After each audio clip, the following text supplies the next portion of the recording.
racing experience. Wow, racing maps await you. The new racing template is online. Create your racetrack gameplay.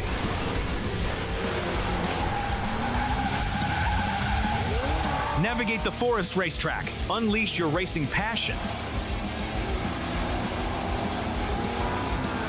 Surpass your opponents. Become the king of speed. Unlimited speed. Ignite your passion for speed. Play WoW now.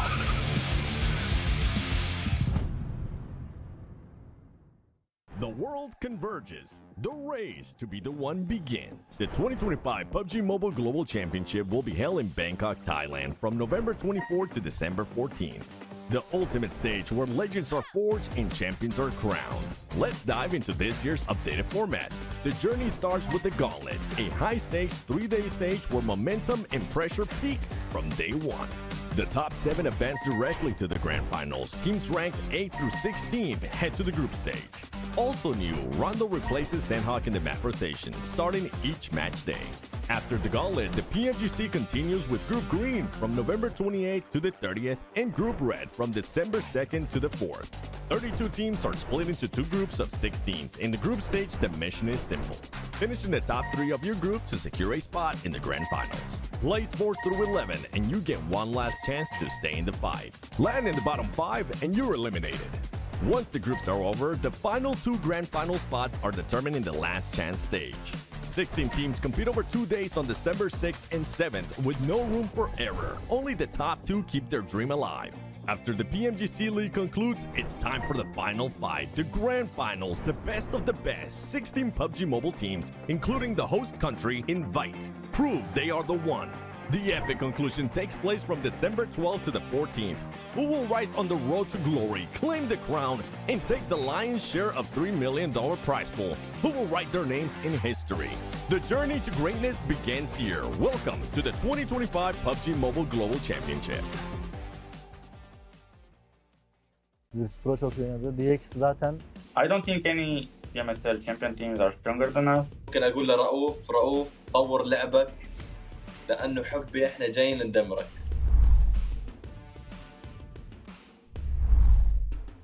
بالتاكيد يعني احنا ابطال بي ام اس ال عربي. مينا ريجن من افضل الريجنات بالعالم. Chúng tôi khá là tự tin ạ, tại vì chúng tôi là đương kim vô địch C nên chúng tôi không sợ. Chúng tôi đã đạt được 4 top 1 trong một ngày, thì chúng tôi đến đây mục tiêu phá kỷ lục chúng tôi sẽ cố gắng sẽ được 6 top 1 trong một ngày. I think we will qualify straight to the final. اذا انت بطل بي ام اس ال ممكن تكون محظوظ بجيم جيمين، اما انك تكون محظوظ انك تفوز بطولة هذا الشيء مستحيل. Bên Milan, tại vì họ là một đội mới nên họ sẽ có những tâm lý khá là bất thường. büyük ihtimal Wolves derdi. I think probably Vertus Pro just looks like that. Нельзя, блядь, сказать, что они удачи, что они нормально сыграли. Там нет неудачных, и те, кто на удачу выиграл. Я посмотрел, типа, фавориты своих регионов выиграли. Wolves Esports. They have cups. Best player in the world in my opinion. Đội VP ạ, tại vì bên khu vực đấy khá là căng thẳng và họ chứng minh bản thân mình từ những ngày đầu tiên. İyiler, kötü değiller ama heyecanlı oynuyorlardı. Study everything and we'll be ready. Я считаю, что из всех победителей PMSL мы являемся самой сильной командой. Vertus Pro çok iyi oynadı. DX zaten bu PUBG Mobile oynadığımdan beri hiç sevmiyorum oyun tarzlarını. Kendilerini seviyorum ama oyun tarzlarını hiç sevmiyorum. Yani bölgeleri güçsüz olduğu için ben MENA bölgesi demek istiyorum. Oradaki takımları biraz daha vurmak kolay diyebilirim. Main fight hariç. I don't think any PMSL champion teams are stronger than us. Я думаю, для нашей команды будет легче всего зарабатывать только на плюсах из Америки. ممكن اقول لرؤوف طور لعبك لانه حبي احنا جايين ندمرك. Em muốn một lần nhắc đến đội đương kim vô địch BMSL Milan là cách chơi của họ có thể là khá là ổn ở bên khu vực đấy, nhưng ra đây chúng tôi chưa chắc các bạn đã làm được.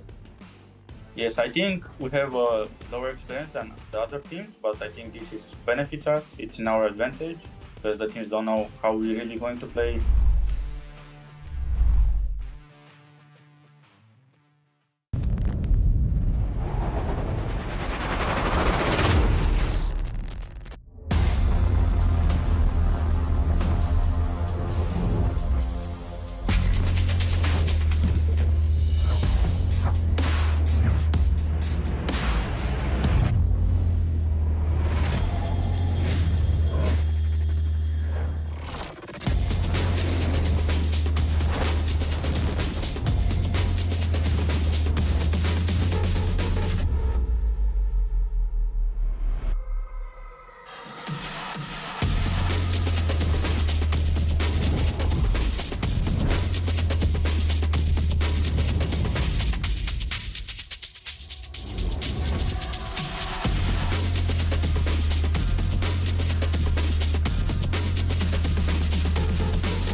Takım içerisinde binada en beklenmedik pozisyonda kim oynuyor? Silas. Berkin abi. Aynen. İlk başta fight atarken kim ölüyor? Silas. Silas Foto. Fight içerisinde fight olarak değil de genel olarak panik yapabilen kimdir? Hani mi? Arda mı? Wild tabii ki oğlum. Ha, tamam Arda, ben de o zaman Fighter ben Arda değildir. Fighter bana gelmem. Mahmut olur ben. Mahmut'un Hayır, desteği. ben- Evet farklı. En iyi karar veren Silas, en iyi aim de bence Hepimizin White'dır ya, aynen. CJ'den. evet yanlış yere geldi. En kötü kararı bir koşu kitabını adam koydu. Takımda en iyi aim'e sahip olup da kötü kararlar verebilen Devam edelim ya kötü kararları. Benim. da IG'li hiç dinlemeyen, kendi kafasına göre hareket eden kim? Buna acil karar versin. Ben olabilirim. Sence abi. kim? Gelsin abi yerine karar versin. Ya kimse yok ya. No one. En fazla konuşan kimdir? Berkin abi. Silas. Silas.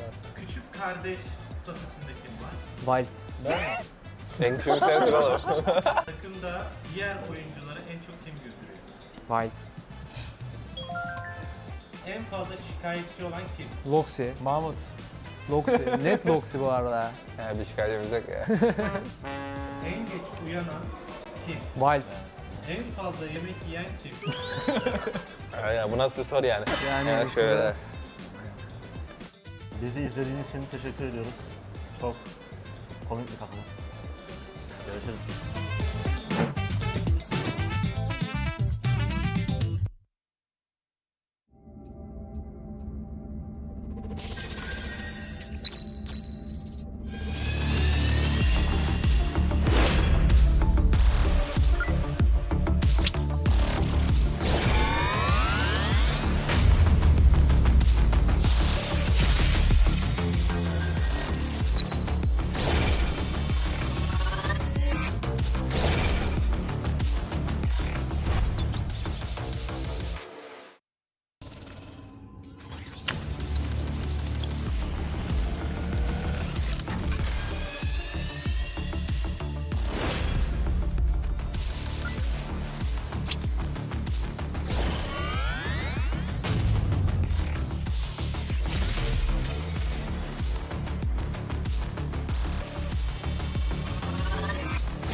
racing experience.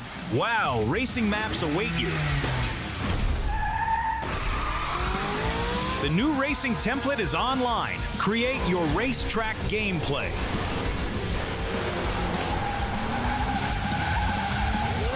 Navigate the forest racetrack. Unleash your racing passion.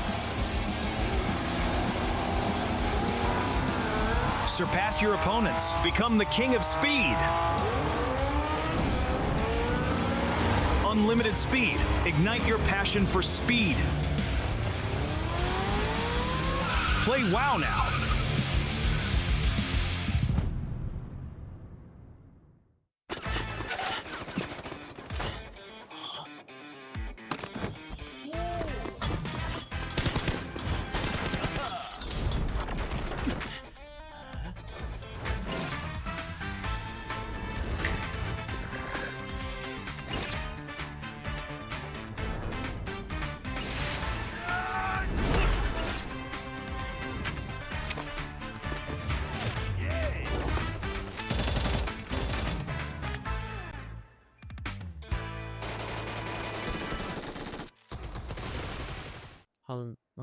이 정도? 진짜? 못할 것 같은데? 100% первое место. 안녕하세요. 디플러스 기아 팀 놀부입니다. 안녕하세요. 디플러스 기아 우살이라고 합니다. Меня зовут Вик, я из команды Go Team. Я кидержу из команды Go Team. Сегодня мы прошли в гранд-финал PMGC и будем выбирать предикты на группу Red. 먼저 트위스티드 마인. 일단 잘 모르겠어가지고 Куда их поставим? Давай на 6 место. 한 4등? 4등. 4등? 그 16등 하지 않았어? Мне попались Гекая. Я думаю, что они где-то в конце будут обитать, потому что коммерческие турики они так все играли. ARC 일단은 이대로 하겠습니다. Только потому, что они наши друзья. Я им поставлю Веру куда-то в 5 место. И 10등?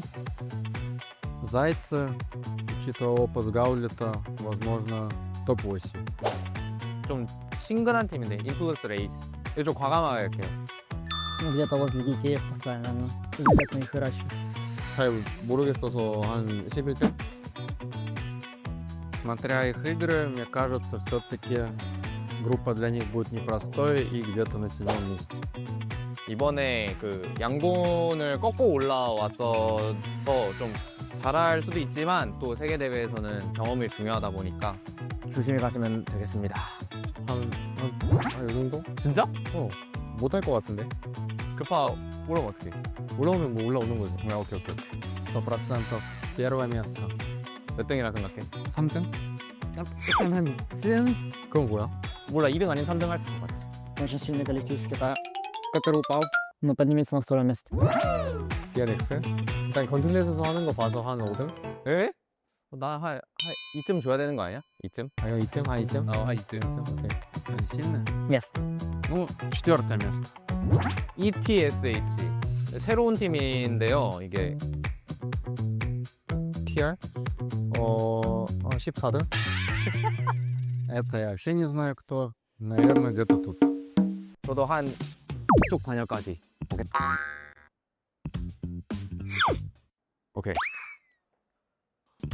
Окей. Китайцы, которые неплохо, да, показали свою игру, будут на 3 месте. 처음 보는 팀이 몰라요. 어떤 팀인지. 이랬다. 유명한 말레이시아 팀인데 요즘 좀 많이 흔들리는 것 같아서 한 이쯤으로 하겠습니다. Будет нужно было расставить на 4 места. 어떤 팀인지 몰라요, 이것도. Ну, NRZ остались, как будто очевидно. 바꿀게. 바꿀게. 나는 솔직히 한 이쯤? 그건 아닌 것 같아. 오케이. 여기로 가고. No will pick this. I don't say anything. В итоге получились у нас предикты. Возможно, мы были неправы, и команда на деле кажется сильнее, чем мы думали. 또 여러분들도 좀 많은 예측과 기대를 좀 해주시고 다들 화이팅! Bye.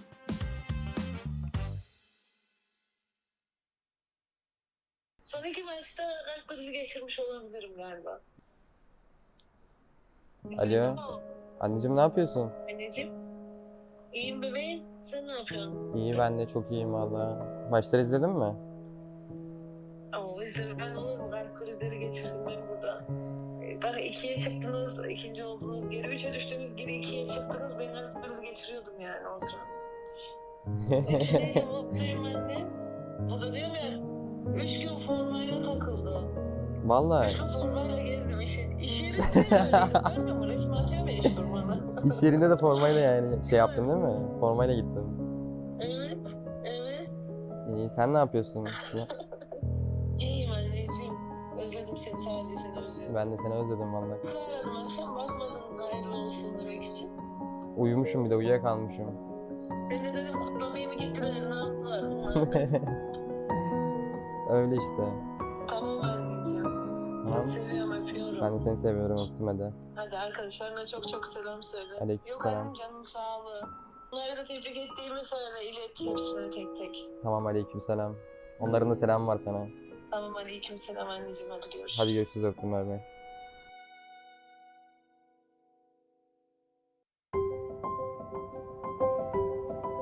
Merhabalar, ben Berke Sayras Çetin, Regional Kaleye Sports'ta ayrıca konumda oynuyorum. PUBG'ye ilk çıktığı günden beri oynuyorum. Ailem o zamanlar izin vermiyordu. Gizli oynuyordum.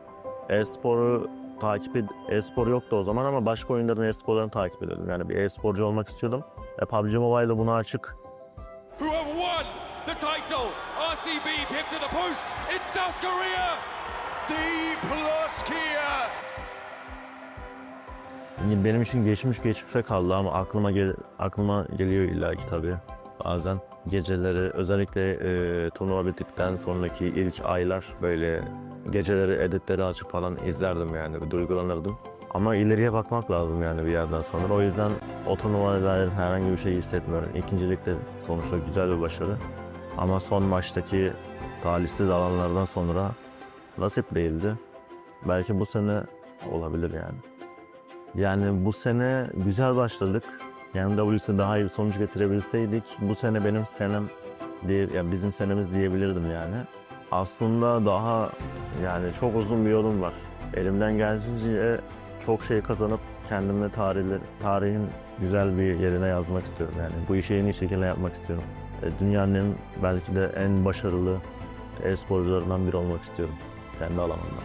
Takım değiştirip de iyi olmamın sebebi de birazcık da disiplin ve tecrübeden kaynaklı. Servet amcam ve Çınar amcam kendi öz ailem dışında. Onlara çok teşekkür ediyorum. Eski takım arkadaşlarım dahil, yeni takım arkadaşlarım dahil, bütün şu ana kadar gelmiş geçmiş bütün takım arkadaşlarımla, onlar olmadan ben buraya gelemezdim.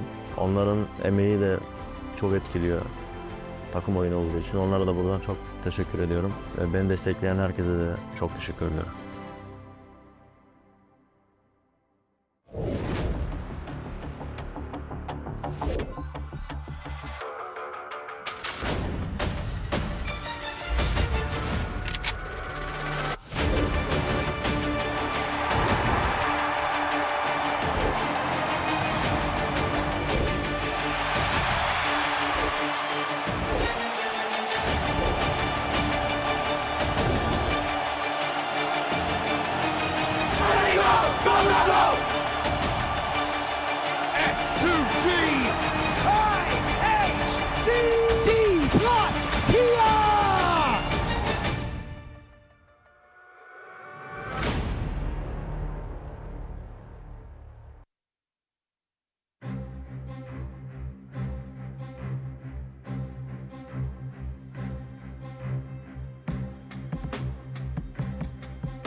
Day 1 of Group Red, the young players were able to shine.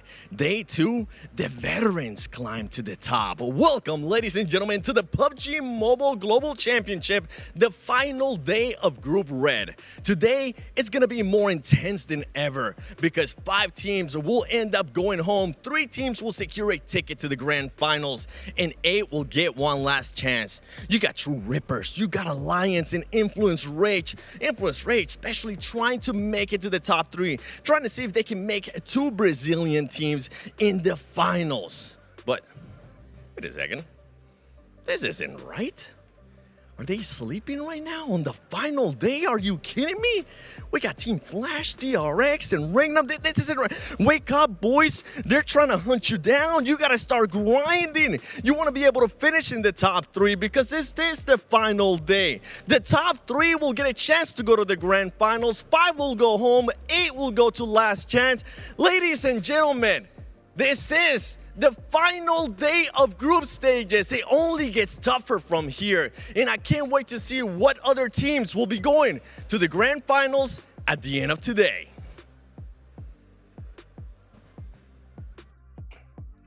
Well, the top 3 teams looking mighty comfortable today, guys. What's going on? I'm Hot Jukes here with Maxman and Neptura. Final day for Group Red. And man, things are heated up here. Yeah, now, we're all awake. We're ready to go. Hey, the top teams, they're feeling comfortable, Max. But man, I mean, who knows what's going to happen here on the last day, right? What did you say? I was sleeping. Sorry, what? Is it group stage? Is it over? Is it the last day? It's Group Red, baby. Let's go. But no, it's very funny skits there from Seven, but it's very, very exciting day here, Hot Chicks. I cannot wait to see which teams are going to the finals, but most importantly, because I'm evil, I can't wait to see who's going to be in the bottom 5. Ooh, who's going to be in the bottom 5? Indeed, Neptura. You can see right now, this is the schedule. We have 1 day off tomorrow, then 2 days of last chance action, and then we're in the grand finals. How you feeling, Neptura? I'm feeling excellent, Jukes. I'm so ready for this final day. This is it, where we see the finality of the group stage, who's going to those finals next week and who's going home. I can't wait for these 6 matches because it is all down to this. We've been talking about it for ages, Jukes, but it all comes down to just today. 6 matches left. Let's go, baby. And I'll tell you one thing we saw yesterday for Group Red is we saw a record being broken for PMGC 2025, and that was DRX, Max, man. 20 eliminations and a chicken dinner. I don't see that being beat anytime soon. It was such a good game. I had to make a video about it. People are saying I cursed them with videos now, and they're going to get a 5-point day like after my Ultra Ego video. I don't know if that, we'll have to see how that goes. But no, genuinely for DRX, so impressive. We were critical right at the start, but here they really brought their A game to the table, and I hope they can do it again today. So do I, man. DRX gonna have to make it happen. As we take a look at the recap from day number 1. Regnum Karya, though. Neptura, this squad, you know, kind of a little quiet on day 1, but day 2, they adapted to the lobby, and dang, did they come out swinging.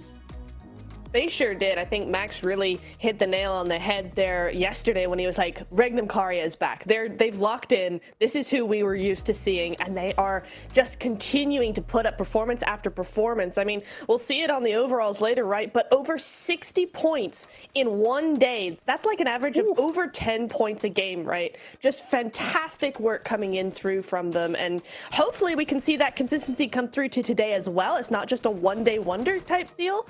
But yeah, it's just so nice to see those near 2024 champions come back with a bang like that. Yeah, such a cool one from Regnum Karya. Look at these replays, though. That was not a good time to talk about Regnum Karya as they get squad wiped by DRX in the Miramar game. But again, you can see just by the replays, right, going back to DRX, how much control they truly had on the lobby on the second half of that day, winning the laughter angle, winning the final Miramar. If they do anything remotely close, it's going to be impressive. Though, I'm also looking at these replays. True Rippers, you don't want to be bottom 5. That hot drop, Rondo, if all you go for 3-1 hot drop, Neptura, but the full commit, I don't want to see it. No, I think at this stage in the game, this stage in the group stage rather, you don't want to be making any of those crazy plays like that. Risk taking is okay to a certain extent, but not when it's still so close. Looking at the overalls, yes, Regnum and DRX had a massive day, right? But Flash keeping up with them with 107, EA with 96, Waybo with 88. Like, there's a little bit of a gap there, but nothing that can't be overtaken in the next 6 games. still a lot of opportunities for these middle pack teams, right, to make that leap forward. I mean, even I'm going to say Geek and upwards here from 8th position above, which is what you mentioned yesterday, right, Niptra, still have an opportunity to snatch away one of those grand final slots. But Hot Jukes, normally, you know when the top 3 is not going to budge, right? Yeah. Do you think this is our top 3, or do you think we're going to have a little bit of a shakeup? I think we have a possibility of a shakeup. I think personally, it's down to Waybo. That's where I'm looking at. I have high hopes for Influence Rage, but if they don't get a win this game, game number 1, it's going to be tough because Regnum Karya versus DRX. This is day 2 points. These guys have fully adapted to the lobby. I don't think these two teams are going anywhere, Max. I don't think so either. I mean, especially when Loxy is able to 1v4 for chicken dinner. I mean, at that point, like that momentum, you're going to feel real mighty confident in Iptura going into it. But this head-to-head, DRX and Regnum Karya just dominating the lobby. And are we going to see them remain in 1st and 2nd place respectively? Or are we going to see some newcomers, Irina, Waybo, Influence Rage, try and snatch it away? I think that right now they're going to be heavily targeted going into these matches. If they see a knock on this team, chances are they're going to chase you down. 100%. I think especially EA are not going to be happy that they've fallen down so far right after that first day 1. But look at the head-to-head here, Max. I'm looking at Wild and I'm looking at Hyunbin. Now, Loxy was the one to get the 1v4, but Wild was the one who got those multiple eliminations game after game. You see the 2.1 average elimination stat on his side, and Hyunbin's not that far behind in a lot of other ways, but that average elim just really takes the cake. I thought we would see QXZ, actually, because he had a stellar performance on day 2 for this group stage, and he's been absolutely popping off. But overall, the point contribution is still around 25%, which shows it's not just these guys carrying, right? The entire team is putting up the numbers. And especially for Regnum Karya, I mentioned it slightly yesterday, but Silas, sure, he's an IGL, he's not the main frag of the team, but he was putting up numbers too. He was solidifying position for his team, especially on that near shelter finish, Hot Juke. So the entirety of Regnum are on fire, and I think they are going to be the team that is just going to remain unstoppable until the very end. For sure. I think we definitely solidified yesterday that Regnum Karya, DRX, they are locked in. They're not going anywhere, right? But we got some teams that are going to be going home today. So this is on the other side of the leaderboards here, Neptura, right? Alliance. They are currently holding that cut-off 11th position. And then right below them, or just 2 spots down, you got Vertus Pro, who had a bit of a comeback yesterday, especially compared to day 1, right? What are your expectations for these teams today? Do you want the honest answer, or do you want the analyst answer? Okay, honest answer. Honesty. They're not gonna do much more. I don't think. VP had a great first half of the game, first half of the day rather, and then they kind of fell off in the second half. I don't have a lot of hope unless they can still pull out, you know, a big match in Rondo, for instance. Alliance, I liked what they did. They adapted very quickly between the 1v4 versus doing things differently and actually splitting up a bit more, being less compact in the next game. But other than that little shift, we've not really seen much from them. I'm actually going to disagree onto Alliance saying they've done good stuff. I think they haven't done anything good because they had 7 eliminations yesterday total, but they got 2 second places. And normally when you get in at least a podium position, you should be getting some high elimination. They got 2nd place with 0 elims. Alliance, I don't care what you do today, keep surviving, but we need to see them get involved in these fights because, man, if they don't get any eliminations, bottom 5, it's going to be their position. Yeah, for sure. And one thing that we definitely need to see is just teams do something different today, at least for Group Red. One thing I definitely noticed, right, was squads, once they realized we didn't get that center position, they're like, you know what? Let's just get some points. That team's going to win. But you know where the real winners are? Those who got that Infinix GT30 series, the official gaming phone of PMGC 2025. Engineered for precision, performance, and victory, empowering every gamer to be the one and outplay the rest on the global stage. And they're going to need to do it here big time, Max, man, because, man, we need to see a mix-up. In Rondo especially, we need to see some squads going for that dominant position and just trying to make things happen. This is also the last chance for True Rippers, right? Team India, they have a good solid point gap. It's 18 away from Alliance. For this team in particular, I think Rondo is going to be it for them. What do you think? I think Rondo is going to be the do or die for True Rippers, really. Just avoid the hot drop, which I already mentioned a little bit earlier on this pre-show. But the entirety of the issue I'm seeing for True Rippers is that when they are getting in fights, they just get overwhelmed and they lose control of the terrain in particular. They just, the teams fight around them so beautifully that they just like, well, we don't have any good position to work around, and they just get completely smacked in the face. Just maybe when a fight is coming your way, just take a little bit of time to scope the area around you and know what is a good position you can leverage. And if True Rippers can do that, again, you have players like Hydro, we know he can do well, so I think that could definitely help them at least escape the bottom 5 here, Niptra. Yeah, 100%. I think also the other thing is, in this lobby in particular, they can afford to take their time, right? This is not a fast-paced lobby at all. And so when you do see those threats coming towards you, I think now is the time, or particularly this group is the perfect place where you can just relax a little bit. You can take your time, breathe, figure out your angles, figure out the info you want to use, and then go accordingly. You don't need to rush into a fight like we've seen them do. Ooh, well, I just got word in my ear, guys. The 7WG on the ground, boots on the ground, got some info for us, guys, all right? He's hearing from these players, and they are looking to be a lot more aggressive here in Rondo, Max, man. I love that, right? Because, I mean, teams have to realize, like, hey, if we don't make it here, I mean, it's 2026, a whole year we have to wait, right? So you got to put it all on the battlefield right now. I like to hear that, Max. What do you think? I mean, I would like to see that happen, but I'll believe it when I see it. It's like one of those videos where you see a dog barking at another dog through a wall, you know, or like a window, and they open it and then they stop barking. I feel like that's what's going to happen. They're just going to go, oh, no, actually, it was a meme. But yeah, some teams, especially at the bottom or middle of the pack here, Niptra, full aggression. The 3-1 split, take a risk. Guess what? Even if you don't get any eliminations, you can go for the full recall. You can get the game going for yourself and play as per usual. So why not risk it? Go for it. 3-1 split is the way on Rondo. The only thing I'm going to say, or the only team that I think shouldn't use that strat, Max, is actually Vertus Pro, because I think they should actually wait to use their recalls for that first rotation like we saw a lot of teams in Group Green do.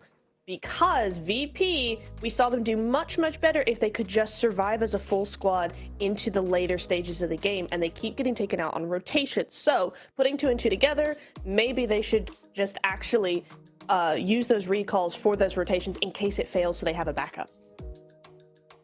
I like that. I think that makes total sense here, Max, because we saw Vertus Pro. How many times did we see them full squad in a car just get deleted? Right? It's crazy. It's crazy. You know, like, I mean, this team, we know what they could do when they get their guns together and just focus. Like, I would rather see them just hang out on the edge and just push in with their gun skill rather than try to make a crazy rotation through the middle of the map. These teams are playing so passive that if you try that, like, all eyes are on you. You're going to get deleted instantly. But you know what, guys? We're going to be right back after this break. Don't go anywhere. Group Red, day number 3, about to get started.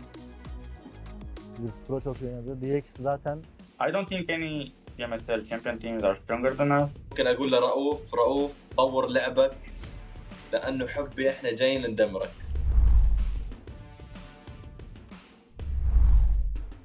بالتاكيد يعني احنا ابطال PMSL عربي، مينا ريجن من افضل الريجنات في العالم. Chúng tôi khá là tự tin ạ, tại vì chúng tôi là đương kim vô địch C nên chúng tôi không sợ. Chúng tôi đã đạt được 1 top 1 trong một ngày. Thì chúng tôi đến đây mục tiêu phá kỷ lục chúng tôi sẽ cố gắng đạt 6 top 1 trong một ngày. I think we will qualify straight to the final. إذا أنت بطل PMSL ممكن تكون محظوظ بجيم جيمين، أما إنك تكون محظوظ إنك تفوز بطولة هذا الشيء مستحيل. Bên Milan, tại vì họ là một đội mới nên họ sẽ có những tâm lý khá là bất thường. büyük ihtimal Wolves derdi. I think probably Virtus Pro just looked like that. Нельзя, блядь, сказать, что они удачи, что они нормально сыграли. Там нет неудачных, и те, кто на удачу выиграл. Я посмотрел, типа, фавориты своих регионов выиграли. Wolves Esports. They have Coops. Best player in the world in my opinion. Đội VP ạ, tại vì bên khu vực đấy khá là căng thẳng và họ chứng minh bản thân mình từ những ngày đầu tiên. İyiler, kötü değiller ama heyecanlı oynuyorlar. Я считаю, что из всех победителей PMSL мы являемся самой сильной командой. Vertus Pro çok iyi oynadı. DX zaten bu PUBG Mobile oynadığımdan beri hiç sevmiyorum oyun tarzlarını. Kendilerini seviyorum ama oyun tarzlarını hiç sevmiyorum. Yani bölgeleri güçsüz olduğu için ben MENA bölgesi demek istiyorum. Oradaki takımları biraz daha vurmak kolay diyebilirim. Main fight hariç. I don't think any PMSL champion teams are stronger than us. Я думаю, для нашей команды будет легче всего зарабатывать поинты на плюсах из Америки. ممكن اقول لرؤوف طور لعبك لانه حبي احنا جايين ندمرك.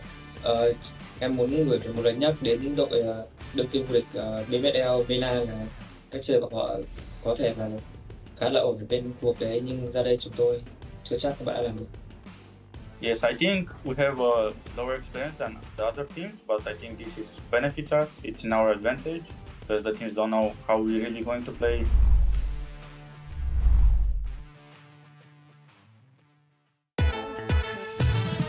Takım içerisinde binada en beklenmedik pozisyonda kim oynuyor? Silas. Berkin abi. Silas. İlk başta fight atarken kim ölüyor? Silas.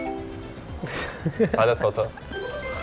Ben. Fight içerisinde fight olarak değil de genel olarak panik yapabilen kimdir? Panik mi? Arda mı? Wild tabii ki o. Ha, tamam Arda, ben de onu Fighter ben değildir falan. Fighter bana gelmem. Mahmut olur ben. Mahmut olur değil. Ben farklı.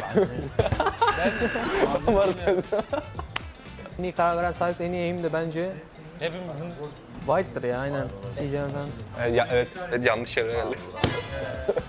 en kötü kararı ve koşu gidemedi adam koydu. Takımda en iyi aim'e sahip olup da kötü kararlar verebilen Devam edelim ya, kötü kararı. Benim. da IG'li hiç dinlemeyen, kendi kafasına göre hareket eden kim? Buna acil karar versin. Ben olabilirim. Sence kim? Gelsin acele karar versin. Ya kimse yok ya. No one. En fazla konuşan kimdir? Berkin abi. Silas. Küçük kardeş statüsünde kim var? Wild. Ben mi? En küçük sensin oğlum. Takımda diğer oyuncuları en çok kim güldürüyor? Wild. En fazla şikayetçi olan kim? Loxi. Mahmut. Loxi. Net Loxi bu arada. Ya bir şikayetimiz yok ya. En geç uyanan kim? Wild. En fazla yemek yiyen kim?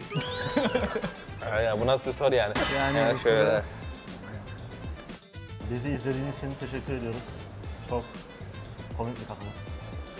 Görüşürüz.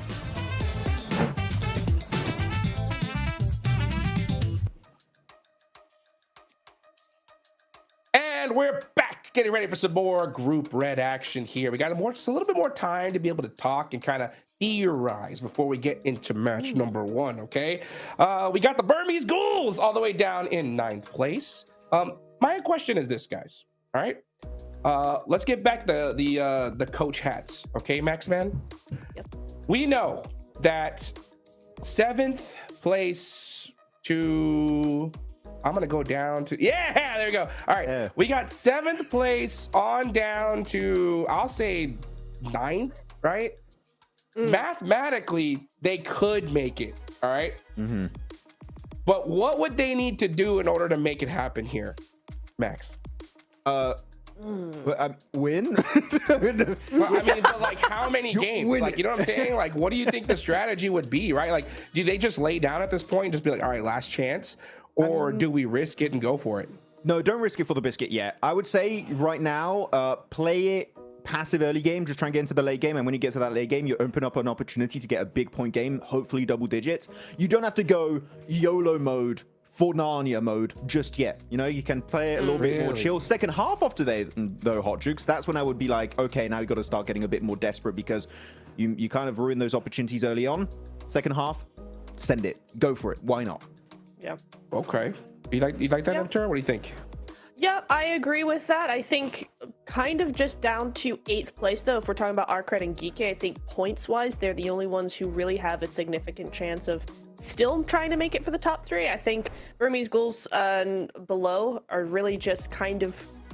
They're going to just try and not get in the bottom 5, I think. Based on the performance we've seen from them so far, I think that's probably the most realistic for them.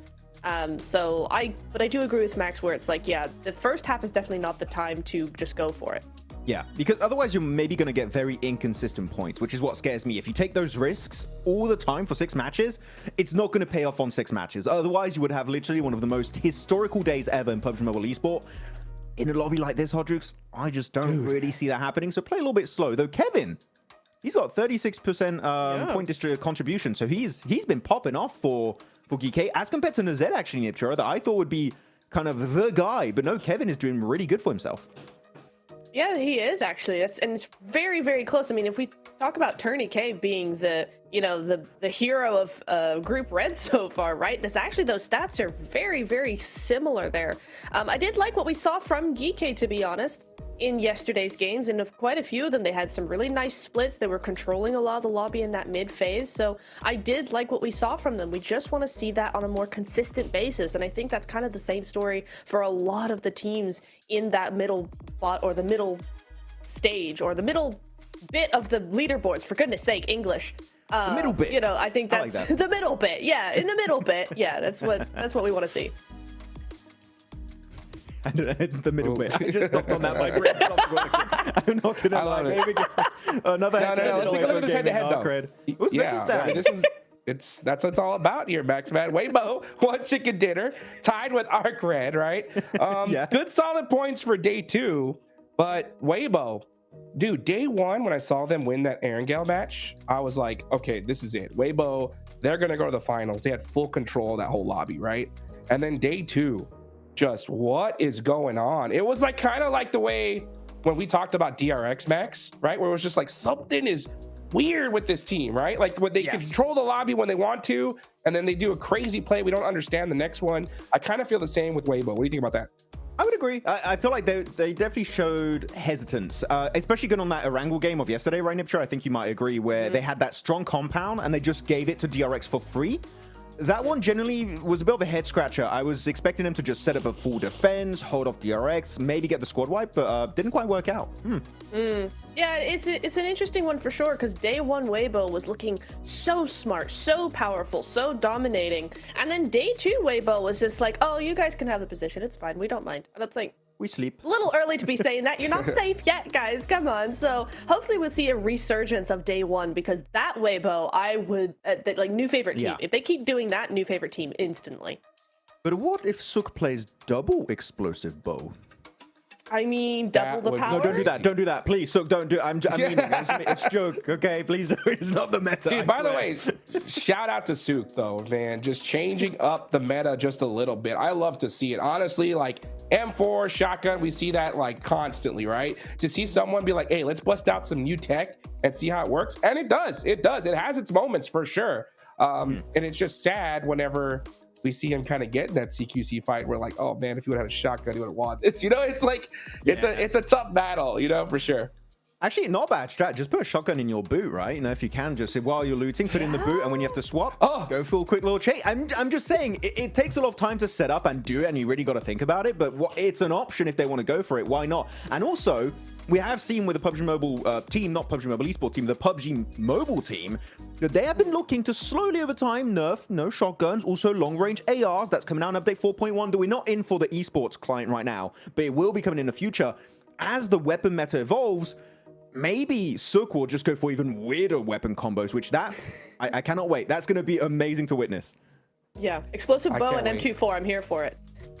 Let's go! Bolt action! Yes! Bring them back! Oh, that'd be so insane to watch here. You know, it's so crazy because honestly, the way we've seen the lobby, I think we've been pretty confident the top 3 are going to be tough to budge. You know, EA is going to be that real big threat. And it's so crazy. What I love about PUBG Mobile Esports in particular is how we have these theories, like mathematically it's possible. And then one game, it changes everything. You know what I'm saying? Like, we could see these top 3 teams just go crazy, 1, 2, 3 finish on Rondo, and then it's like, well, it's pretty locked in here, Max. You know what I'm saying?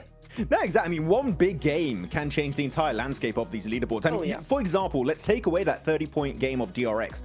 They'd be down to 80 points, which would put them in rank number 7. Just instead of Arcred's position already. So like that one big game was so pivotal for DRX's entire kind of storyline going into Group Red. So yeah, one big game here for these middle ranked teams, or like the middle bit as Niptra would call it, is going to be very impactful.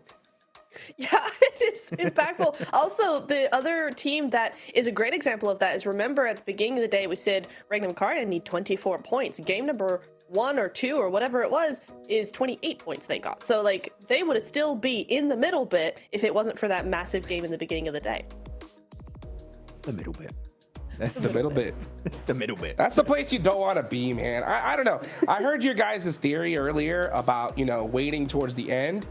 Just knowing the last match curse, Max, man. I'm on the complete opposite end, dude.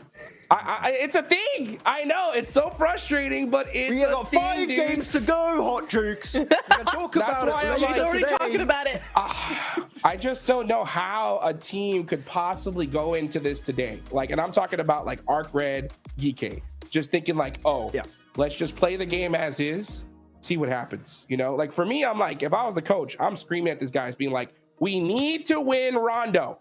We need 20 points. If you don't get 20 points, you're probably not going to make it. That's what I would say. Like, just going in with the mentality of like, you know what? Just play the game as is. If you happen to get a chicken dinner, then we'll change the strategy. I don't know. It's because I think you need to see that all or nothing play style at this point. They have a good point gap over Boars, so the risk of going out in bottom 5 is so low, at least in my opinion. I don't know. What do you think?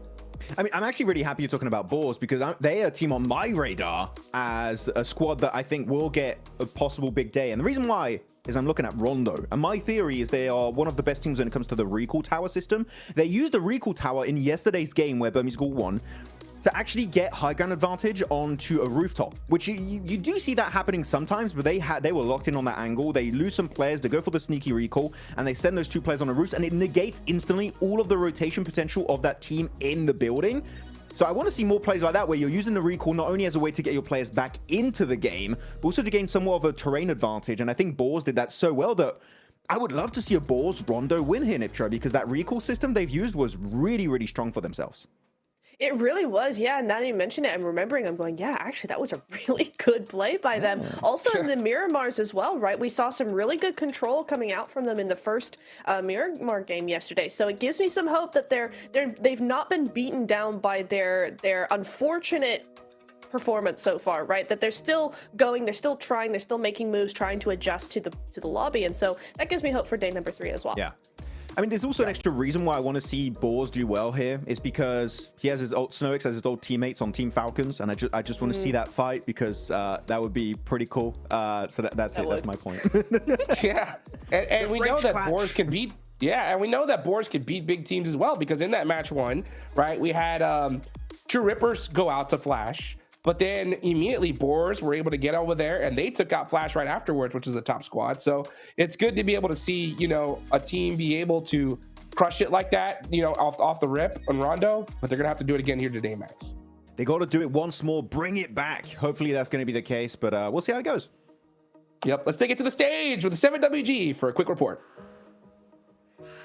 Welcome to a quick report with the 7WG. Just a quick little update here. The players are up and ready, okay? They're no longer sleeping. I do have something to know about Alliance. I talked to them earlier and they told me they are pushing for top 6. A team that's currently about 28 points away from being there. They're going to have to put up great performance here in Rondo. And another squad is no other than TRX, because this squad is looking to be even more prepared when it comes down to teams crashing on them. Yesterday, especially yesterday, we saw them not being fully prepared. Now they're starting to adjust to the lobby. Let's see if they got what it takes to maybe make that push to top 11.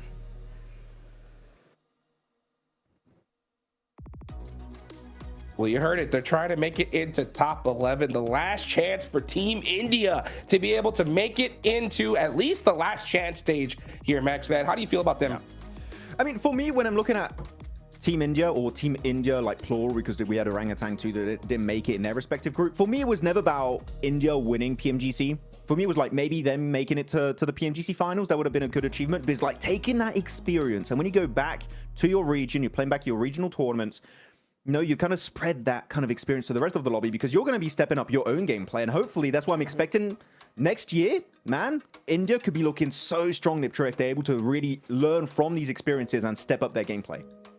Yeah, as well as, you know, when you're locked into your region, when you're only playing your region, this goes for any region globally, right? If you're consistently playing Americas, you're consistently playing CSA, and you don't get that global experience, you don't think outside the box as much, right? If you have an analyst or if you're analyzing for your team, yes, you do look at other regions and you go, we want to pull this, we want to pull that, and that's going to work for us, right? But you don't influence the rest of the lobby when you don't have that experience, yet you're actually able to play that experience. So coming here, playing with that experience, playing with these global teams, and then taking that back home is going to be so valuable for both these teams in particular and the lobby that they're playing in at home. So yeah, it's going to be a really, really good experience for them. So yeah, I agree, Max. We could see a completely different teams stepped up to the global stage next year. Yeah, it gets me excited to see which will be the teams to make it to the next events next year. Of course, we don't even know what the schedule is going to be looking like for next year. Yeah. The announcement from maybe James Yang during the finals. That's going to be exciting to see what 2026 is going to look like for PUBG Mobile Esport. But yeah, India, I think Hodgix is just a matter of time before we know. They go back to those glory days of when we had TSM Entity or Orange Rocks. You know, those guys were definitely on point back then.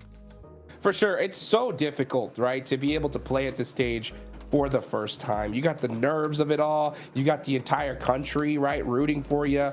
It's so difficult. You're going against teams, okay, guys, who play 6 to 8 hours a day, right, in the same house with a coach staring at 4 monitors, looking at every mistake they make, right, and being like, how can we tweak this and get a little bit better, all right? And we got champions that have been here before. It's a tough thing to cross, right?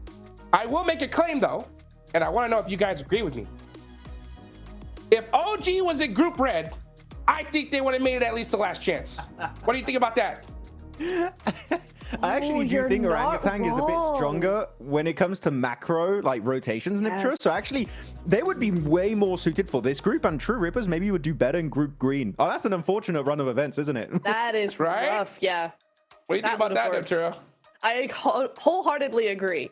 That would have worked out really, really well because I think Orangutan are able to adjust quite quickly. They are not a slow team in that regard. So if they did have some upsets on rotations and stuff in this group, they would have definitely adjusted to that and done quite well. So yeah, that is really unfortunate. Oh, I feel bad now because they are a good team. I like them. Now here's the deal. I'm gonna make another bold claim. I don't feel bad. I'm glad they were in Group Green. I'm glad they went out, right? And the reason why I say this, guys, is because I'm glad that they got to get a true essence of what it would be like to play in the finals. Okay? Yeah. Like they went in there and were like, this is different. Okay? Right? These teams are hyper aggressive. The gun skill is like ridiculous, right? So I'm glad that they were able to truly experience that.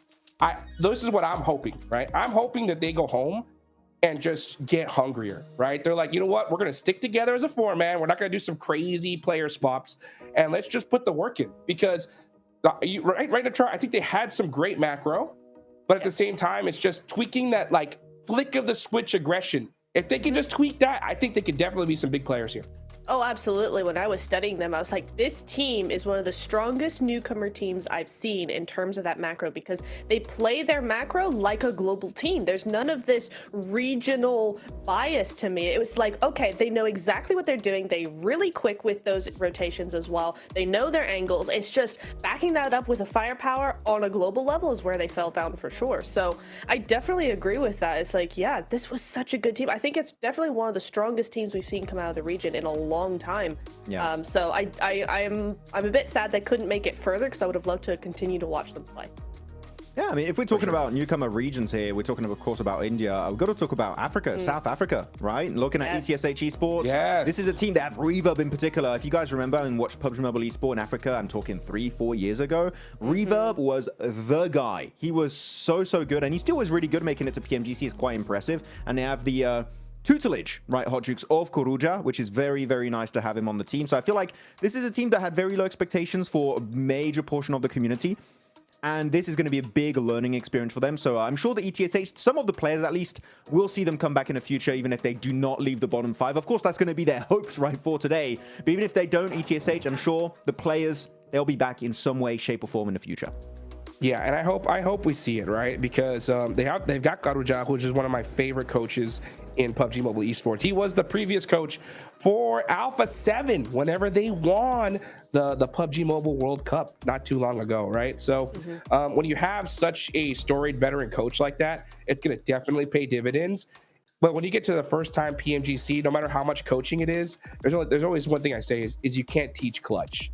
You know, how teams handle pressure, Neptura, and you know, being in the background of esports, right? Seeing how these players do that, it's quite difficult, that's for sure. Yes. The biggest challenge I faced when helping teams out was the second guessing of decision making in game, because that pressure just gets to you.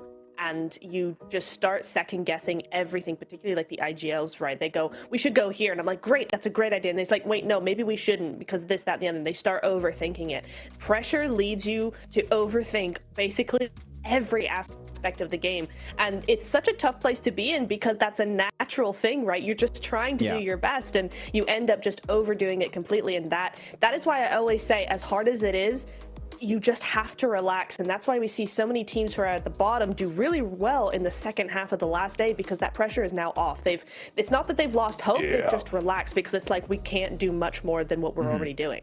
I mean, pressure can lead you astray. Hopefully not. By the way, the Ghouls are looking mighty strong. I'm sure Blank's going to be super happy to talk about them. But did you mean that, Hodrix, when you said you can't teach clutch? Do you mean that? I think you can't teach it for your first time in a tournament. I think you can slowly adapt to it. I was hoping I could be a pro, but I was like, I hope you would go back on your word, but you can't. It's so hard. It's so hard because, you know, I'm telling you guys, like, I'll give you guys even a little bit more insight in depth, right? I normally don't get the chance to go into this, right? The worst parts when you're playing PUBG Mobile Esports is a situation, because there's so many different decisions you can make as an IGL in game, right? You can look at like a rotation. Do we go left? Do we go right? And both are like 50-50. It could work out, it could not. But if you have your IGL and your main gunner split on that decision and it don't work out, does it cause so much division amongst the team here, Max? Yeah, it really does. It could be such a major issue for yourself. So hopefully they can try and work on that. You know, if some of these teams at the bottom have struggled with that point so far. But by the way, I was very happy that we were able to delay this game, because it was our decision, right, to delay the game. So we could just talk more about this. So thank you very much, guys, for joining the best podcast. We had a great time. Now we might let you watch the game, or do we talk more? What do we do, Hodges? Hey, you know what? We stop talk, we start game, baby. Let's go. Match number 1 for the final day of Group Red. We're headed into Rondo. I hope you guys enjoyed the podcast. I know Blake and John, I know you did.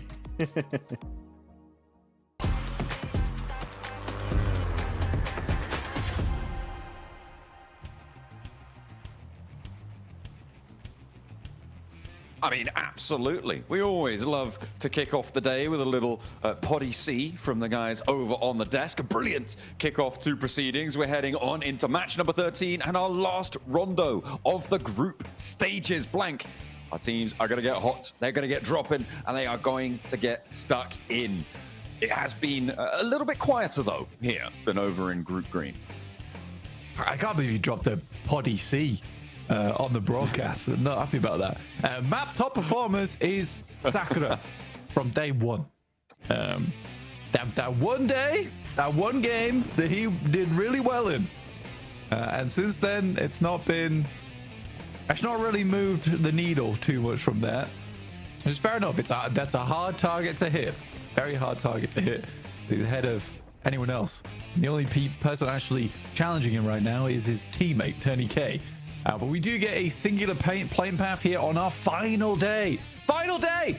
The last day here of Group Red. And it is heading over towards the northeast side of the map. So we're going to be closing all things down here and heading over to that brutal stage of Last Chance in just a day and a bit. I'm going to call it a day and a bit. Day and a bit. All right. Northeast Circle coming in for our last bit of a day as we have a hot drop over on our, multiple hot drops right now. We're going to jump in with E-Arena clashing against Twisted Minds and Waybo off in the distance. Tony K coming down. Well, it's a nasty start for E-Arena, trying to chase for that third place spot, that all-important direct qualification. Maybe a little bit further out of reach. Still got plenty more to go, and remember those recall beacons, the major addition here on Rondo. Judo wants to go up on high, challenge on the rooftops, and able to dance over the shingles. Supreme in the engagement, and Shudo able to find a second against the Arena. Looks like the Arena, yeah, they're not going to have a good time. It's all going to be on those recalls for them. There's a lot of teams. This is very packed at the moment. Waybo even finding shot. Damn, on the desync as well. The drop just catches his noggin.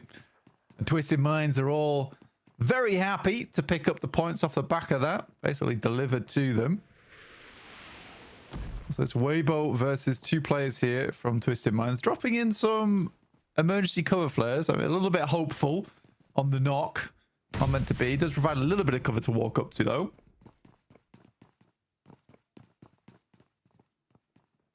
This is the earliest use of cover flares I think I've seen. I'm loving it. Maxman's loving it, I'm sure.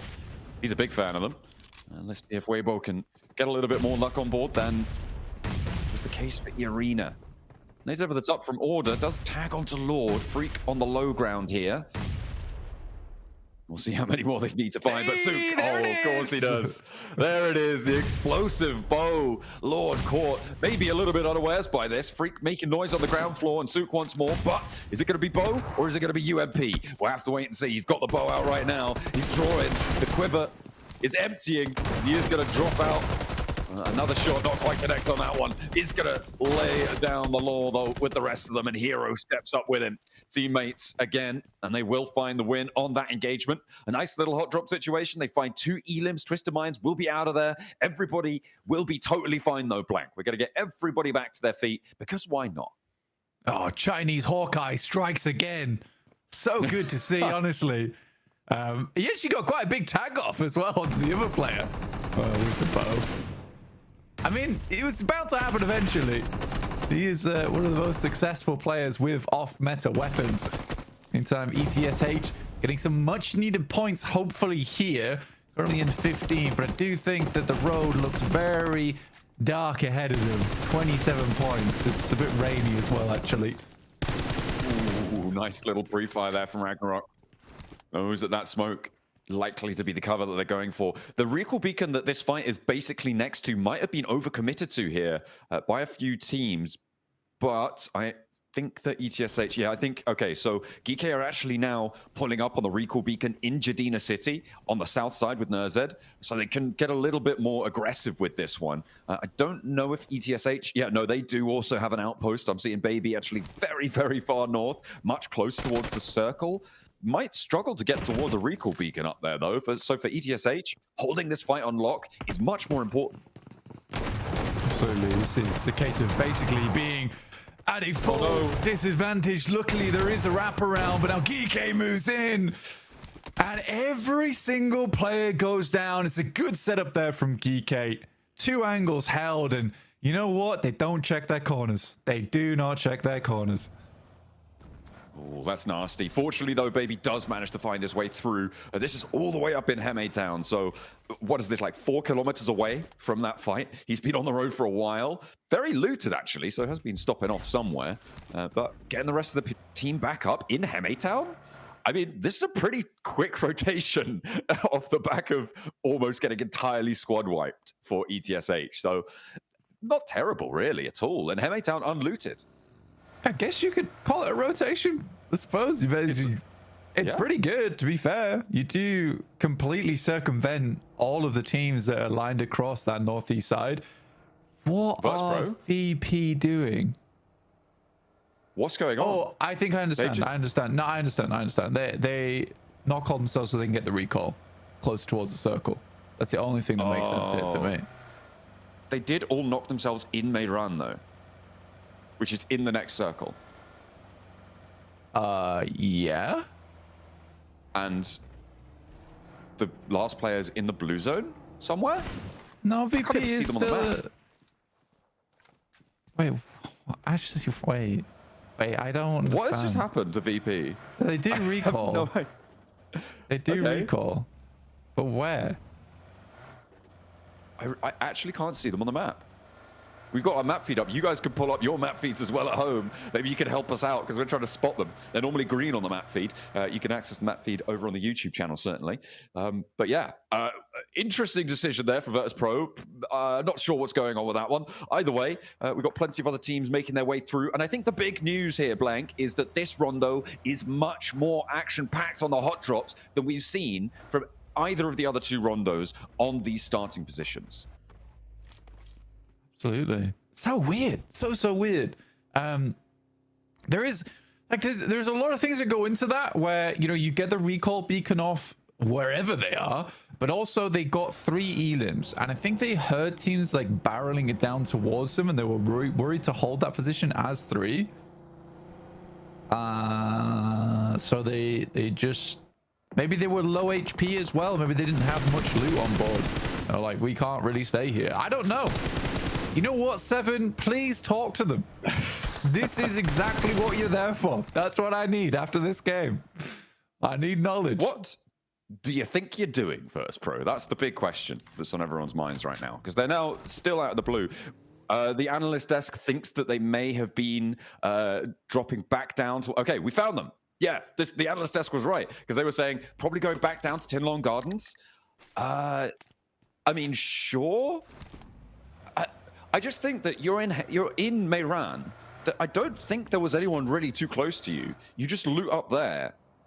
And then move from there potentially. The thing was is that True Rippers and E Arena were both barreling towards it. So that's the only, like, that I'd somewhat, is what I was saying before, and I somewhat agree with Max there, where we're saying that maybe they were worried about third party, but still it's just a very strange maneuver to pull. You're trying to limit the amount of eliminations you give across. Your player's down towards Tinlong Garden anyway, so you just regroup as the 4-man rather than have him go out early and then risk getting the res later on.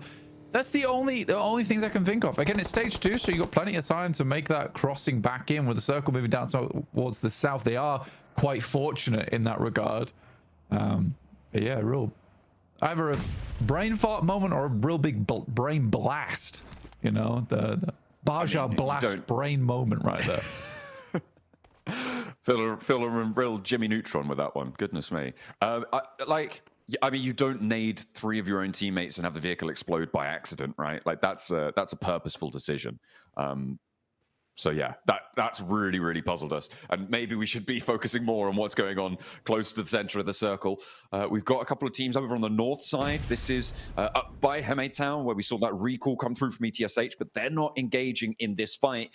This is a little bit of a standoff between ArcRed and Team Flash, 2 teams who, well, now after yesterday, ArcRed a little bit far behind from the bubble on 3rd place, but still within thinking distance of being able to catch up. What is that? 21 and 7, so 28 points behind Team Flash right now.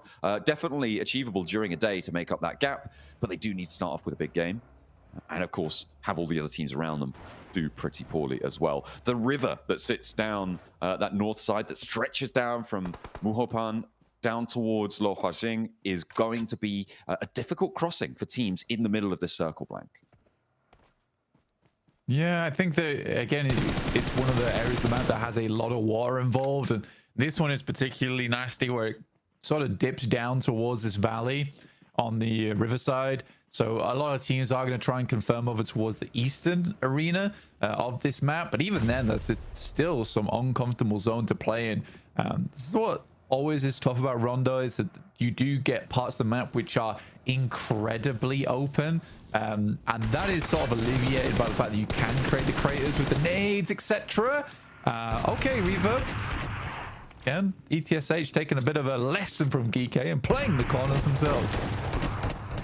Absolutely. Good to learn from your mistakes, I suppose. Bows now trying to stay alive on the inside. Nades are pouring in. ETSH on the rock up, and it looks like Team Flash, they're getting harried at the back as well. The backup not quite there. Finally, they do crash in. No, hang on a minute. That's ETSH, not Team Flash. But Bows is still giving it a good go. He's found one, done a lot of damage to a second, and he's still playing around in these corners. Maybe it will continue to be the case, but steps into the line of fire. Bows goes down next. ETSH, they lose Reverb on that fight. Alliance are rocking up to it as well on the north side, and maybe an important position given the circle shift here, Blank. But ETSH, and it seems like Team Flash gonna have a little bit of a nightmare on the north side. Muhopan recall is within distance, but you've got DRX in the way, and Alliance the bookend on the other side of that fight.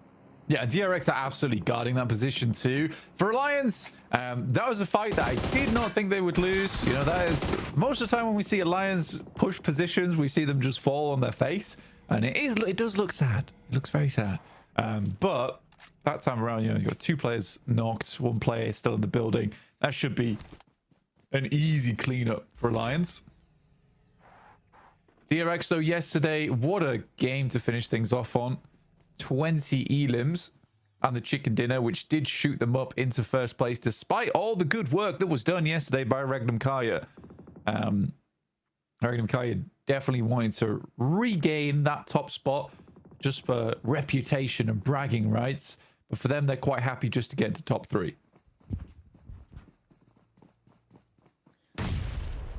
It'll be good enough.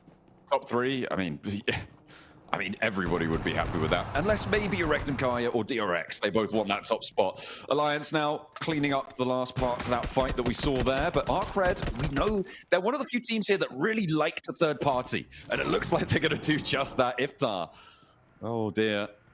Taking those knocks over towards Alliance. They fully committed to this building, and now ArcRed are going to get ahead of this one. I like this rotation coming through from ArcRed, not necessarily crashing directly onto the building, littered with vehicles on the approach. Look at that one. Goodness me, a veritable scrapyard. But instead, playing further in and encircling Alliance, forcing them into this fight. The downside is that DRX can third party this as well.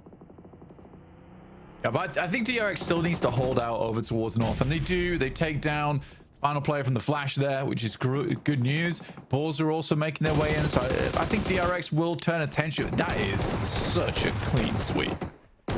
It's like the balls are coming. Oh, the balls are now knocked and all dead. Well played, DRX. Goodness me. I'm a little bit sad that Alliance didn't leave Jimmy out on an off angle.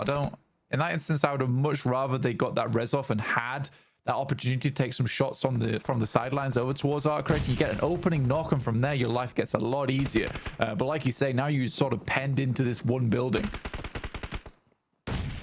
Yeah, it's a little bit of a stopgap. Nice nade on in, and 2 players are Alliance full. That should be this fight done and dusted. These recall beacons, yeah, you're not even going to think about getting them.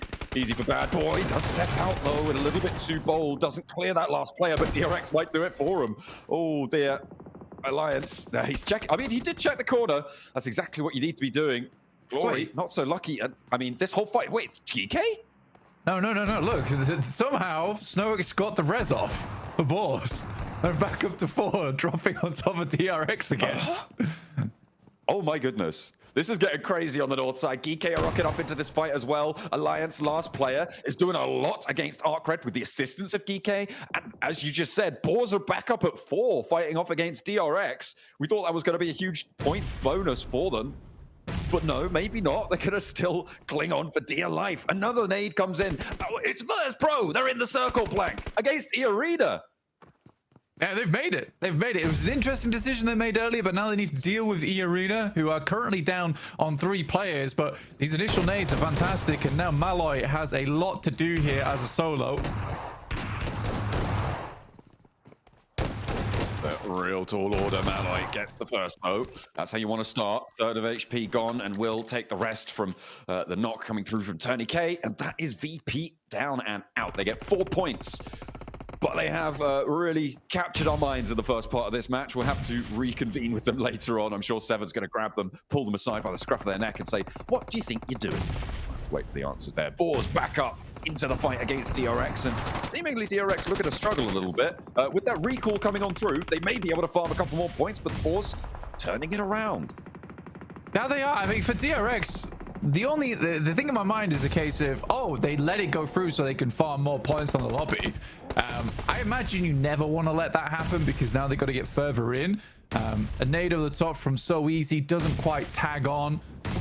But yeah, I mean, the loot is pretty limited for the Boars after they dropped in. You get whatever kit you're given. Boars now last player remaining. Not able to quite find that shot though, and that leaves So Easy down. Pikes, they should be able to clean house though. Either way, 8 elims. Not bad. Hey, that's how you want to do it. At the moment, Regnum Kaya have not been able to get anything so far. They've been quiet on the western side, one of the few teams to stay west of this river blank, and they have been keeping out of things. So at the moment, DRX take the top spot. Question is, how survivable will it be from that northern side? And a knock over towards Silas behind for Regnum Kaya. Pretty nasty. That's not something they're really going to be going back for. So they're playing on as 3 underneath Waybo. Yeah, I mean, Waybo's got that high ground. It's a lovely bit of high ground as well. I mean, you don't really only have to play towards the center of the circle here. Kike's forced to, off the back of some unfortunate starts there. My ghouls are currently recovering versus Nuclear Zone. Becoming some nuclear zombies here in the lobby. This is one hell of a story arc, and not so strong arc on that nade, unfortunately. Yeah, I gotta still keep bobbling them through, not connecting onto the ghouls. Godspeed in range of the shotgun, not quite. And Arthur hops back into the face of another. That's a really nice pickup and an immediate flush for Yatka. Leaving Nuclear Zone now just on 1 player alive. See if they can beat Team Secret's tally from Group Green as they crush on over the ghouls, looking to go nuclear against Nuclear Zone, sweeping through the rest of it. But Ichi goes down, and the blue zone is causing a little bit of trouble here. Without recall beacons now, you do need to be careful, and they will guaranteed lose 1. Tried to close the door on him, but it's not going to happen. I mean, he did. No he way. did close the door on him, and he got knocked because of it and flushed. Radioactive ghouls now looking to finish things off, but Fajita is a little bit of a strong member on the side of Nuclear Zone. Could clutch this out, but it's Kaikse from DRX actually to move on in. And the Burmese Ghouls will have to do something about this. Luckily, there's some shots from the sidelines to immediately take him down. And DRX are down to 1 with that as well. They've only got QXZ out down further south here. Burmese Ghouls, they've been double third party to keep them alive as 3 and allow them to get some healing on board, but they are really lacking on that healing. No first aids remaining, no nades really there. DRX dropping that deployable cover, wanting to guard out the Burmese Ghouls on this northeastern side. Regnum Kaya yet to push in. Waybo actually the team to go proactively through. And the cover flares start to establish some cover moving in. Burmese Ghouls making their move. Now, I've blessed the ghouls with some gravestones to hide behind here. Hopefully they can make their way through the marshes over towards DRX. But True Rippers actually have a strong spot over on the eastern side. They're consistently taking shots over towards the west. Waybo did take a fair bit of damage coming through from Influence Rage. You can't really ever count Influence Rage out. All those players are incredibly good. And I'm a bit disappointed that they're not in the top 3 after their strong start of Group Red. Either way, all the teams up here are super deserving of their spot, and the teams that I expected to make it through anyway. Yes. Spotted. Nice discipline from the Ghouls as they seemingly love a bit of rondo on this final day for themselves, trying to get away from an 11th place. Still, I think, a little bit too tall of an order to get up towards 3rd place blank, but you know what that means?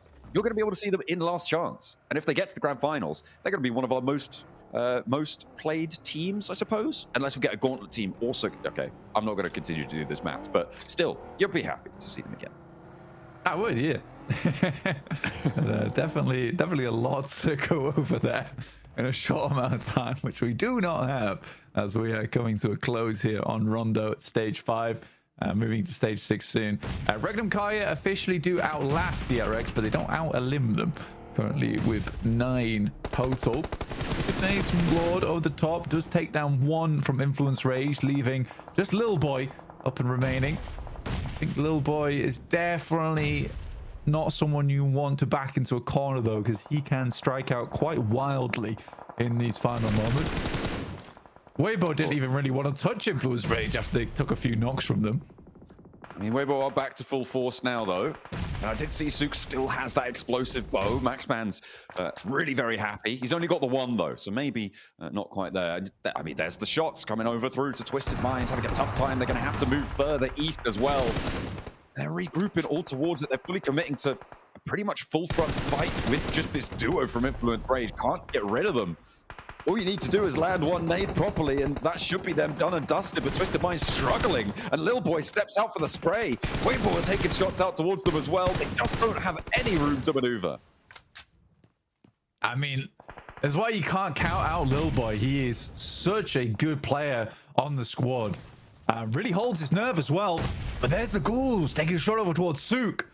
Finding at least one limb there over towards Waybo. And that's from up on high on the northern edge. Tony K still going his E arena. They've been playing with 3 for a long while, and it's been not an easy locations. During Gauntlet, this was a circle where Regnum Kai was able to pick himself a second place, hoping to finish off here with a first, considering, you know, Gauntlet was a much harder stage. No.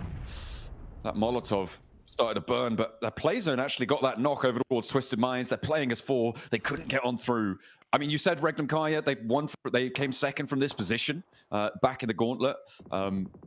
They did manage to sneak their way through onto this one, I think it's safe to say. Waybo didn't control them moving on in. They were all the way on that northern side, just to the west of where Burmese Ghouls are right now. Looks like they're going to try and poke their noses in too. Oh, Little Boy's still going here. It's a good pickoff.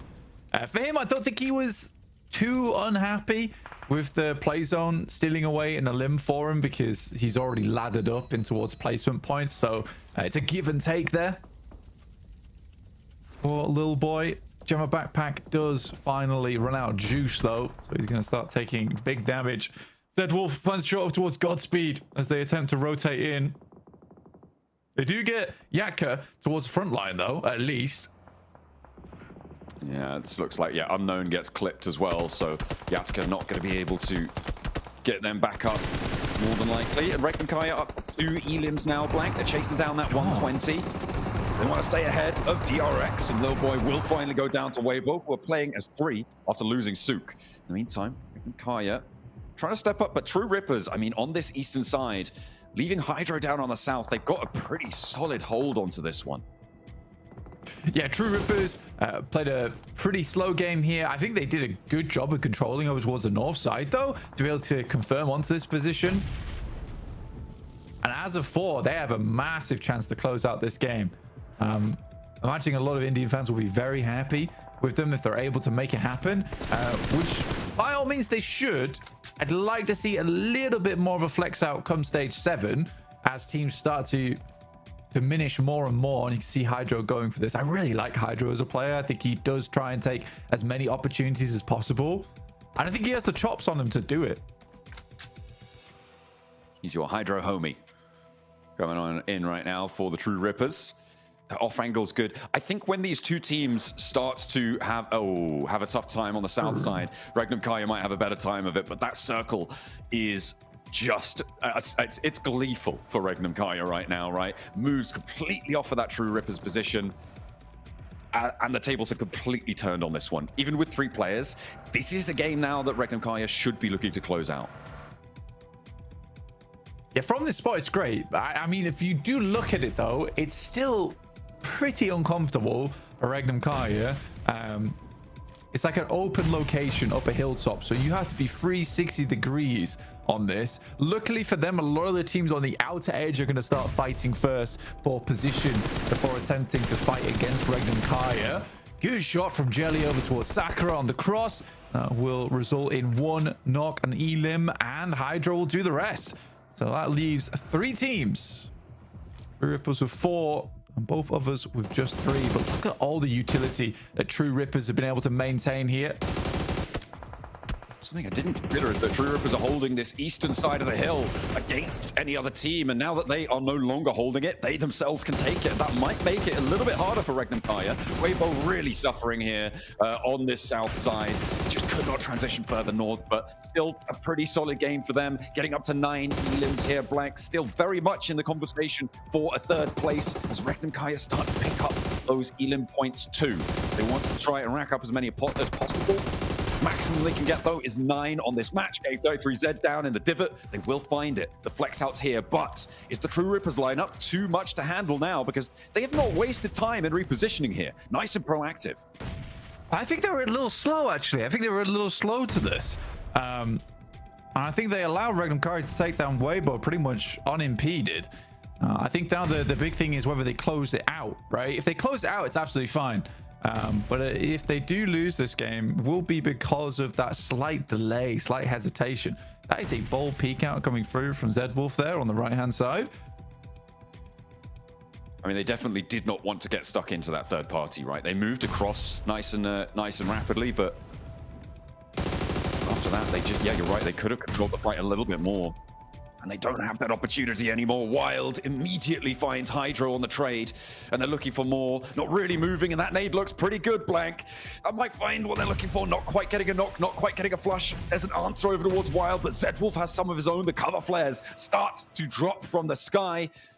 And it is necessary to get this res to keep the numbers advantage on side for True Rippers, facing off against Regnum Kaya. Both teams pretty desperate for these points. Regnum Kaya more for pride than anything to jump up towards that top spot again. I mean, it's also kind of crazy that True Rippers have eaten through pretty much all their utility already. They were on like 12 nades, they're now to 2. Regnum Kaya have 3 more to work with. So I'm not sure where all those nades went from True Rippers. I mean, coming through thick and fast. Yeah, we're setting things up here. Right now, Regnum Kaya does control a lot of the zone to work with. But True Rippers back up to 4. How they deal with this slice across from Regnum Kaya will be determining how this game ends, John. I mean, if Zedwolf had a nade or 2 here, this would be probably a different story. But this is, I mean, this is fairly masterful for Regnum Kaya. A little bit allowed to do this by the fact that True Rippers didn't crest over the ridgeline fast enough, or at least push on towards the northern side, right? Wild and Zedwolf, they flexed all the way down south to deal with Waybo. The time was then really to try and push onto Loxy with 2 or 3 of your players for True Rippers. So they did miss that opportunity there. Yeah, I mean, as a foreman, you always take those pushes, right? As a foreman, you always take those pushes because you're more than confident that you're probably the most dominant force in the lobby at that point in time. If for Regnum Kaya, this is a very easy lineup for them. They have the peak over. For True Rippers, they're forced out into the open. For Regnum Kaya, though, it's the fact they have to deal with 4 guns to their 3. So they'll have to be very quick on the approach. And these initial nades, they only have 3 of them, have to be really on target. But there's only a limited amount of space up here on this plateau. Nade over from Wild. Finds my Hydro. A massive opener. The answer not going to be there.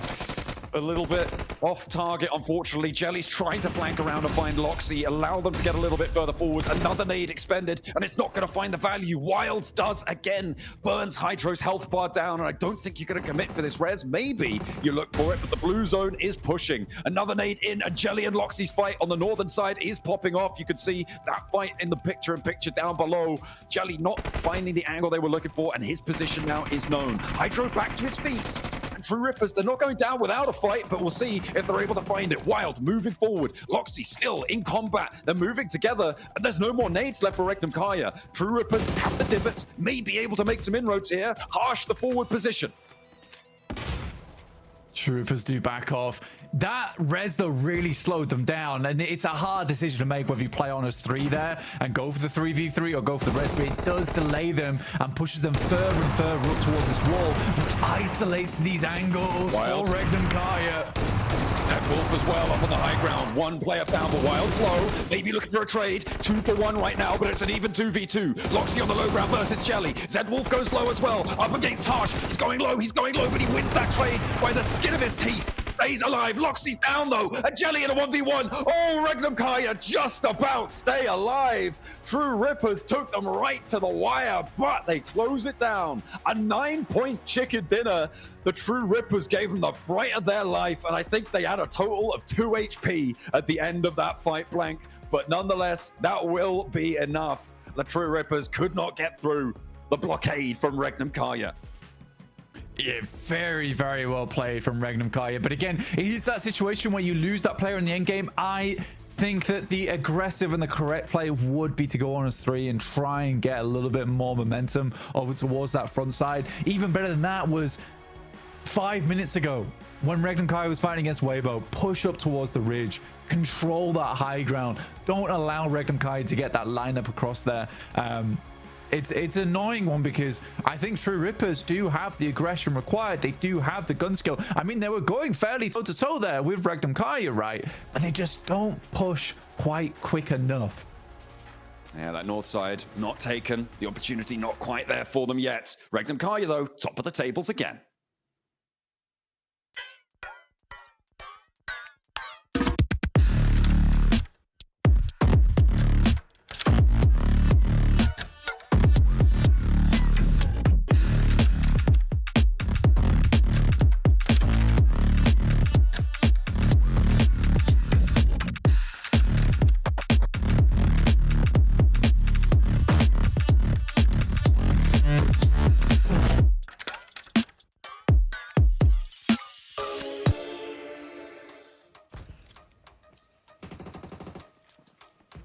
And with that chicken dinner, Regnum Karia, welcome to the PUBG Mobile Global Championship Grand Finals. Man, there's only a couple spots left after this. Regnum Karia clutching up the 3v4 in the end game here, Max.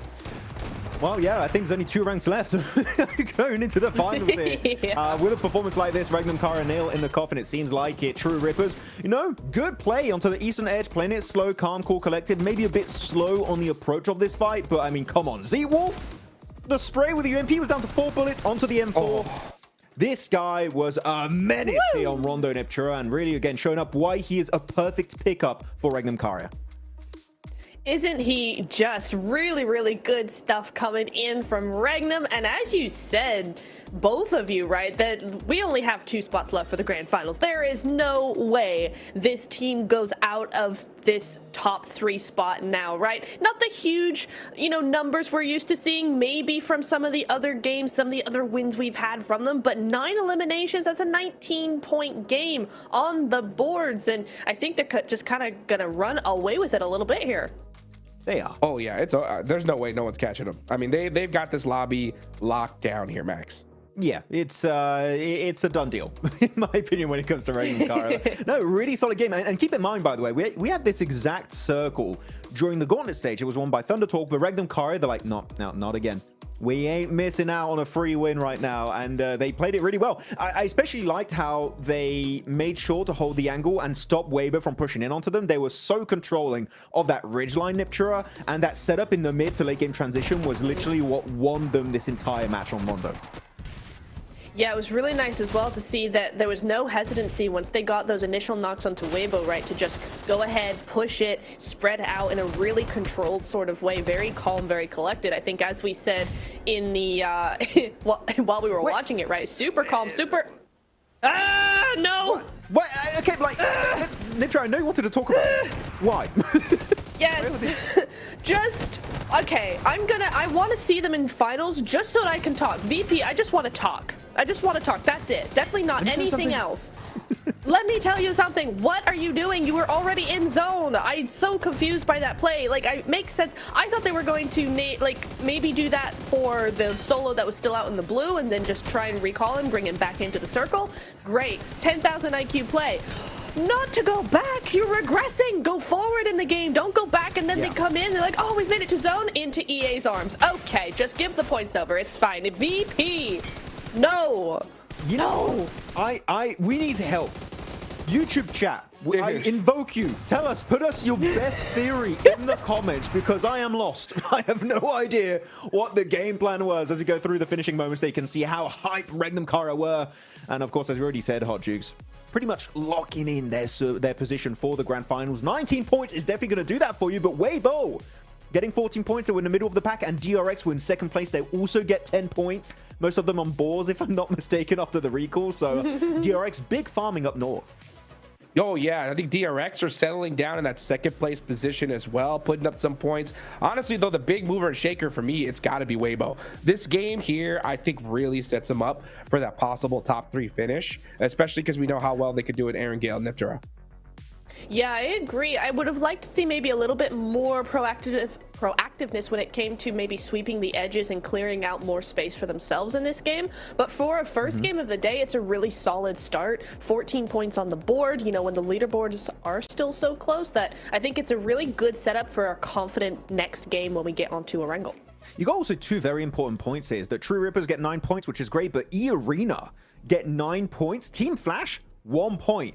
I believe they're gonna be very close to one another in the leaderboards. I don't think E-Arena jump in third just yet, but literally just a good game, depending on how Team Flash perform, and they will be the new top 3 squad. As MVP is wild, are we surprised, Niptura? No. Definitely not. No. No, Wild's not at all, crazy. man. He is going crazy, and he continues to go crazy. Isn't that insane? Isn't that wild, guys? Isn't that wild that he continues to be super consistent? Day 2, now coming into day 3. Love this for him.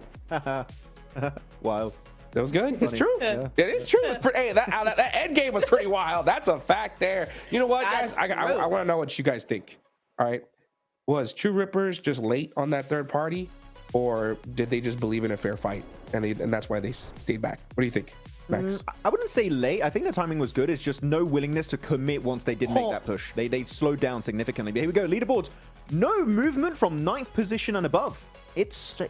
It's stagnant. Ow. It's not moving. But yeah, True Ripper's back on them. I do think that here, just once you especially find that you have the man advantage, I feel like that point, Niptro, they would have full committed, because if they get a big game, chances are maybe they would be over the side of ball and just barely able to make in top 11. Yeah, I agree. I think Jelly had a really great off angle, but he just wasn't able to capitalize on it. He just wasn't able to get that momentum and push forward and try and be, you know, make something. He was just a little bit too careful on it for my taste. If he had been a bit more into that angle, then yeah, I think he could have done something and they could have probably won the game. But Regnum won the game, and Regnum get 130 points. DRX are at 120. We're starting to see a little bit of a point gap here, guys, because Flash with 108, it's not undoable, of course. EA with 105. I mean, we got several teams now with 100 points, but it's starting to be run away with. If Regnum can get some top 5 finishes or just some high elim games, they're going to stay well ahead of the rest of the pack. And we saw Waybo popping off with the explosive bow on that hot drop, right? If he does it again, hey, 6 more points if Flash gets 0 points, and he could be our new podium squad. Waybo looking really solid. Influence Rage, though, Hot Jukes, where are they gone? Yeah. Had a stellar start here on day 1 for Group Red, and ever since, they kind of fizzled out completely, not able to really bring too much to the table, except for Lil Boy, though. This game, he was destroying Twisted Minds on the western side. Great plays, but a solo is not going to redeem this tournament for you so far. Yeah, definitely helped put some points on the board, right? I mean, they're not out of this just yet. And look at that little boy. Yeah, with 5 eliminations, he was going crazy there towards the end. Sure, he had a little bit of help from Waybo and EA, but still to mount a 1v4 defense there towards the end with a blue zone on your back is pretty dang tough. So he's definitely trying to keep his team alive here. Now, we didn't see like changes in the rankings, Niptura, but we did see that, you know, Waybo was behind Flash 19 points going into today. Now it's down to 7. So that gap is getting closer than ever here. Ooh, it really is. And if you're Flash, you're starting to get a little bit nervous, right? And I really hope that means that they're not, that doesn't mean that they're going to get super pressured, right? Because they've been having a really good Group Red stage, right? It's been so easy for them just because of that first day. They were able to just pop off and get all the points they needed. Now the other teams are starting to wake up, starting to go, oh, it's day 3, we better do something. You've got some big teams right behind you. They just need to make sure they keep that consistency, because if they play the way they've been playing the last 2 days, we are going to see them in the top 3 for sure. They are good enough to do that. They have shown us time and time again that they can beat out a lot of these global teams. They just need to stay ahead of the curve just a little bit longer. Yeah, I think that I'm looking at Arcred in particular. We're looking at the squads above them, your Influence Rage, Waybo, E-Arena, but I'm telling you, Arcred, just like Go Team in their respective group, right, were a big surprise. I feel like Arcred could be the ones to come in swinging and steal a position literally last minute. So keep an eye out. Uzbekistan, they're scary. Absolutely, man. And you know what? I'm really just starting to think about Team Flash here, right? Because we had the storyline at the start of day number 2, right? The new kings versus the OGs, right? Regnum Karya, they are so used to the situation, and that's why they are thriving, right? How is Flash gonna handle this pressure? We talked about at the start of the day, right? Pressure is so difficult to overcome. It is now at its peak. With Waybo doing good now, Flash have to be able to settle down and put up some points here in Niptura. They do. I just hope that they don't change up their rotations or their strategy in any big way, right, Max? I think you might agree with that there, because it's just like they've done so well with their strategy as is. Don't change it just because some teams are starting to put up some big points. That's not enough reason. If you start feeling like you're getting taken out on rotations a lot more today, then cool. Then this is the time to actually change something up. Don't do it just because other teams are also doing well. Don't go, oh, we need to keep to ourselves now because other teams are doing big things. It's like, no. Make sure that you have presence as well. Make sure that you have what you want to do, and actually say to the other teams, you can't bully us out of our top 3 position. We've come here, we've earned it so far, we will continue to earn it, and that's the confidence they need to keep up. I mean, definitely, if you're in the top 3 currently in a PMGC lobby, guess what? Maybe what you've been doing so far ain't that bad, so maybe you should just keep it going to some extent. So definitely go for it. By the way, I do want to point out, Nimtro's got a new chair. Let's go! It's cool. Upgraded PMGC chair. I didn't realize. I just saw it. Congrats on the chair. Yeah. Great desk. It's Great very analysis. comfy. That's what I'm talking about, dude. Yeah, you got that eye, Max, man. You can see that chair rotation real quick, right? You know what? And it's so crazy when we talk about these top squads. You know, one thing that's interesting that stood out to me, because it just kind of just hit me like a light bulb moment. You know, the fact that Sook from Waybo uses that explosive blow, the bow, right? It's so good because it just blows up everything and you can kind of get some really good things happening there for you. But what it also does is it's a dead giveaway of who you're fighting. You know what I'm saying? So like, let's be real. If your team Flash, Waybo is creeping up on you on the leaderboards. If I hear that explosive bow in your back, I'm like, that's Sook. Waybo, they're right there. Let's go. Right. So I mean, there is something that could come into play a little bit. What do you think, Max? Are we going to see some Sook impersonators? Just like, what if I fake being Sook? They'll think we're Waybo and they might run away. Okay, no, that's I'm reading too much into it. Possible. No, it's a real thing though. Like, if you see there's an explosive bow being used, like chances are 99% of the chance that's going to be Sook. And if Waybo are in a top 3 position and they do clash with your likes of maybe E Arena or Influence Rage or Arc Red, they're like, well, maybe this is a fight that is worth taking at that point in time. So I don't know if it's going to be like a big thing, Niptura, but it is something that, like, if they do spot it out and it does make sense to take a fight with Waybo at that time, maybe it could do something in this lobby. Yeah, it is a little bit of a calling card, right? It's like as soon as you see that explosive bow, you know exactly who that is. So I think Sook's gonna have to be a little bit more careful with how he plays those big old plays, just because that is gonna be now a target on his back. It's a good point to make. Yeah. I'm just gonna be interested to see if we're gonna continue to see it in the next few matches. I mean, any time is good as now, right? Because he did get that first Elim with the explosive bow, that knock with the explosive bow on Rondo. We saw it for the first time after 2 days, so maybe that's just his sign to just keep on going with it.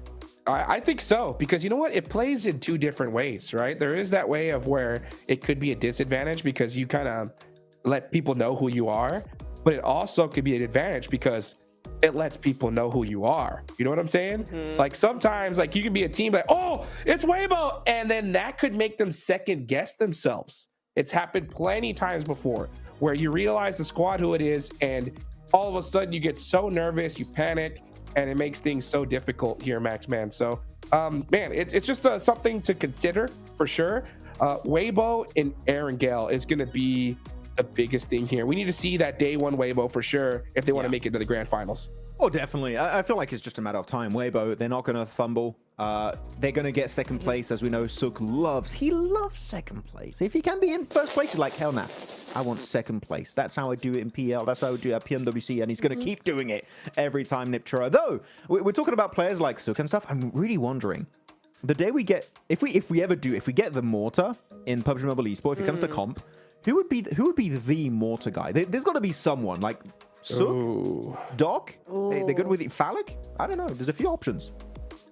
There is a few options. I don't know why my second thought was Top. First was Sook, then was Top.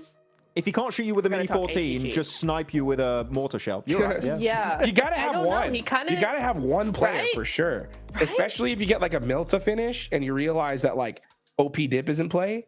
Because I think when mortars come out, guys, OP Dip is dead as a spot. Like completely. Oh yeah. If it does, it is OP. I don't know if it ever will. If it does though, it will be cool. I think it was OP. I think it was, but now teams have got, like, they know that's every crevice of that spot. So it's so weak from the backside. People just drive up, throw nades, and then it's just chaos, right? I think it's a strong spot towards like the absolute late game, but taking it early now, I mean, we've seen like in this lobby, teams like third party, fourth party, and it's just craziness there. It is hectic. I mean, I was talking about the mortar, but I get your point also. Yeah, OP Dip is quite interesting as a position on Erangel, the grassy pastures. But yeah, now onto Erangel. Curious to see who's going to be able to step up to the plate, Niptra. I mean, are we going to see Blank's Ghouls do something? Are they going to win an Erangel? I'm still waiting to see a big Erangel game from the Ghouls. Yeah, I would like to see that. That would be very interesting because, you know, we did see them get that win on Rondo. Now we need to see them get the win on Erangel if they're going to do anything, right? Because they are a team that needs to do something here. 9th place overall, still a safe enough position for them to get into last chance, but if they really want to make sure that they've got that spot, yeah, a win I think would be the best option for them. Of course, a win I mean, a win's going to be the best option for any team, right? But for them in particular to solidify that chance and make sure that they're not feeling as pressured for the rest of the day, you know, you want to get that win as soon as possible. I know I've been repeating myself, but we need to continue the Yangon Galacticos Myanmar legacy to some extent. We've got to keep it going, okay? I was very sad when they didn't qualify through PMCL. But here, of course, they're trying to hold the hopes high for the entire Myanmar region in PUBG Mobile Esport, which is growing rapidly, by the way. I'm very, very curious to see how they're going to be performing as a region going into 2026. Because, yeah, it's so cool to see these regions rise up at Hojux, right? So, like, this year was the year of clearly Myanmar with PMWC. Last year, in my opinion, was the year of Japan. The best year Japan ever had, winning PMGO second place. It's too soon. Into PMWC at the halfway point that was eventually won by Alpha 7. I'm wondering which region will be the new rising region of PUBG Mobile Esport in 2026. There's so many good options, man. Yeah, so many indeed. You know, it made me sick to see that we're not going to see Team Japan in the grand finals here this year. You know what I'm saying? But you know what? It's back and forth, right? The lobby changes. We notice that teams like level up every single year, and you got to definitely just be prepared for that. You know, I'm looking at the back at the leaderboards here in Neptura. For me personally, it's really interesting because we're seeing such dominance. This is what I predict. We're going to see Regnum Karya, DRX just run with the rest of the lobby. I think they're in a position just like where it's just going to keep on happening. So you got one slot available. It's still possible for teams like GK and Arc Red to make it happen, but I think it's all on this first Erangel. I think they have to win it. If they don't, there's no shot. What do you think? I would agree with that. I think if you're not going to get the win, then you need to get a really controlling, strong game with a lot of eliminations, top 3, top 5, something like that, right? I think top 3. A win is always going to be your best shot, but I think for Arcade and Geek, you know, they're kind of 20, 30 points away. For the first game, I'd be very happy with just seeing their macro, seeing them trying to control portions of the zone, trying to see them, you know, sweep edges, get as many elims as possible. If they don't get the win, that's okay. I just want to see that momentum starting to build from a team in this first Erangel. Max, you agree? Yeah, I would agree with that overall. I'm just looking at the leaderboards. I'm looking like, what's the cutoff right now? Has it changed? It hasn't really changed right now. It's still 8th position and above. Maybe Burmese Ghouls can still do a jump up. They got 73 points. Technically, it is in reach of a 3rd ranked place from Team Flash. Yeah. So it's still doable for Burmese Ghouls. They can make it happen. You know what? We got to hear from True Rippers, right? After that last fight with Regnum Karya. Jelly is on the stage with the 7WG. Let's go and hear what this guy has to say. Welcome to a quick report with the 7WG. I'm joined by Hydro from True Rippers, a team that finished in 2nd place. They definitely could have gotten the win, if I'm being completely honest. Why was True Rippers not willing to be more proactive against Regnum Karya, especially when there was a fight going on between them and another team? उस time पे हमारे पास right का information नहीं था just हमारी left side वाली area हमने clear किया था एंड हमारे पास लूट की कमी थी तो उस टाइम पे हमारे लूट और उस सब में थोड़ा सा दिमाग चला गया था एंड जैसे ही हमें राइट का इन्फॉर्मेशन आया कि राइट क्लियर है and there is only 1 team left तो उस टाइम पे हमने लेफ़्ट का प्ले बनाने का ट्राई किया बट वहाँ पर थोड़ा बहुत हमारा चोक हुआ उसकी वजह से हमारा मैच थ्रो हो गया but we will work on that and ये वापस ना हो यही विश करते हैं They are saying that they didn't have a proper info about right side, and when they got the info about the right side, they were so late at that moment, and so they thought of making a play from left side only, and at the end they choked, and they are accepting that mistake, and they are going to come back next stronger. I appreciate the honesty. I appreciate that you even used the word choke because that's definitely what it was, but it is all about timing here at PMGC. I can't wait to see what you guys will be looking to do. You're continuing to learn, you're continuing to improve, and I'm hoping you make it to last chance. Shukriya, bye. Back to y'all. Well, you heard it. You heard it from the man himself, right? They knew that this was their game to win, and they lost it, right? You could see the look on their faces. I always am interested whenever we get these player camps. We saw it a little earlier. You could see the frustration in them talking to each other, but they seem to be focused, which is good because they need to focus up here big time if they want to make it the last chance, Max. Yeah, I mean, they're going to try and make their best. It's good to see, at least during the interview, they know what was the main mistake, so they can try and learn from that and build upon it. Yeah, well, you know what, guys? We got the next game coming up soon. I appreciate everybody for being patient with us right here because, man, it's so dang close. You know, personally, when it comes to like that mid pack of trying to make it a top 3, I think you got to go for it, like without a shadow of a doubt. I think this is the game because personally, from what I've seen so far, Arc Red, Geek, I don't know if they're going to make it a last chance, guys, considering that. You know what I'm saying? Yeah. It's last chance is going to be so dang stacked. It's only 2 days and only 2 teams are moving forward, right? So if you consider all that, you got to kind of look at this as like, hey, this is it, right? If we want to make it to the grand finals, we got to pull something out here. So I don't want to see them play XShow at all. I think they got to go nuts, Max. Yeah, I mean, I feel like there's only 1 slot remaining here. I think Team Flash might be the one to fall. DRX right in them are looking mighty scary, so only one team can make that comeback happen. We'll be right back after this break, guys. Don't go anywhere. I don't think any PMSL champion teams are stronger than us. ممكن اقول لرؤوف طور لعبك لانه حبي احنا جايين ندمرك.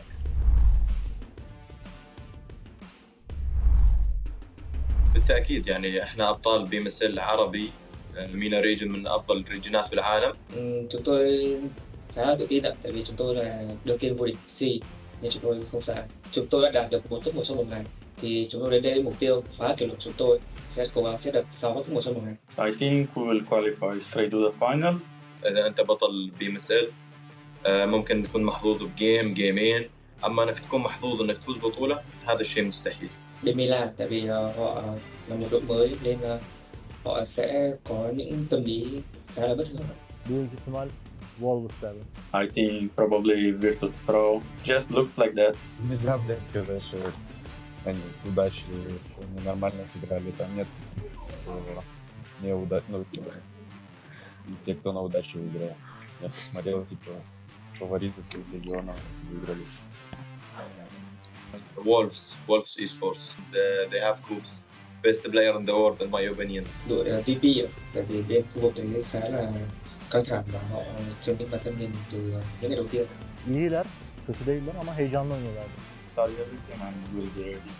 Я считаю, что из всех победителей PMSL мы являемся самой сильной командой. Vertus Pro çok iyi oynadı. DX zaten bu PUBG Mobile oynadığımdan beri hiç sevmiyorum oyun tarzlarını. Kendilerini seviyorum ama oyun tarzlarını hiç sevmiyorum. Yani bölgeleri güçsüz olduğu için ben MENA bölgesi demek istiyorum. Oradaki takımları biraz daha vurmak kolay diyebilirim. Main fight hariç. I don't think any PMSL champion teams are stronger than us. Я думаю, для нашей команды будет легче всего зарабатывать только на плюсах из Америки. ممكن اقول لرؤوف طور لعبك لانه حبي احنا جايين ندمرك. Em muốn gửi một lần nhắc đến đội đương kim vô địch BMSL Milan là cách chơi của họ có thể là khá là ổn ở bên khu vực đấy, nhưng ra đây chúng tôi chưa chắc các bạn đã làm được. Yes, I think we have a lower experience than the other teams, but I think this is benefits us. It's in our advantage because the teams don't know how we're really going to play.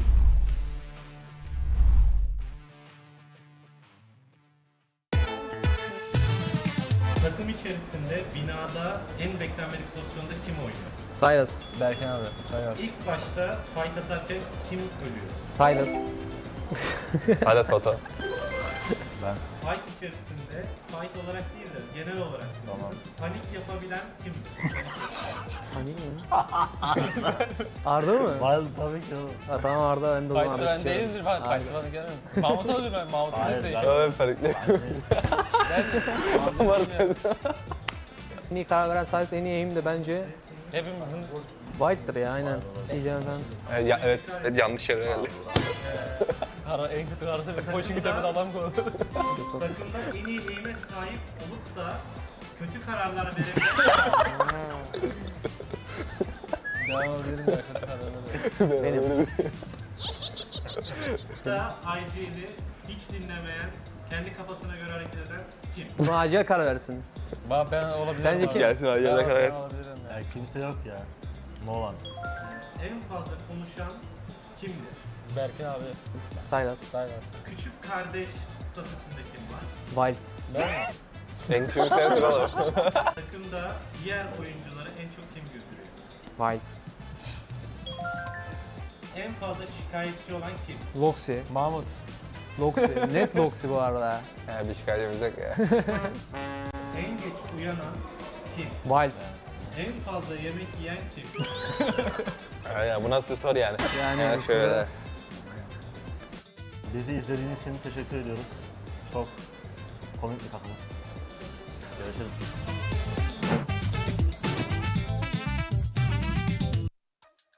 Welcome back, everybody. Appreciate you guys being so patient with us before we get match number 2 started. First Aaron Gale of the day. I'm Hot Jukes here with Maxman and Neptura, here to give you guys some more information before we get started. Now, we did get a little bit of a clarification on the last interview that we had on the stage with True Rippers. So he said that they lost because they didn't have proper information. The actual translation was they didn't have proper loot. Okay, so he actually accused us saying that we were underlooted there towards the end game, and that was the reason why we weren't able to clutch it up. What do you think about that answer, Max?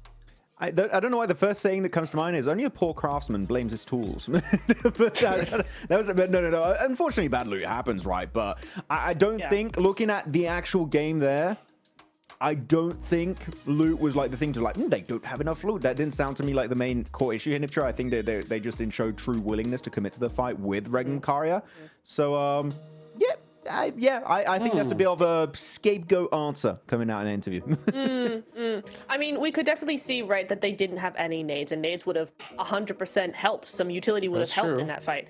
But I have to agree with Max that apart from that, there was also just not a willingness to fight. And I feel like that's a really good description of that. They just weren't ready to commit to that fight in the way that they should have and in the time that they should have as well. So it's a very narrow miss of a win. Hopefully they can kind of just like loot up a little bit more and get into the next game ready to go and get that win. Because looking back at how the players were positioned real quick, Hot Jukes, is Jelly had a really strong off angle, and it's a good defensive angle. If you are going to get pushed up, guess what? Jelly's angle really shuts that down instantly. But the thing is, Regnum knew that, wait, they have a really good setup. If we push, we're just going to get completely fed into the meat grinder, so let's play it slow. And they played it so slow. In fact, the circle pushed all of the, I was going to say Thunder Talk, all of True Rippers out of position, and they're just forced in a really bad spot that can easily be used in favor of Regnum Karya. So in this case, it was a good one. If the circle was slightly pulling their way, but it wasn't, the blue forced them in a really bad spot, made them make a mistake, and Regnum were just like, yeah, that was such an easy way to abuse the circle as their own weapon, kinda, and take home the win. So still a really good setup, I think, from True Rippers, but the circle didn't quite work greatly into that plan, and that's why the fumble did happen in my eyes. Yeah, that off angle from Loxy really shut down a lot of their like ability to kind of use their numbers to their advantage. And True Rippers, they were playing it really separate. They didn't try to bully them with their numbers. I think I would have liked to see that, just kind of like, hey, we don't have the play, but we got the numbers. Let's just trust in our gun skill. Let's just try to get this 3v2 and see what happens, you know? But man, these end game zones, especially when it's like, oh, if we lose this, we could not make it to the next stage. It's really hard, right, to make those happen. Regnum Karya did have the loot. That's for sure, right? Yeah. One thing I loved about them is like those guys were throwing nades. They were making terrain divots. They were throwing cover flares, and they were setting themselves up way better because of it. Now, that is by far one of my favorite things when it comes to Rondo is the fact that you can make those divots in the terrain, Max. Yeah. What would you like to see, right? Possibly translated from Rondo into some other maps. The terraforming is one of my favorite features, and if it goes onto Orangle, Miramar's already there's already enough dip snipture. I think we don't need it there. But on Orangle, you got these very flat finishes, especially field finishes or plateau finishes. You add the possibility to terraform, and instantly, I'm telling you, the whole meta of how you play Orangle shifts drastically in esports.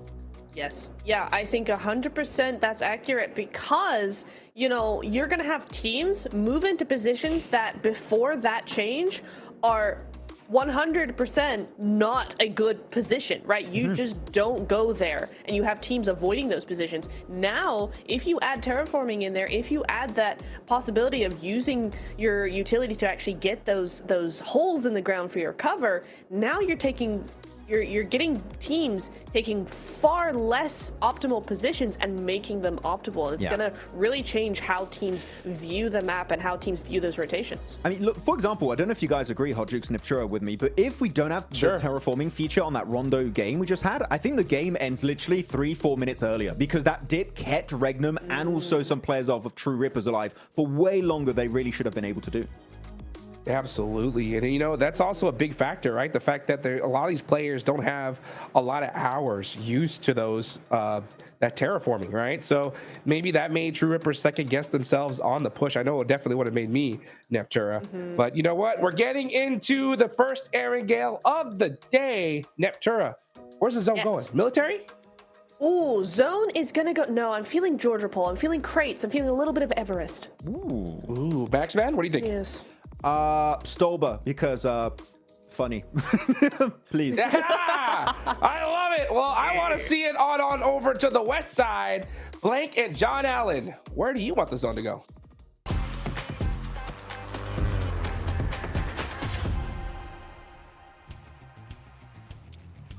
Where do I want the zone to go? I mean, that's always a difficult question. In terms of excitement, I mean, military islands are always fun, but we've seen quite a few of those now. We haven't even had a back-to-back one. I mean, we nearly had a Zaki circle, so that could be quite interesting to go back on towards.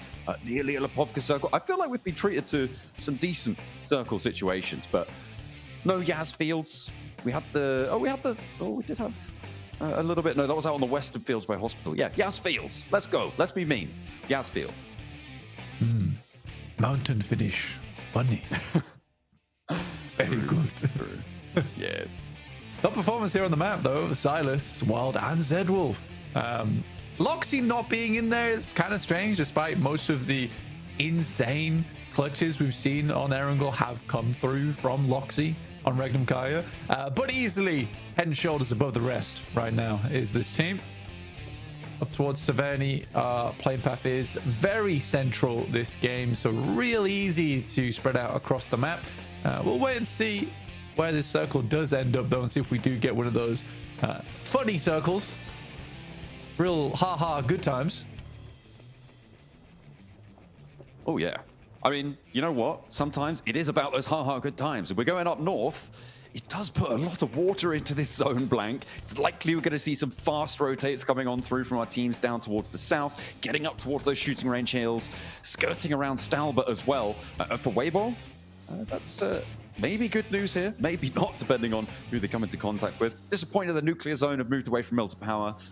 They have been generally disappointing, I think it's safe to say, over the course of the matches so far in this group. But going away from the nuclear reactor in Mil to Power, that's the most disappointing thing about them right now. You know it's bad when John uses the word generally.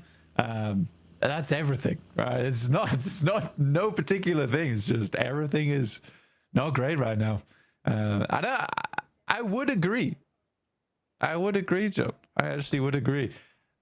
We're told we're getting an interview. Oh, I thought it was with VP. I did think it was with VP there for a second. I'm very excited. It might be. I hope it is. It might still well be, but there's a little. I think we're on board with this because Havlik is a little bit back and forth with Lil Boy. I think just get away from there. If you can find a vehicle, yeah, he's got a vehicle. This is definitely a get out of town situation for Boars. They're on the 12th place position right now. You can't afford to be taking some interesting flights like that.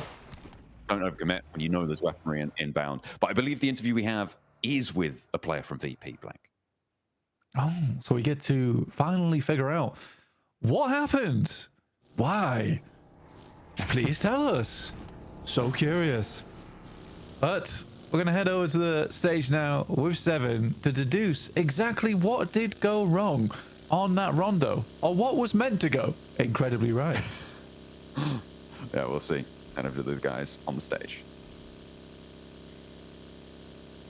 Welcome to a quick report with the 7WG. John Blank, you asked me a question. If I could get it for you, I'm going to get it for you right now because I got Aragon from VP. Why did you end up nading yourself? 3 players to be exact in Rondo. Так, на карте Рондо, почему вы взорвали себя? Ну, у нас была тактика играть один лонгардена, и чтобы не терять тайминги, мы просто взорвали себя. Потому что если бы мы поехали дальше искать, это было бы очень много времени. So we have a tactic. So we didn't want to lose the timings. And if we will continue to go, we will just lose the timing. So that's why we need ourselves. Okay, well, hey, that makes total sense. A tactical decision to be able to do it. Now, talking about tactical decisions that you might have to make during the day, you're currently 18 points away from 11th place. If that starts getting a little bit further away, are you willing to hunt down 11th place to stop them from getting points?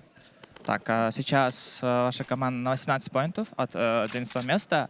Будете ли вы охотиться на других команд до 11 места, чтобы ворваться? Или 11 место, кто сейчас находится? Ну, еще есть очень много матчей до конца, поэтому как пойдет. Если будет мало поинтов и нам нужно будет руинить, то мы будем руинить. Мы готовы на все, чтобы пройти.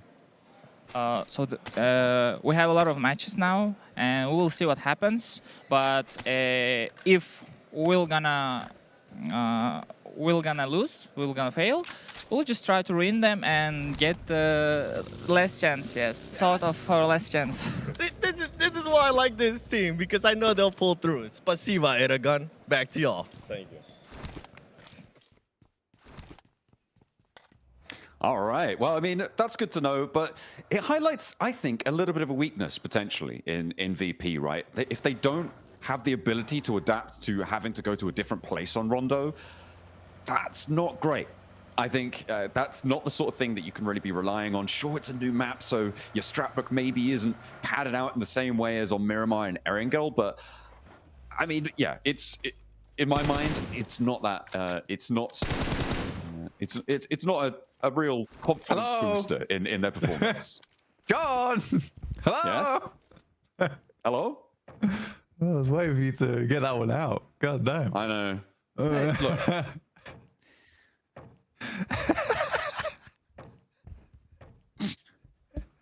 Can I have a necromancer, please? Because I'm dead. I'm sorry. I'm sorry. Can you necromancer me, please? I'll rise, John. Rise. But yeah, I think honestly, your point was good though.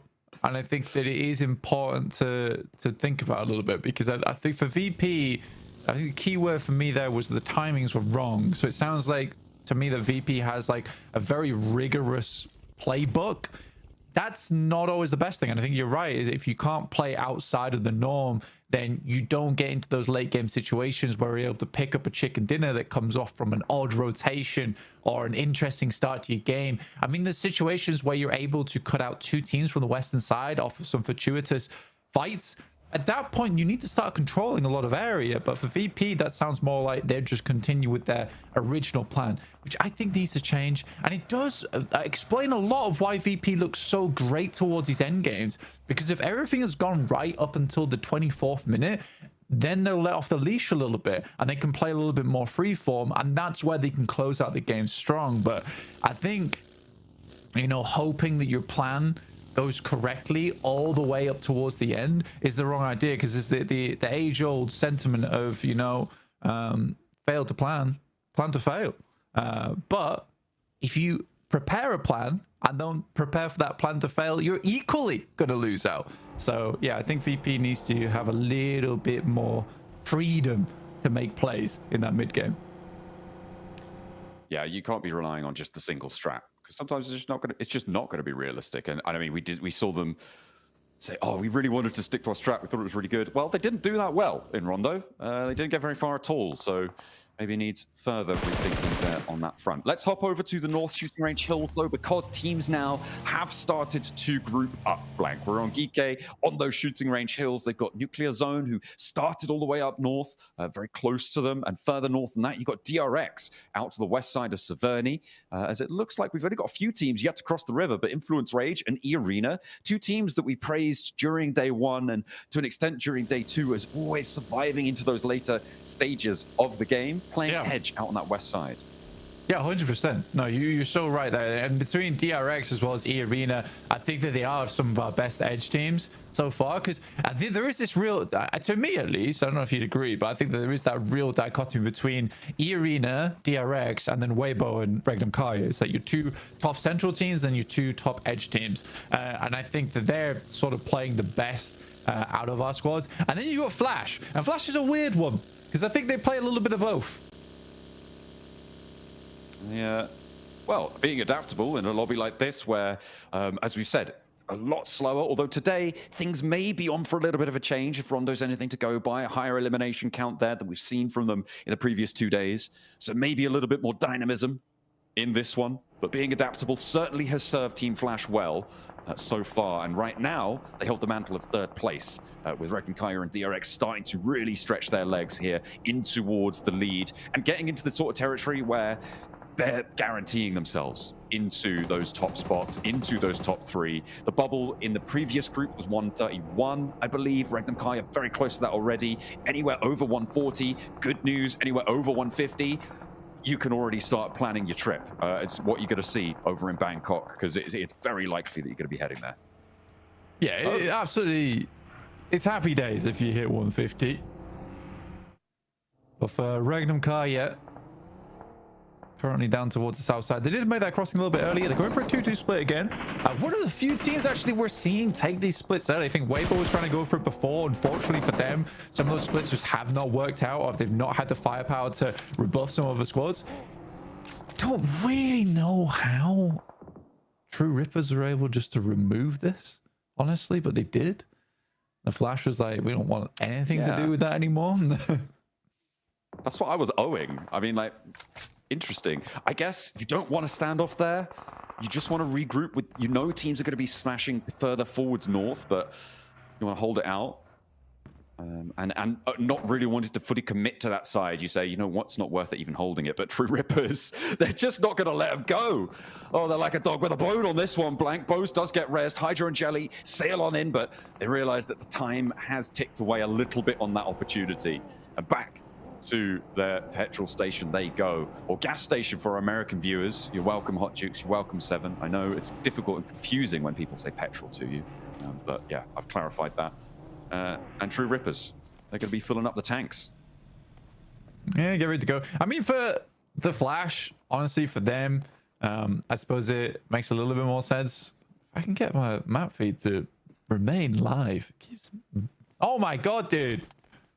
Stop. No, play. Oh, play. What?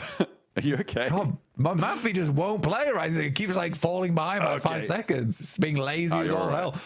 But yeah, I think for Flash, it does make more sense to head down towards the southwest side if they get ahead of it. And I think that's what in their head we're like, well, there's going to be quite a few teams that haven't quite made it here yet. So let's just push the advantage right now. And I think that Waybo is going to be a little bit surprised by Flash being here, actually, because they're sending down nice and early. With Influence Rage just chasing them, trying to pin the tail on the Waybos.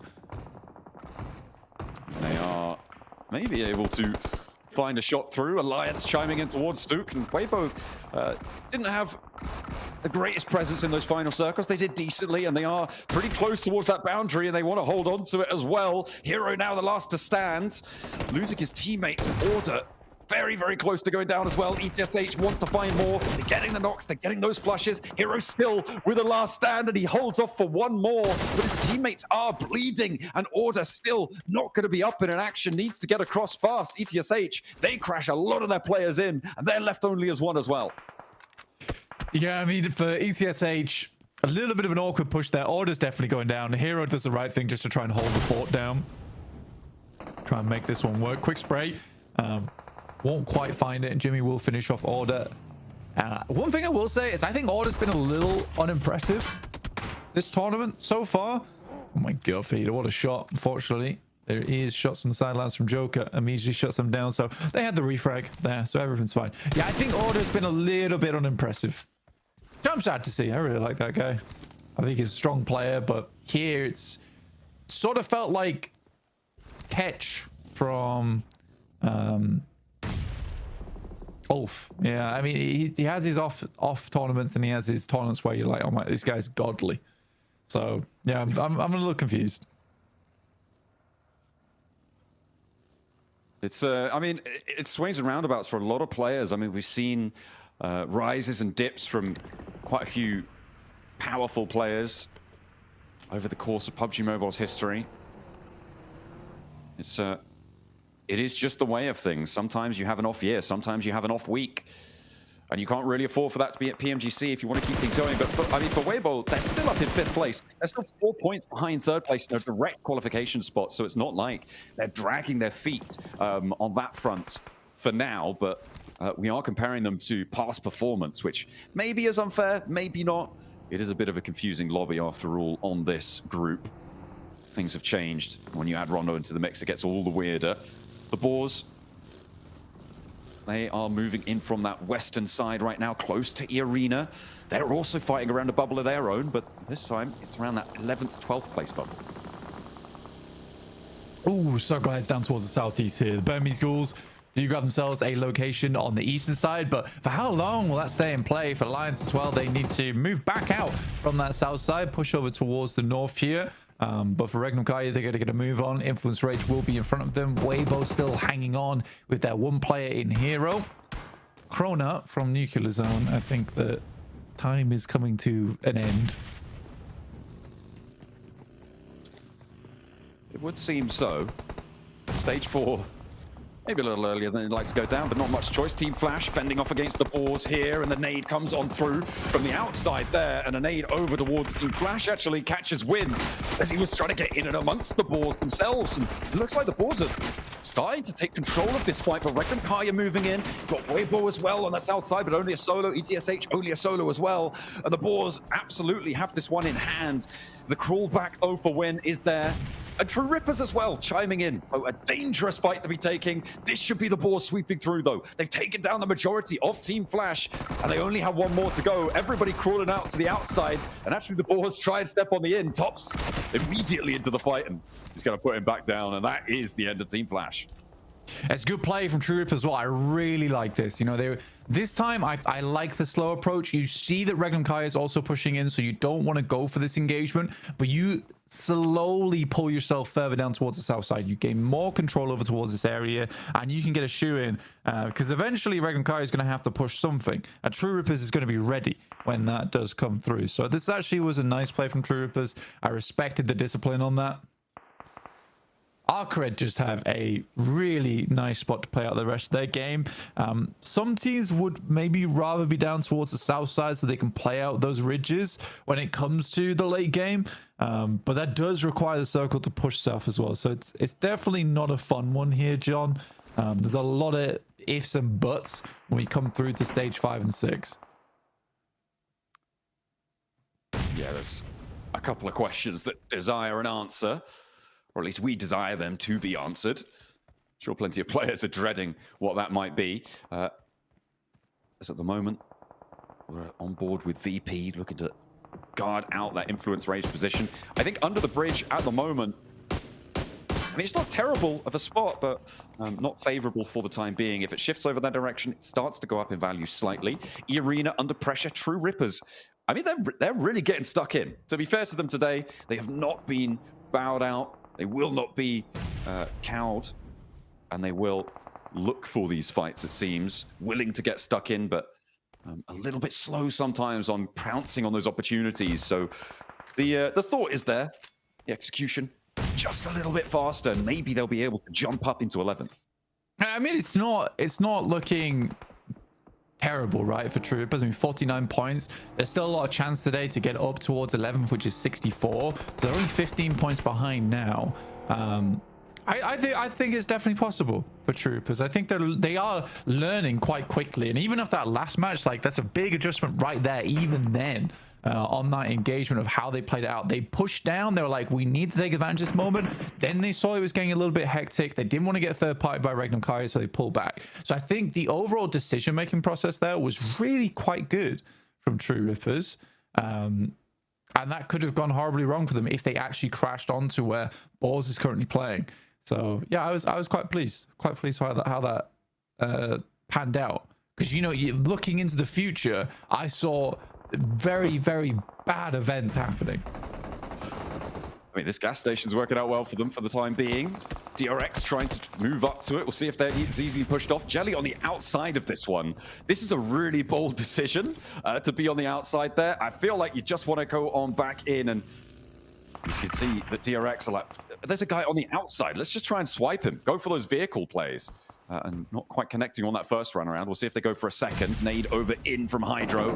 His feet not exposed, standing on the rooftop there. And they do keep things under control for the time being.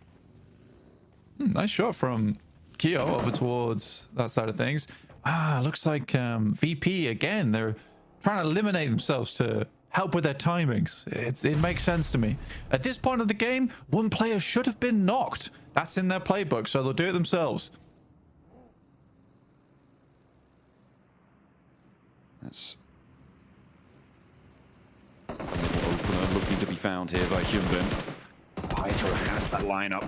The players hitting the dirt. No way you can do that. Hyunbin, you should know. These shots are coming through. They're going to see you immediately. Maybe he thought the smoke cover was there. The answering nade is pretty good, though.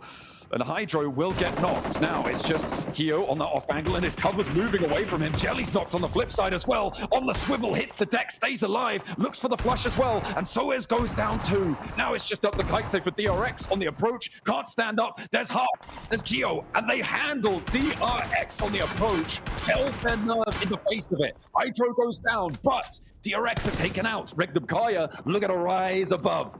Be free and clear in that first place spot. Yeah, I mean, for Regnum Kaya, after this game, they're playing it slow now, and absolutely fair enough for them to do that. They know that right now, for them, it's 16 more points and they're done.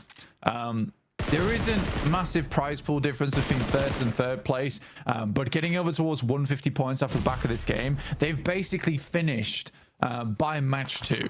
So I think for Regnum Kaya, for them, all that matters is just getting a late placing in this game. For True Rippers, though, taking down second spots, big news for them. Very, very big news for them. They did hold a lot of angles there, so it was slightly easier, but still, they held their own. For DRX, it's slightly more unfortunate at 123 points, but again, they're getting very close. They're also getting very close to finishing out that day.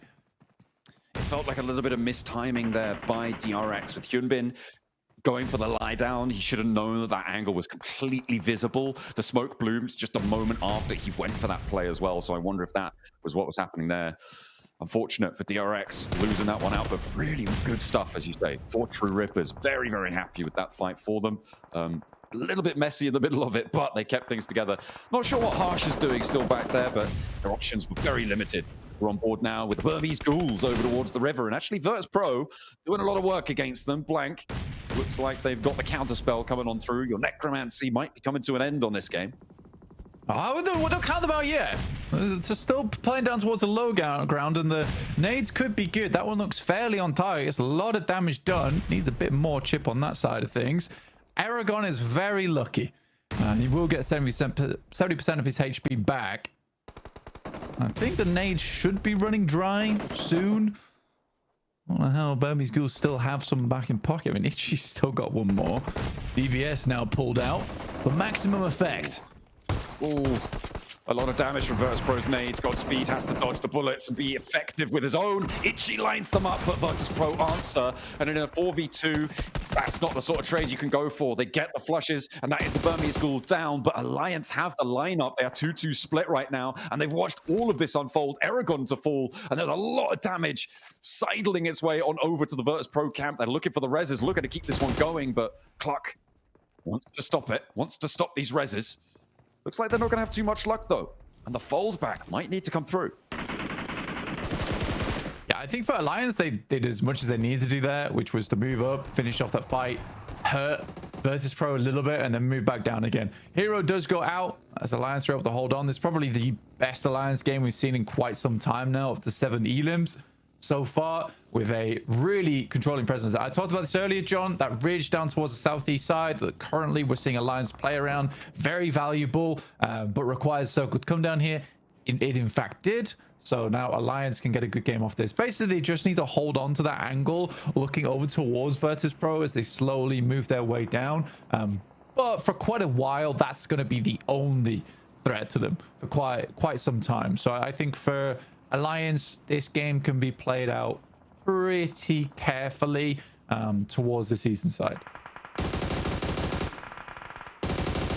We're on this eastern side. You say Alliance just keeping Vertus Pro on their toes. A lot of damage being poured on through this open hillside is not their friend.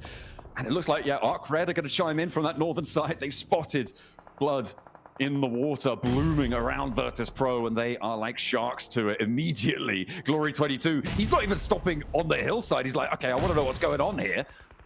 More like piranhas, maybe, because they just feast upon Vertus Pro, not even worrying about Alliance across the way. Somehow Voston doesn't go down to it, but they do manage to clean it out. And I think at this point, Arc Red, they've done their job. They now actually have a decent amount of control with this flex out.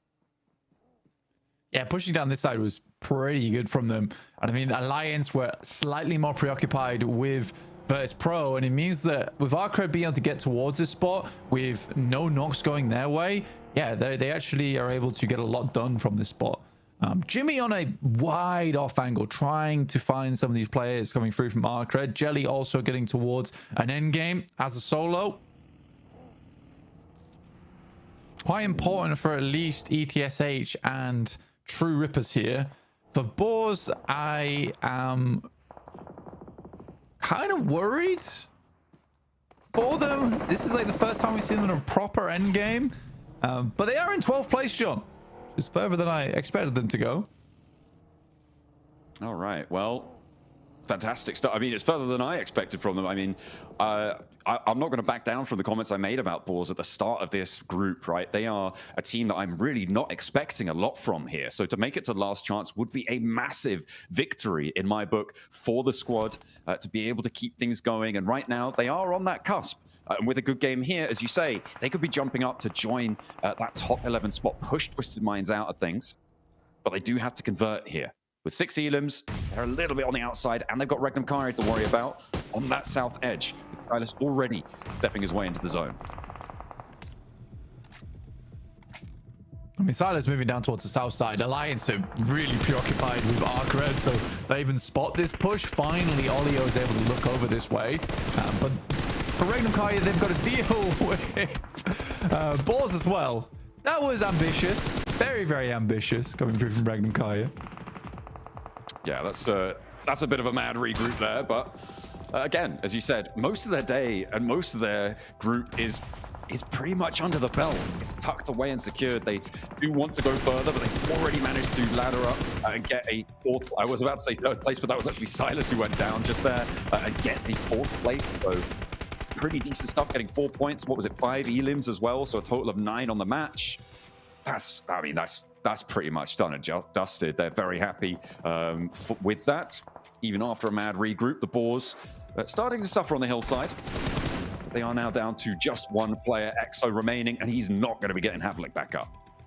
This is a big game now, though, for Alliance. If they win this game, it sees them safe, right? At least going through the last chance.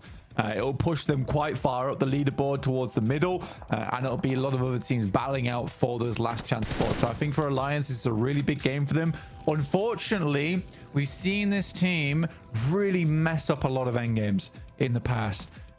And it could happen again here, especially with this circle, which shifts hard over towards Arc Red's position. Luckily, Alliance is already sending out, getting quite a bit of work done. Good shots from Jimmy with the AUG, and Olio will finish off the other.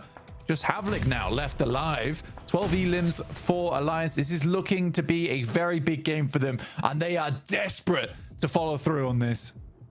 Absolutely, but against Arc Red on the circle right now, Arc Red have got the terrain, they've got the circle edge under control, and Alliance have yet to put a foot in.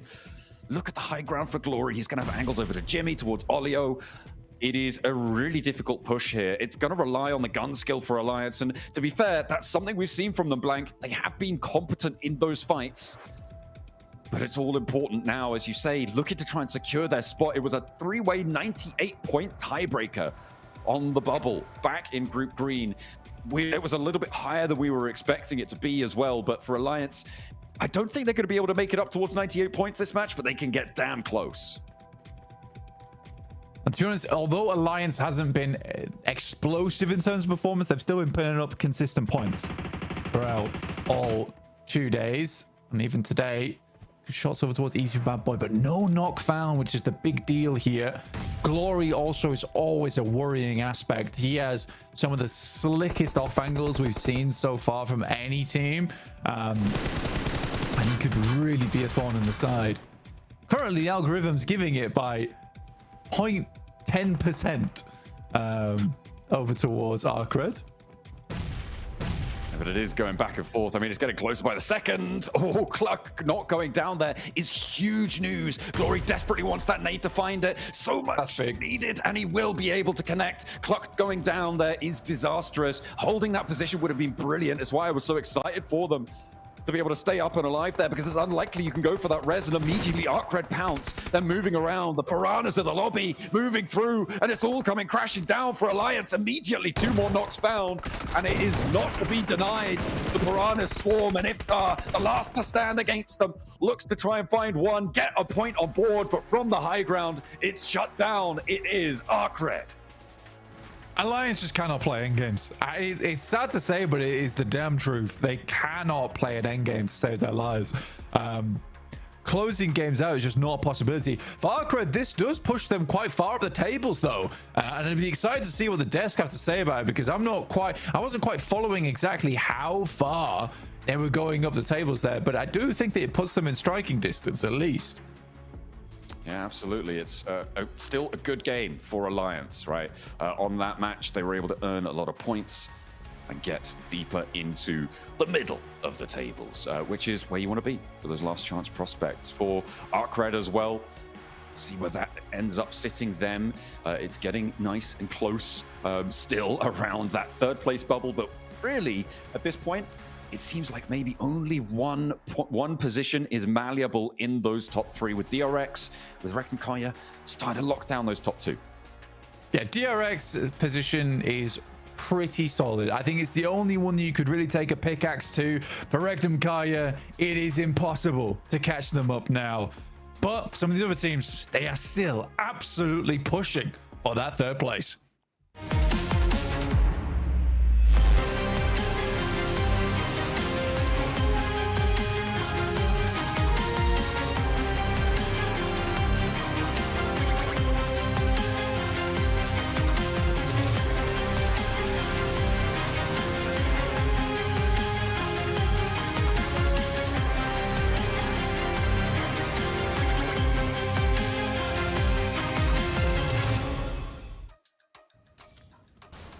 Arcred's back were against the wall. They needed to win this match if they wanted any shot of making it to the grand finals.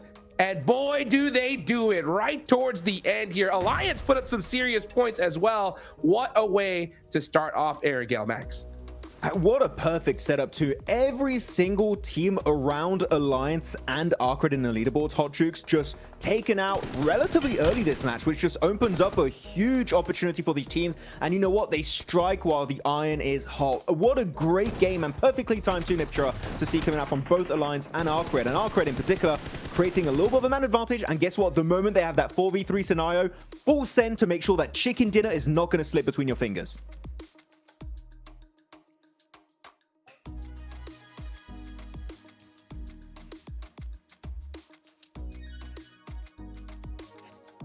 An open mic. They definitely need to have an open mic. That would be fantastic. For goodness sake. No, I think it's really, really nice what they did here. They had, like you said, the perfect setup with all the teams around them going out. And we were talking about it before this game, right? That this team, both of these teams in the top 2, Alliance and Arcred, they needed to get a win here and now in this game if they wanted any sort of chance of moving forward in a different position at the end of the day. So really happy that both these teams were able to do just that, Max. Yeah, sorry for laughing at your muted mic. No, it's fine. It's fair. It's fair. But no, Alliance, I'm very excited. I think that you in particular, Niptra, are going to want to break down their map rotation for Alliance, because they had some very interesting setups for them to be able to get to the late game. So we'll go a bit deeper in that at some point in time. Let's get ready for some highlights. And man, the mid-game stage had so many crashes. Hodgix, I think we're finally at that point where teams are like, okay, we got to do something. We need to go for these big plays, and the crashes are beautiful. Oh, I can't tell you how excited I was for this match, just watching it, because I was like, it's about dang time. And everything worked out so perfectly for Arcred, Alliance in particular, because we got, towards that end game, 2nd through 6th place were out early, right? Regnum Karya, if they get points, it's pretty inconsequential at this point. We know they're going, right? So for that 3rd spot, this was the perfect scenario for Arcred. I mean, True Ripper's also in this one. Look at that, winning a big fight versus the likes of DRX. And I'm not sure if it was intentional or not. I think they were trying to maybe bait DRX towards the wall so they could actually shoot their feet under that wall and actually create a little bit of a man advantage. I don't know if that was intentional or not, but if it was intentional, a big brain play here coming out from True Rippers as Vertus Pro getting a bit humiliated in that position. If you're a good approach, but the off angles just decimated the entire squad.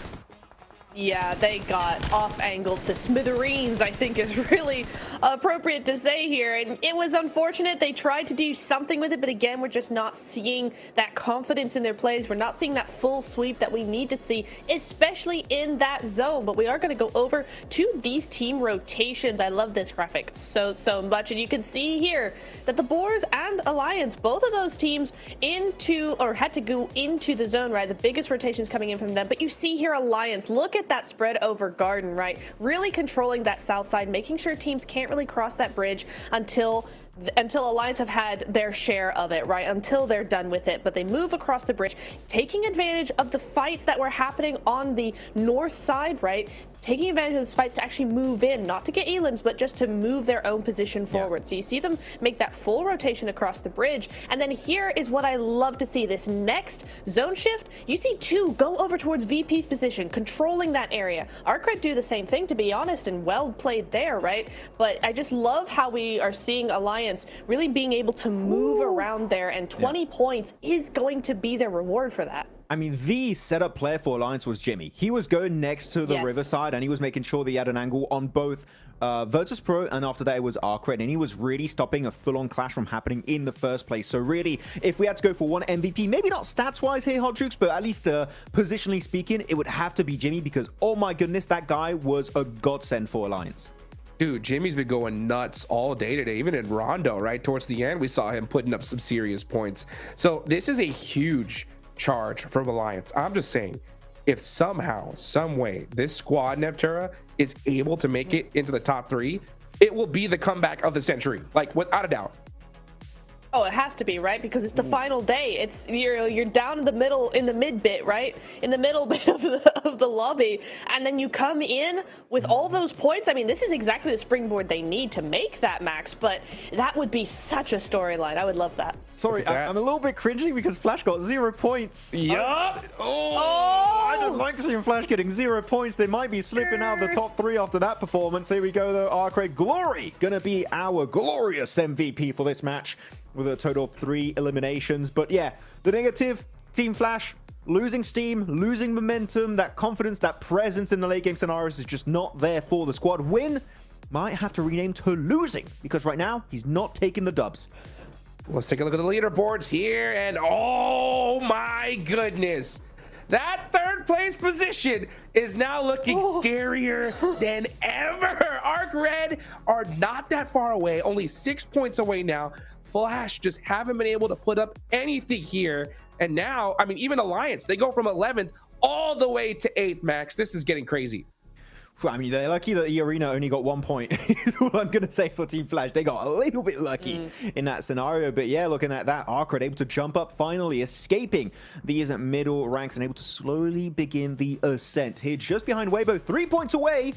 Arcred, they could pull a go. They could be the surprise factor, Niptura, and just snatch away a final slot literally in the last few matches of day 3.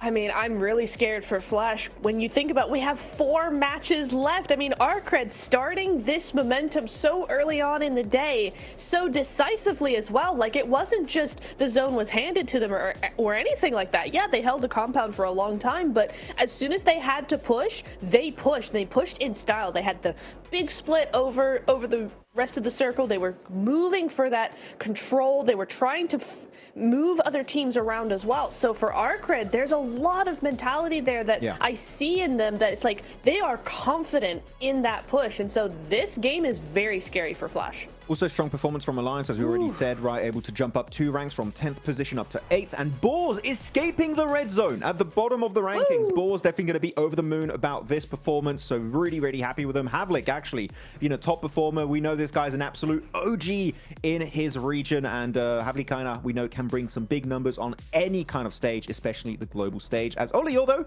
sneaky angle right, Neptura, able to get that huge spray from like, what, 150 meters, 200 meters under the buggy. That was insane accuracy from this player. Yeah, insane clutch indeed, and that's gonna contribute to one of his 5 eliminations coming into this game. And you talk about, you know, how we were saying, I think yesterday it was, that a 2.5 average elimination is insane, right? We don't talk enough about how insane it is to get a 5 elim game for one player. Like, especially in that zone where you're looking at a lot of other teams as full squads trying to get all the sneaky angles. And so for Olio, for Jimmy, to get 4 eliminations is pretty crazy. Like, there's a lot that's going on there. You got to be real quick with those peaks as well. Yeah. Like, some really, really good skill coming in from these players. I'm sure Sakura from E-Arena's like, yeah, but I got 11, so like, you know, you're bad. Me, Sakura. Sakura, you had a mountain. Come on now. Yeah. What a crazy game. You guys want to hear some crazy stats? Yes. Let's do it. Yes, please. All right. So at the start of the day here, Alliance, they were in 11th place. All right. In order for them to make it to 3rd, that was a 49-point difference. Okay. A mountain to climb.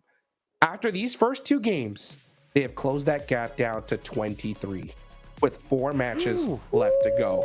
It is possible, folks. And the only reason why this is even possible is because in the first 2 matches, Flash have only gained 1 single point. So, oh no. Yeah, that lead that they had, it is gone at this point. It's do or die. They have to perform here. There are now so many squads that are a huge threat here in Neptura. Oh no, that is really troubling to hear, because I feel like if any team deserves to be in that top 3, it's got to be Flash, right? Because they've been so consistent over 2 days. They've come in with a massive day 1, and then we're consistent day 2. But for day 3, for them to fall off day 3 would be so heartbreaking for them, Jukes. Man, this is getting crazy. I'm so excited. I mean, DRX too. DRX need to start making a little bit of movement because they've only gained a handful of points as well. I mean, I'm looking at the numbers right here. Prior to today, they were sitting, you know, nice and comfortable with a good amount of points. But in this last match, they only got 3, so they're out of 123. They still have that point gap, but that's for this match. If for some reason DRX can't put up anything, and you see EA, Waybo, Arc, Flash get a good chicken dinner here, it could get mighty close, Maxman. That's for sure. Yeah, I mean, we've seen that happen to Team Flash, right? It could definitely happen to DRX too if they get a little bit too comfortable. They're resting on their laurels. You know what? They could be slipping. Out of top 3 seems a bit unreasonable, but I've seen worse. Unfortunately, Hot Juice. So there's definitely a possibility for DRX to slip down if they do not bring some points back on board. But it's really good for the middle of the rankings, right? I love seeing all these top teams get eliminated. Not because I don't like them, because I love a good comeback story. And you know what? Right now, Alliance, Arcred, they're doing just that. They really are, yeah. And I want to go very quickly back to DRX, right? We saw what Regnum were doing. I mean, Regnum are pretty safe right now. Oh, no. Please don't do that. Please just be resting your head. Don't look. No, please. We need you to do well. Come on. That's right. No, but I think for Regnum, they know they're pretty safe, right? And we saw in that last game, they got to top 5. They waited until they were in top 5 and then tried to make some moves, but weren't super pressed about getting as many points as possible. I think DRX need to aim to do the same thing, right? Just make sure they get a consistent top 5 finish, just get enough points to keep ahead. And I think if they take a page out of Regnum's book, they'll be just fine. Oof, that's hard to do, man. Regnum are going crazy today. I mean, they're so comfortable. They're putting up points no matter what. Even that last push just looked like a heat check from them, to be honest. Like, it looked like one of those situations where, like, we got this. Let's just push, see what happens. We can afford it, right? So they still put up 9, so they're locked down. I mean, I doubt it. I still think DRX are a lock because we know what they could do. There's still a lot of matches left to go, but it is a little concerning when you see a team jump up so much, right? Like, they need to perform. They need to put something up for sure here. If they pull an alter ego, which if you guys don't know what that means a 5-point game on day 3 of Group Green, then they could slip. And that's after I made a video on alter ego, and I did make a video on DRX. So again, I won't. I got some interesting messages, but no, they're fine. I'm just memeing. They're gonna be okay. But no, going back onto your point, Regnum Kara, right? They're looking really, really comfortable. I don't know if you guys would agree, but they just look to me like they're playing, and the way they're playing is effortless. They're just, it's our game. It's such a good way to play the game that even a PMGC lobby just crumbles at the sheer thought of playing against us. And right now, Regnum Kara, they're just cruising. I'm telling you, this is the easiest performance I've seen them do so far, Regnum, they're big chilling. Yeah, I think honestly, they're just sitting so comfortable now. Yeah, they are, and it's all down to them slowing down. We said it yesterday, right? They just slowed down their pace a little bit because they weren't doing too well. I mean, let's remember day one, they were struggling big time here. But then second day they went, oh, what we need to do is just play slowly, and they were able to just flip the switch just like that. So today I think they've really found their mojo. They've really found what they need to do, and Max, they're looking so good for this next game. We had the APG prank. But that was the Regnum prank, and it's done now. The prank's over. It's done. It's done. Well, here we go into match number 3, Arigale. Which team is going to make that rise like we just saw from Alliance? Maybe Burmese Ghouls, Blake? It's time for them to arise.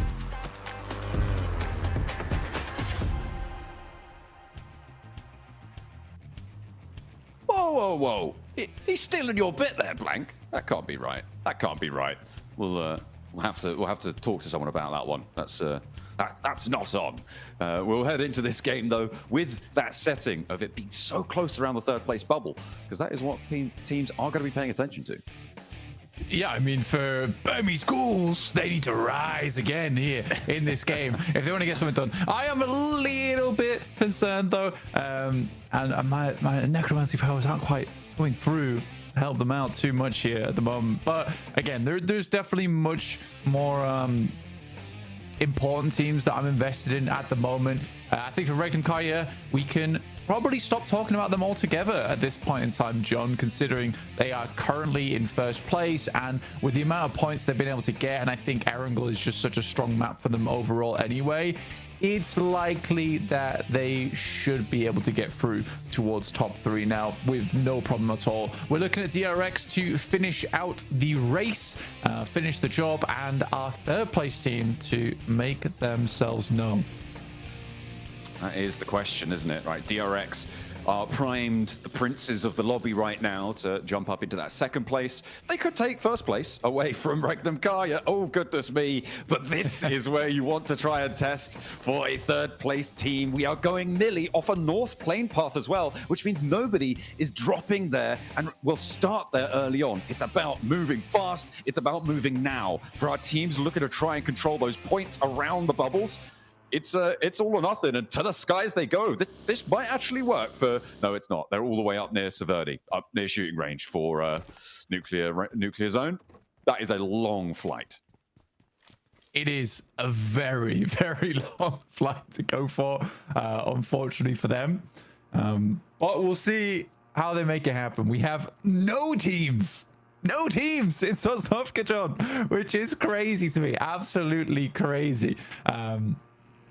So let's see if teams can get there quick enough. For Vertus Pro, I imagine it's a swift descent towards the south side of Mills Power and pick yourself up a boat or so and get through to Novo, which is free. Twisted Minds, though, Chudo does get knocked by Havlik as they attempted to make that early cross. Getting across early. I mean, that is the name of the game, right? No quarter given either. Judo in the middle of the road gets run down. And that is nasty news around a bubble place team, and actually 2 of the bubble place teams going very early into the scrap. Good news for Boars, though. They're up into the top 11 blank in that 11th place right now with 67 points earned added to their tally. They are far from safe, but it is good to see. Twisted Minds not so happy with this one. No, it's a rough start. It's a rough start. Max is saying this is a ghoul circle. Technically, if they were here, but it's going to take a while for them to get down. Currently sat over towards Watertown at the moment. But they'll get a move on, I imagine, eventually. Twisted Minds do end up over towards Millie base. It's a central area, but playing as 3, I believe.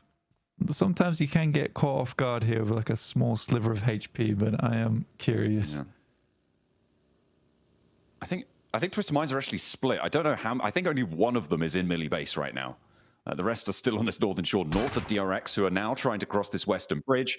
Boars set up a roadblock. They want to try and farm this one.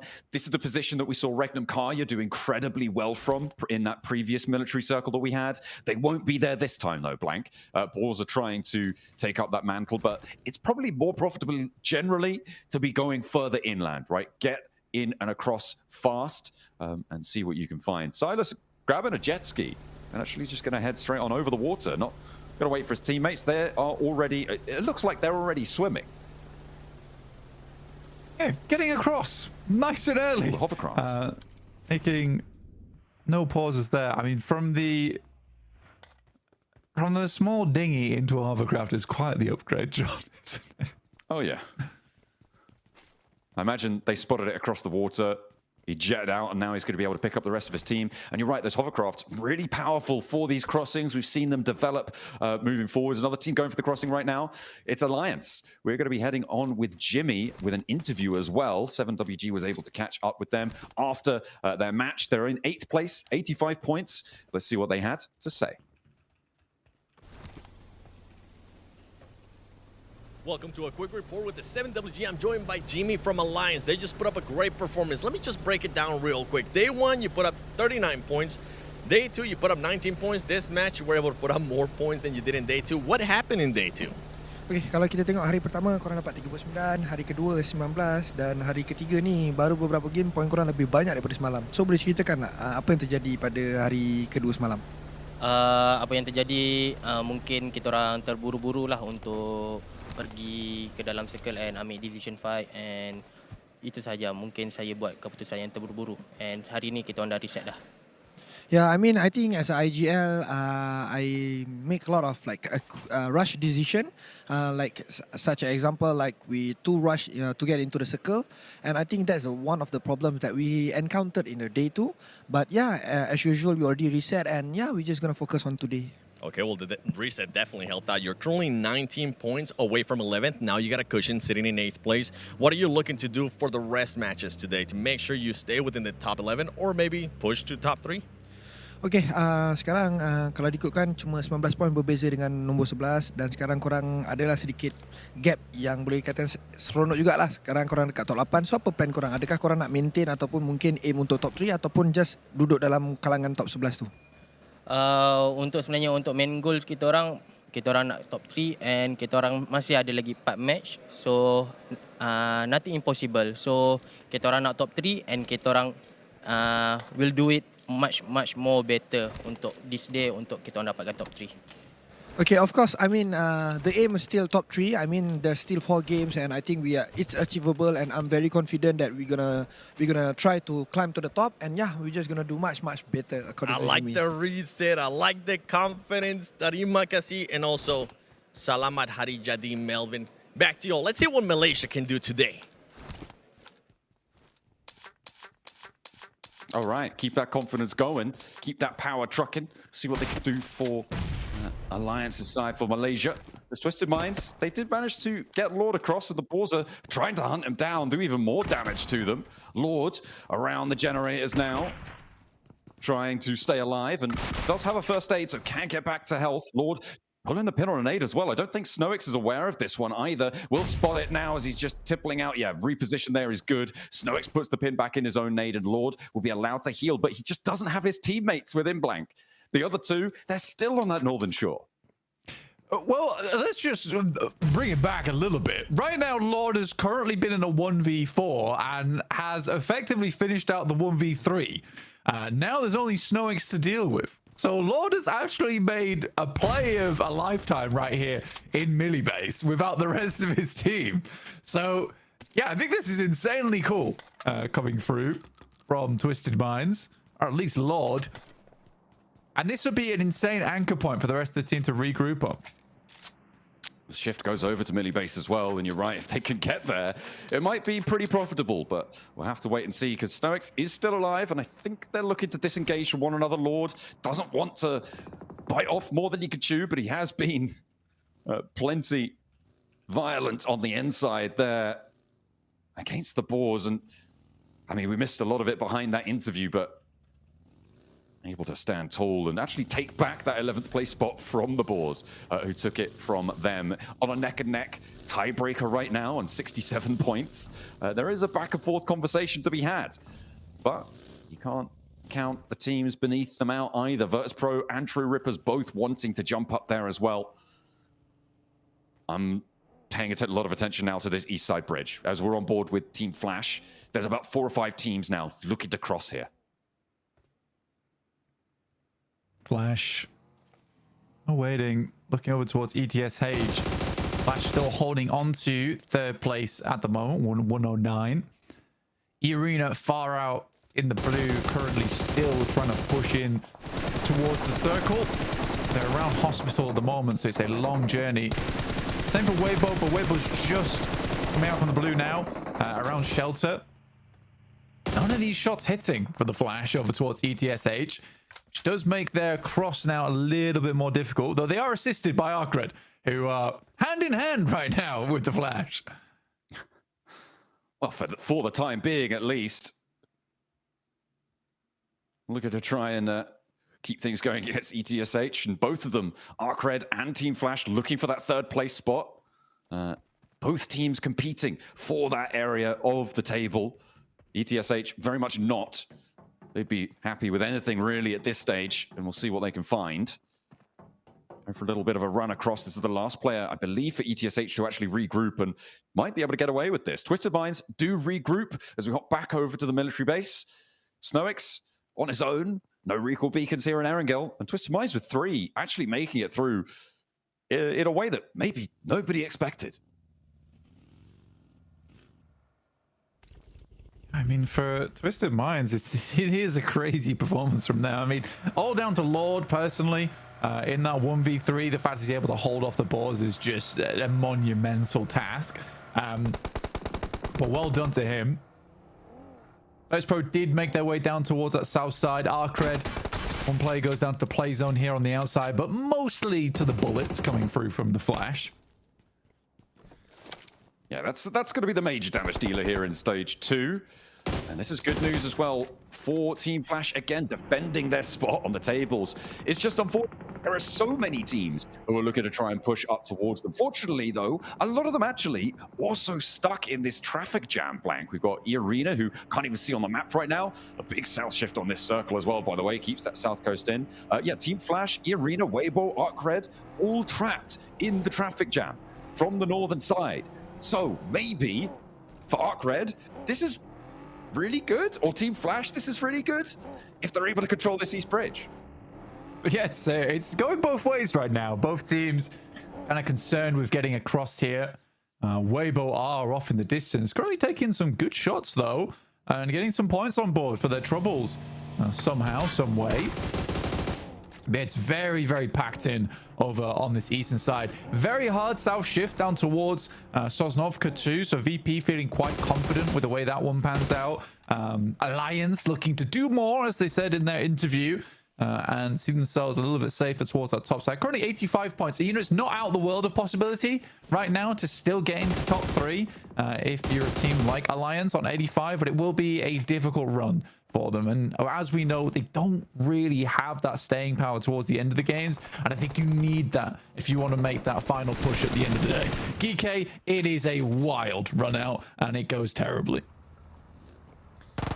Yeah, they are not going to go too much further, and the points split apart as Twisted Minds. Oh, they have Regnum Kaya to deal with now, and that's a little bit taller of an order than going up against the Boars.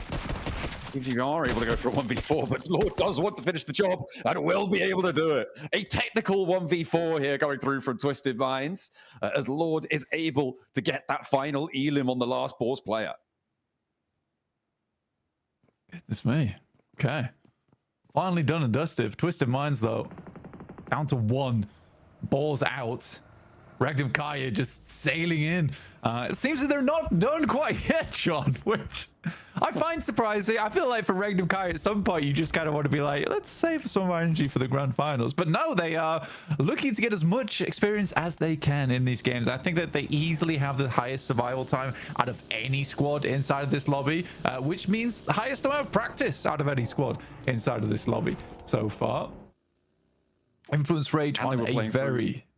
Go on.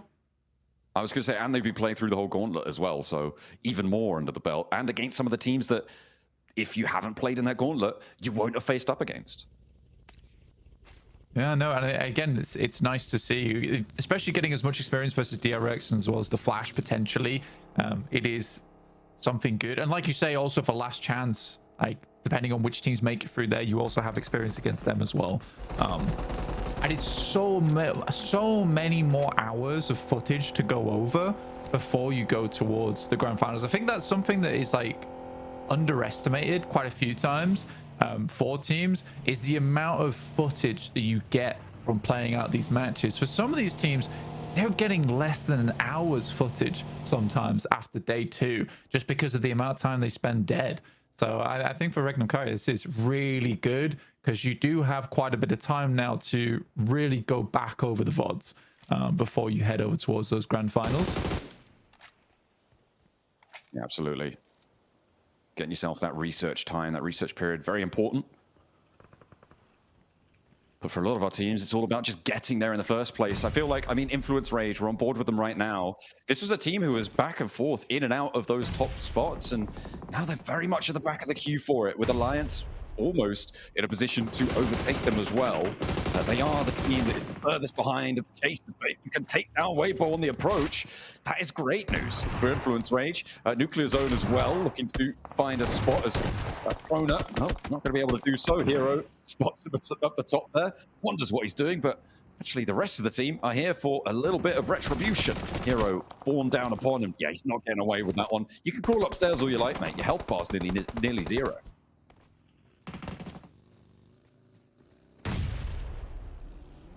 These nades are kind of going off target slightly. But Influence Rage is trying to live onwards. Again, it's just a kind of a difficult area of the map to play, in my opinion, John, which is why they are quite split. We have seen some big wins from that location, but at the moment with it heading down towards the south side, really uncomfortable area of the map to work with. But Alliance are in this end zone. They're looking to push that momentum even further. Keep on going, keep that momentum going for Malaysia on that south side. Keep it under control, but as you said before, it's those late games that seemingly Alliance sometimes struggle with. And this seems like a bit of a late game position to be taking up, right? All the way on that south side, playing inside the compound. If the circle keeps them in, it's very likely they're just going to have to try and get all the value from the late game. And it's more often than not that we see them get the lion's share of their points from those mid-game elimination counts, from those scraps that we've seen them in before. Relying a little bit more on their gunfighting. Let's see what they can do. The Burmese Ghouls, in the meantime, they've lost Unknown. And that nade looks like it's on target. Nuclear Zone. A tasty morsel for the Ghouls to feast on. Yeah, it's a good wrap from Burmese Ghouls, honestly, depending on where they were coming in from. So I think it's good that they get down towards this location, and they are cleaning house right now in Nuclear Zone. And there will be a clean sweep. Sadly, there is some shots going their way, but I do think that this is a resable location for them. Just have to be slightly worried about Alliance taking some pot shots towards them, and the vehicles exploding too. You can see Olio getting some hits in there. Godspeed doing his best to create a blanket of smoke for Yatka to lay across. Trying to create that comfort for him. Vertus Pro as well, moving through against True Rippers. They've lost Voston, but they managed to find 2 in response. Aragon answered on towards, and this fight has been a little bit back and forth. The circle pops down south. This does help out True Rippers, but with only 2 players, they do need to control Vertus Pro. Jelly's going straight in. He's going in for the fight, but Blank, he's immediately torn to pieces, and now it's just left to Harsh, and Vertus Pro likely to be able to get this reset. I mean, Vertus Pro will be able to get the reset easily off the back of this. I think this is a very, very resible location for them. Harsh just has to send forward from True Rippers to get towards the center of the zone alongside with Lord, the one and only, the 1v3 master on that side. Influence Rage, I think, are quite unhappy with how this one's set up. I think they set themselves up nicely over towards Airstrip. Sadly, the circle does move away from them. Now they have pretty difficult ground to traverse ahead of them. I think DRX is just looking to strike out at any moment and pick up a lot of elims from the stragglers in the zone. Regnum Kaya here, this is a very aggressive approach they have to take this circle. They're going to have to sort of battering ram their way in. Kaya getting battered by the vehicle approach there on the swing around. I'm not sure. Wait, that's just a ghost vehicle driving on its own all the way on out. I'm not too sure what happened to Regnum Kaya, but they get run through, and DRX all the more happy to take those points, adding 2 to their tally. Regnum Kaya with 3 points this match, though. They're on 141. Blank, again, they've kind of done enough, and sure, they still got Wild going. Maybe you can get an extra point or 2, but once more, they'll just look for what they can find. In the meantime, True Rippers are going to be eliminated. Their last player eliminated there. Twisted Minds can sit in 11th place for at least 1 match longer. Yeah, they're right on the edge. They are right on the edge. Vertus Pro definitely wanted to catch up, though, on this southeast side. Alliance, again, they're very good when it comes to the opportunity plays towards the mid game, and these shots are good from Jimmy. It's just so I don't know what happens, or the pressure gets them in that end game, but that has to change. But if that does improve, oh my god, we've got a team on our hands. And we will see if they can make that ascent, but there's not too many more matches to do it. Alliance do have a crash on their hands as Influence Rage making their approach and doing so very effectively. They lose Diego, but the majority of Alliance are taken down very, very quickly here. A really bold approach coming through to this fight, and only Jimmy now stands. Influence Rage giving them the run around. They will not be able to hold this compound on the south side uncontested. That's for certain. They're going to have to disengage. Meanwhile, over on the northern side, this is Team Flash and DRX crashing as well. And DRX finding ETSH as well. It's Flash off in the distance. A lot of similar nameplate colors, but ETSH go down. DRX adding the points to their tally, which is not good news for Team Flash, for teams around them as well, all competing still for that 3rd place. Yeah, well, I think for Team Flash, yeah, losing players like that is awkward. For DRX, though, what a good game for them to really put themselves further the leaderboard. If they're able to get a chicken dinner here, yeah, they're done. They're finished, right? They're into top 3. It's unlikely they'll leave. Vertus Pro, they need a really big run here if they want to make it out from that bottom 5. And they are setting themselves up for success. I just talked about how good Alliance could be, but it really does feel like that 4v4 is just not there for this squad, which is so surprising because everything else about their gameplay feels really strong. I think it's a very similar situation to what we see from OG, honestly. It's just that this 4v4 isn't quite as good. I would even say that OG had a slightly better 4v4 than Alliance. But yeah, I don't really know what's happening here for this squad, but that has to change in the future.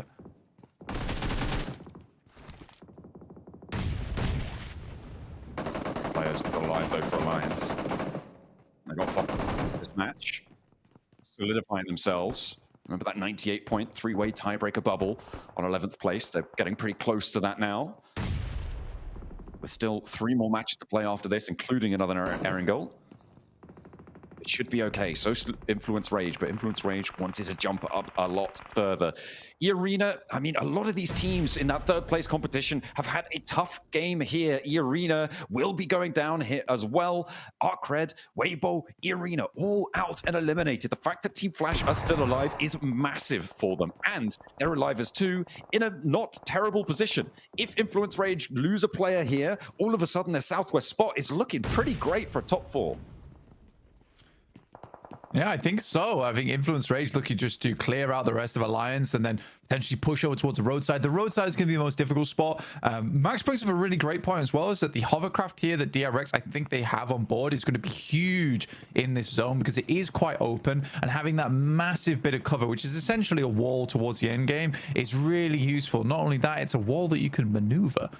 So I think for DRX, like we say, if they're able to close out this game, that's their run done, and they're in the top 3. For Vertus Pro, it's all the more scary for them because they are in the bottom 5. They're at risk of going out. So although for DRX it would be lovely to finish off the day right now, for VP it means all that more for them. Influence Rage, find another more, goes for the spray and immediately goes to flush. They clean it out and they don't take too much damage. So Can they transition now for Influence Rage over towards the center side of this circle? Because they've got the two players in the way from Team Flash, and DRX covering the run out. Finding the shots over to DRX would be huge, but Lorison doesn't quite connect fully on the spray down there against QXZ. The vehicles might be going up in smoke, and DRX maybe overexerting themselves over on that northern side. They'll have to bide their time for a little bit longer. Aragon gets delivered. A little drop, but I don't think he's going to be able to stretch his legs far enough to be able to go for it. I mean, he's already got the ghillie suit. What more could you ask for? In this kind of zone, it is a really big blessing. Groza up in front inside that loot crate, which will be nice for an endgame.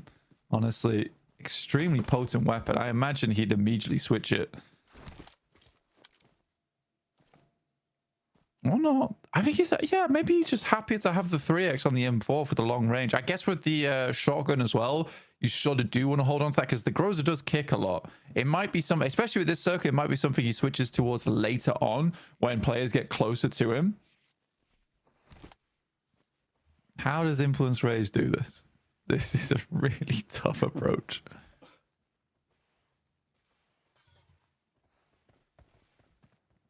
There's really not too many options. They need those smokes pretty desperately to cover their approach. But DRX, I mean, they know that this is dangerous for them.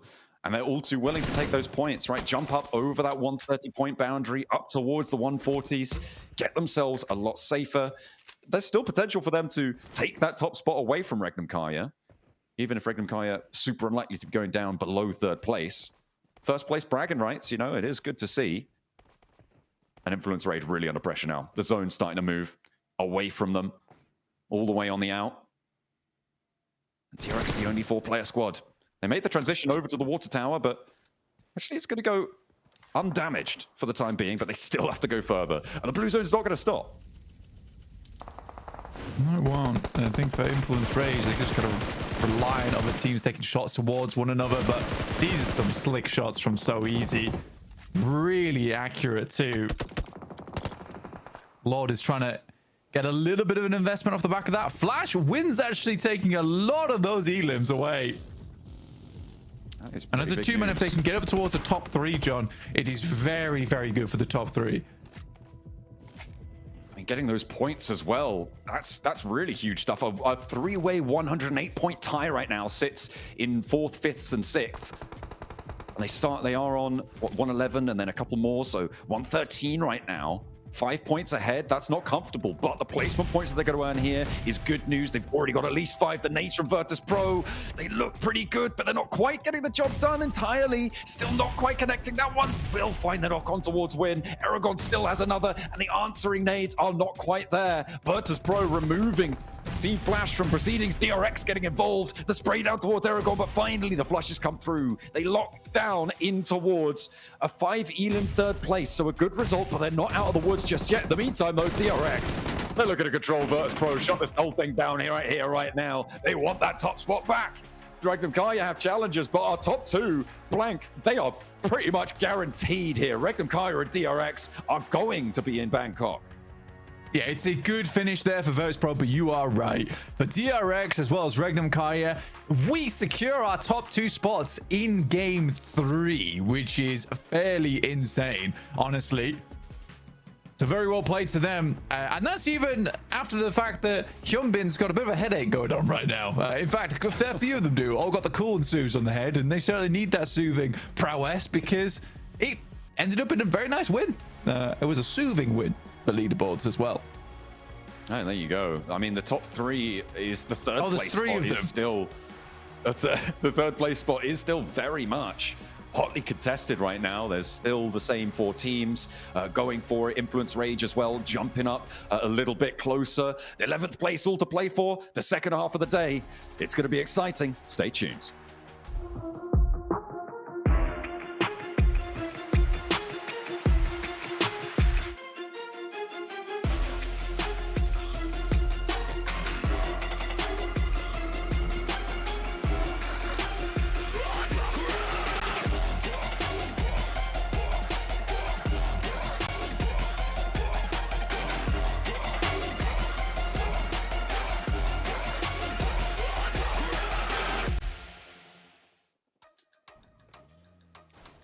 And that fourth chicken dinner locks DRX in to the PMGC Grand Finals. We were worried there for a slight second, but this win here sealed the deal, Max. Not a flashy game, just straightforward. They drop in their main drop location, Gatka Fields, quick rotation across. They even shut down their looting phase to try and get across very soon. They play landing strip very well, make sure no teams behind them, such as Regnum, E-Arena, Influence Rage, become an issue. And then they just start bullying this lobby into oblivion. Niptura, this push-up, while Flash are fighting VP. The timing is so good, they know they're in full control. This is the DRX we expected going into this, and now they're going full steam ahead. They sure are. Looking over at the winning team stats here. Yeah, 8 eliminations coming on for them. So, you know, like you said, I think what you said is pretty accurate, right? That's not a flashy game, but it's just some good old pogey mogi. It's just coming in here, doing the business, doing what they need to do, and securing that win. And I do want to say, Max, right, is we had all 3 teams that were in that top 3 desperately needed a good game in this game, right? DRX were in danger of slipping down. So were Flash. VP still trying to make it into the top 11, right? So all 3 of those teams came out swinging when they needed to. Yeah, and not only that, also Lord, right, from Twisted Minds, able to kind of somewhat redeem this game for his team, able to get, I think, a total of almost 5 eliminations, not on his lonesome, but still able to get some really good fights, especially versus Boars in military base itself, as we have these quick little highlights of this match. And you know what? I'm going to give props to the team right now. Not that much bridge camping, except for that one. Maybe that, and that one. Not as much as you would usually see when you have a very, very military island circle one. So teams are definitely very quick on the rotation, which you always like to see in it. It shows the lobby respects the zone very nicely. Yeah, it is really nice to see that. I also really was looking out at Flash here. I mean, VP being able to clear up True Rippers here and move on through, clearing up Arcred in the meantime as well, actually. Did some really nice sweeping of the edge. But for me, Flash really stood out because we talked about them slipping and we were hoping that that pressure wasn't getting to them, and they just came into this game fighting. They knew what they had to do in this game, and this game alone. They went, we have to do something, and we're going to do a top 3. It was like a lot of eliminations as well, so some great stuff coming in from Flash. They really impressed me in this game. It still doesn't feel like the Flash we saw at the start, right, of this group stage for Group Red. They definitely feel a little bit slower, a little bit more passive. So I'm still waiting to see that little oomph from Flash that we used to see back in the past as you go over these rotations. And look at DRX, as I said, their looting stage was just cut short. They instantly make that transition to make sure there's not going to be an issue. They even go and cross over the water itself, over the likes of Ferry Pier, Western Coast, play landing strip, play that very, very strong dip. And on the meantime, we saw in that rotation near Ferry Pier, Niptura, they took the hovercraft that we saw was just making that move from landing strip into the open fields onto ETSH so much smoother to execute. Yeah, they really did. And I also want to point out, well, first of all, Flash, very late rotation through the blue there. But VP as well, I appreciate them spreading out like they did in the end game. That's a little bit more like the VP we're used to seeing. I just would like to see them do a little bit more with the rotations that they have, right? I feel like they always play catch up in these circles rather than waiting for teams to come to them and having that layer of control. I really do wish they would actually just be a little bit more proactive, but they redeemed themselves in that final game, or in the final stages of that game. 14 points for VP is huge, but it is going to be DRX who takes the chicken dinner and the most points as well with 18, Max. Ooh, now, okay, so we had Regnum popping off, Hot Jukes. Yes. DRX 18-point game. You know where I'm going with this. Flash 10-point game. Is the top 3 going to even move today? Because as of right now, it's not budging by 2. Well, it hasn't budged at all, actually. So what are the middle pack teams doing? Come on, take them down. Hot drops. Make it's it a bit happen. risky, but it could be cool. This game was the game of just like keeping yourself alive, in my opinion, right? You got Flash putting up 10 points. That kept them in the game here. You got Vertus Pro putting up some serious points. That keeps them in the game. It's still not over yet. We still got a few matches left here to go. But, I mean, man, it's so good to see DRX say, you know what? And it's so funny. They did this yesterday, right? Where we're kind of like worried. We're like, oh, man, you know, what's going on with this team? And then they shut us up. They do the same thing today. Lock it in. They've made it. Hyunbin! Sorry, I got excited. Sorry, he's my guy. I had to support my boy. Hyunbin, MVP, QXZ, I think stole it at one point yesterday, so I'm very happy to see Hyunbin up there again. The one of the new gens of top tier global players, not just from South Korea, but globally speaking. So good to see him get 4 eliminations on board here in Iptura, and this guy, I'm telling you, I said it multiple times, and I'm going to repeat myself because I'm a bloody broken record. He will be global MVP one day, as the leaderboards here, DRX, are standing strong in 2nd place. 1 point behind Regnum. Oh my god. Wow. Wow. With 4 chickens, Neptura. With 4 chickens and they're in 2nd place. That's crazy. 4. That is insane. I love to see that from him. GG. And it just makes for a very, very spicy next couple of games coming in here, because those two will probably be battling it out. Oh man, there's gonna be an absolute war coming up, guys. We still got 3 more matches left to go. Get your drinks, get all nice set up and cozy, because we got some serious action coming up right after this short break.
galiba.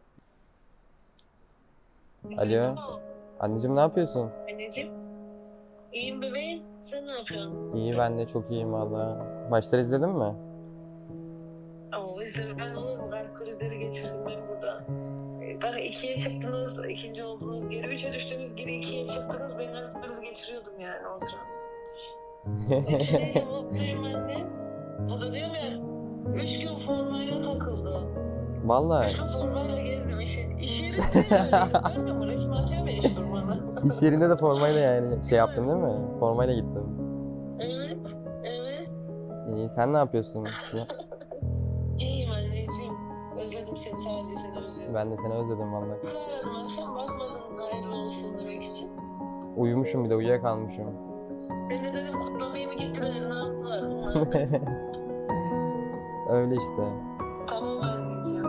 Tamam. Seni seviyorum, öpüyorum. Ben de seni seviyorum, öptüm hadi. Hadi arkadaşlarına çok çok selam söyle. Aleykümselam. Yok annem, canın sağlığı. Bunları da tebrik ettiğimi söyle, ilet hepsine tek tek. Tamam, aleykümselam. Onların da selamı var sana. Tamam, aleykümselam anneciğim, hadi görüşürüz. Hadi görüşürüz, öptüm, bay bay.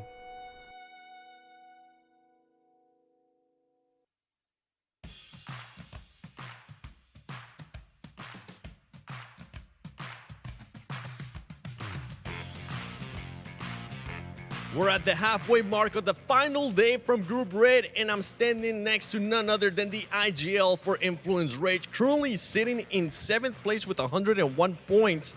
We did notice you make a bit of a roster change today. How is that roster working out with Federal sitting out? Vocês fizeram uma mudançazinha na line, né, trocando Federal. Como é que vocês estão se sentindo assim com essa line nova? A gente se sente bem confortável porque a gente jogou muito tempo com essa line, com o Lohan, praticamente mais de um ano.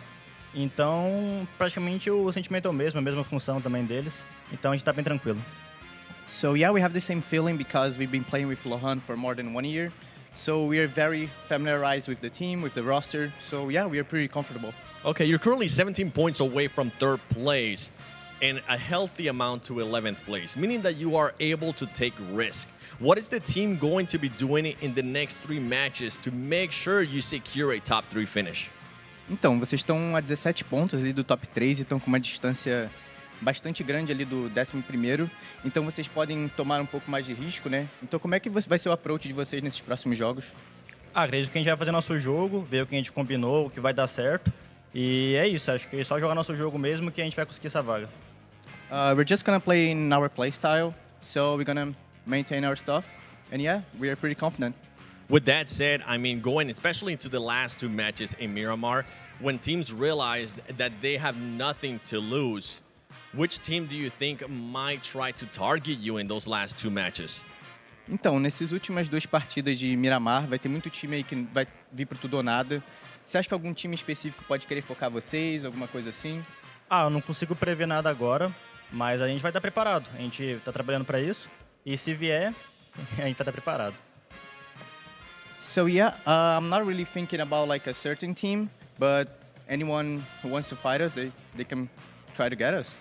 All right, well, I know the guns are going to be ready for y'all, so hopefully you will be ready. The other teams will be ready because it is the final 3 matches of Group Red. Let's see if Influence Rage got what it takes to get a direct ticket to the Grand Finals.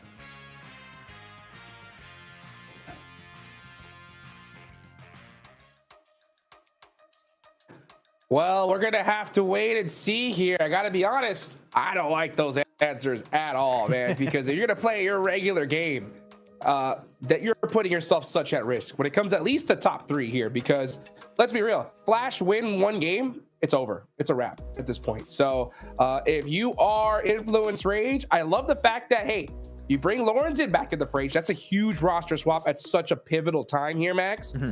And in that last game, he ends up outperforming them all when it comes to eliminations. But you know what? He got all those eliminations on the Infinix GT30 series, the official gaming phone of PMGC 2025. Engineered for precision, performance, and victory, empowering every gamer to hashtag be the one and hashtag I'll play the rest on the global stage. Can Influence Rage do it? Can so many other squads do it? It comes down to this Aaron Gale and one because the last one is cursed. Was he what are you talking about? I was looking at this beautiful Infinix device. So sorry, I was just an absolute awe, just having a great ice cream right there. But it was a fun one for Influence Rage, seeing how they were doing it. But I am wondering, you know, for Influence Rage, are they going to really keep playing their own game? Because if Rhythm Car and DRX told me that, you know, before going into this, I'd be like, yeah, you know, that's fine, keep playing your game. Influence Rage, I'm like, if you're playing your own game that didn't work out, maybe we need a little bit of a change up. Just like Vertus Pro, that definitely changed it up on Rondo. That was a weird one. Yes. I still don't know how to be honest, but we're moving on. We're moving on. I could see, I like that we've got some confidence coming in from Influence, right? They're not going, oh, we're going to change some things. They're like, no, we're good. We're just going to keep playing our game. We're doing it right. And, you know, they've only got 17 points to actually tie up with Flash. So, a good game here, even if they need to have a pretty good game, they're going to jump up those leaderboards very, very quickly. So I can understand their confidence coming into, you know, such a good position like that. They're still very close, but I do need to see a little bit more than what they've given so far today, at least, Max, before I go, yeah, they're definitely top 3 material. Yeah, no, I definitely understand your reasoning behind that. It does make a lot of sense. You can see the hype and excitement between these players and able to actually get a win. Or that Regnum one, he's trying to desperately change seats in the car so he wouldn't get knocked down. But unfortunately, there's only so far that can really take you in these matches, and he was taken down eventually. But man, that push onto ETSH from DRX was just so clean, so instantaneous, and especially not giving a lot of gaps, Niptra, for players to get knocked and flushed. They were so closely packed that ETSH, even if they do find knocks, which they did, you just can't really capitalize on it. So DRX, these engagements, when they're fully committed, man, oh man, are they scary. Yeah, it is indeed. But hang on a second, we still got coming on in with 18 throwables used, so using a lot of utility for EA, and you can see Law there as well with 14 as well. So a lot of utility through here, and that's really the kind of thing you want to be seeing when you have a zone like that, right? So flat, so gotta use those utilities as best you can. I mean, I think we've been harping on about VP for a long time here, Max, just because VP we're used to seeing, but I will give them, they played that end game pretty darn well. They saw a little bit of a ridge in the middle of their circle and they took it. They were able to defend it well there, and just DR able to sweep on through the north side. Just didn't really do much else, especially as a duo. But honestly, this is exactly what they needed. Hopefully next game it can be a little bit more than that. It was a bit messy over to the side, actually, for VP versus, I believe it was True Rippers. That fight, they were clearly pro engagement, but once they go for the res, they back up as a 3-man, lose 1, but they were still having 3 players alive at that point. They really are pushing away. I think it was Team Flash in particular tried to take some of that real estate on the high ground away from them, but no, they instantly shut that down, said like, no, this is our high ground position. They kind of chased them away with the cars, which I really appreciated from VP. The aspect in that Erangel lobby, and that was enough for themselves a decent finish. Not quite the win, but you know what, still some points on board. And when you are so close here, Hot Jukes, from the bottom 5, those points could be so important, but they still are in the bottom 5. I'm gonna say it, VP, I need a win for you to show me that you have potential to do well in the last chance. This is the last Erangel of the day. Honestly, if you're gonna get it, you need it right here. But that's the thing, is that the later we get on into this day, the harder it gets to get that win, because there are so many teams desperate for it, right? I mean, even Alliance, 92 points, a win in this one could put them in that chance for top 3. If they don't get it, it's over, right? So there's so many squads desperate at this point. It makes things harder. That's why I was talking about that last game curse. It's going to be crazy to see coming up. But, you know, Influence Rage had a nice push onto Alliance in that last game, Neptura, right? They were able to take them all out. If Influence Rage wants to make it a top 3, they need to do the same thing, but to Flash, right? Yes, 100%. They need to do it exactly to Flash. And the other teams that I'm looking at for this next game in particular, Jukes, is going to be Arcred, Waybo, and EA, because they're all tied right now. 4 through 6 have 108 points currently, 10 points away from Flash. So any one of those teams have a really good game here, and we could see a new top 3. Totally possible. Totally possible. Well, last Erangel of the group stage, folks. It's all up to Flash. If they win this game, that could punch their ticket. Let's see what happens here for match number 4.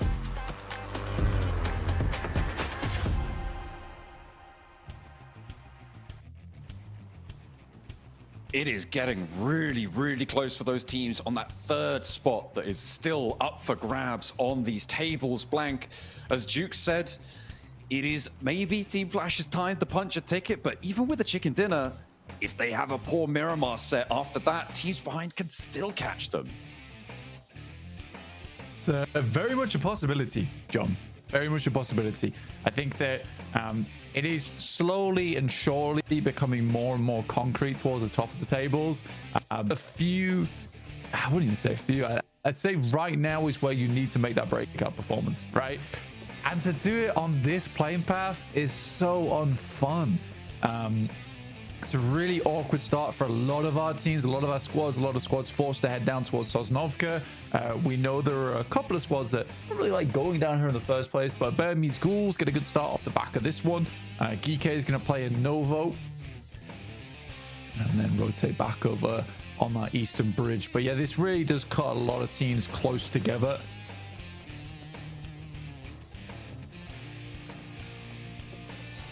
It's going to force a lot of potential hot drops on these vehicles.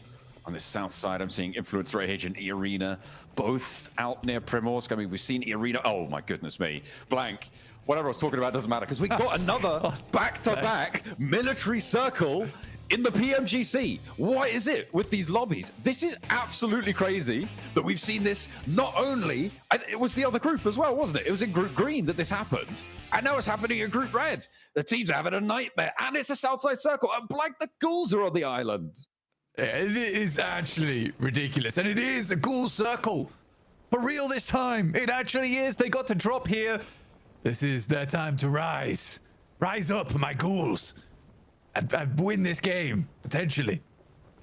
I'm casting with Song Jin Woo here, bro. It's absolutely crazy.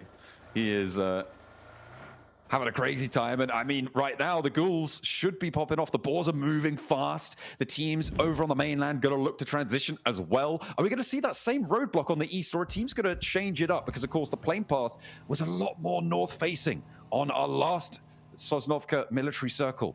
That started out very, very far on the north plane path, so not quite as far for teams to rotate. This time they're very, very close to the circle. For Regnum Karya, in fact, they're slightly pipped to the post there by Alliance on the south side, so they're getting there a little bit sooner than them. For Boars, they got to cross very cleanly and quickly. Twisted Minds, on the other hand, weren't there in time. But the Burmese Ghouls do control the entirety of military base.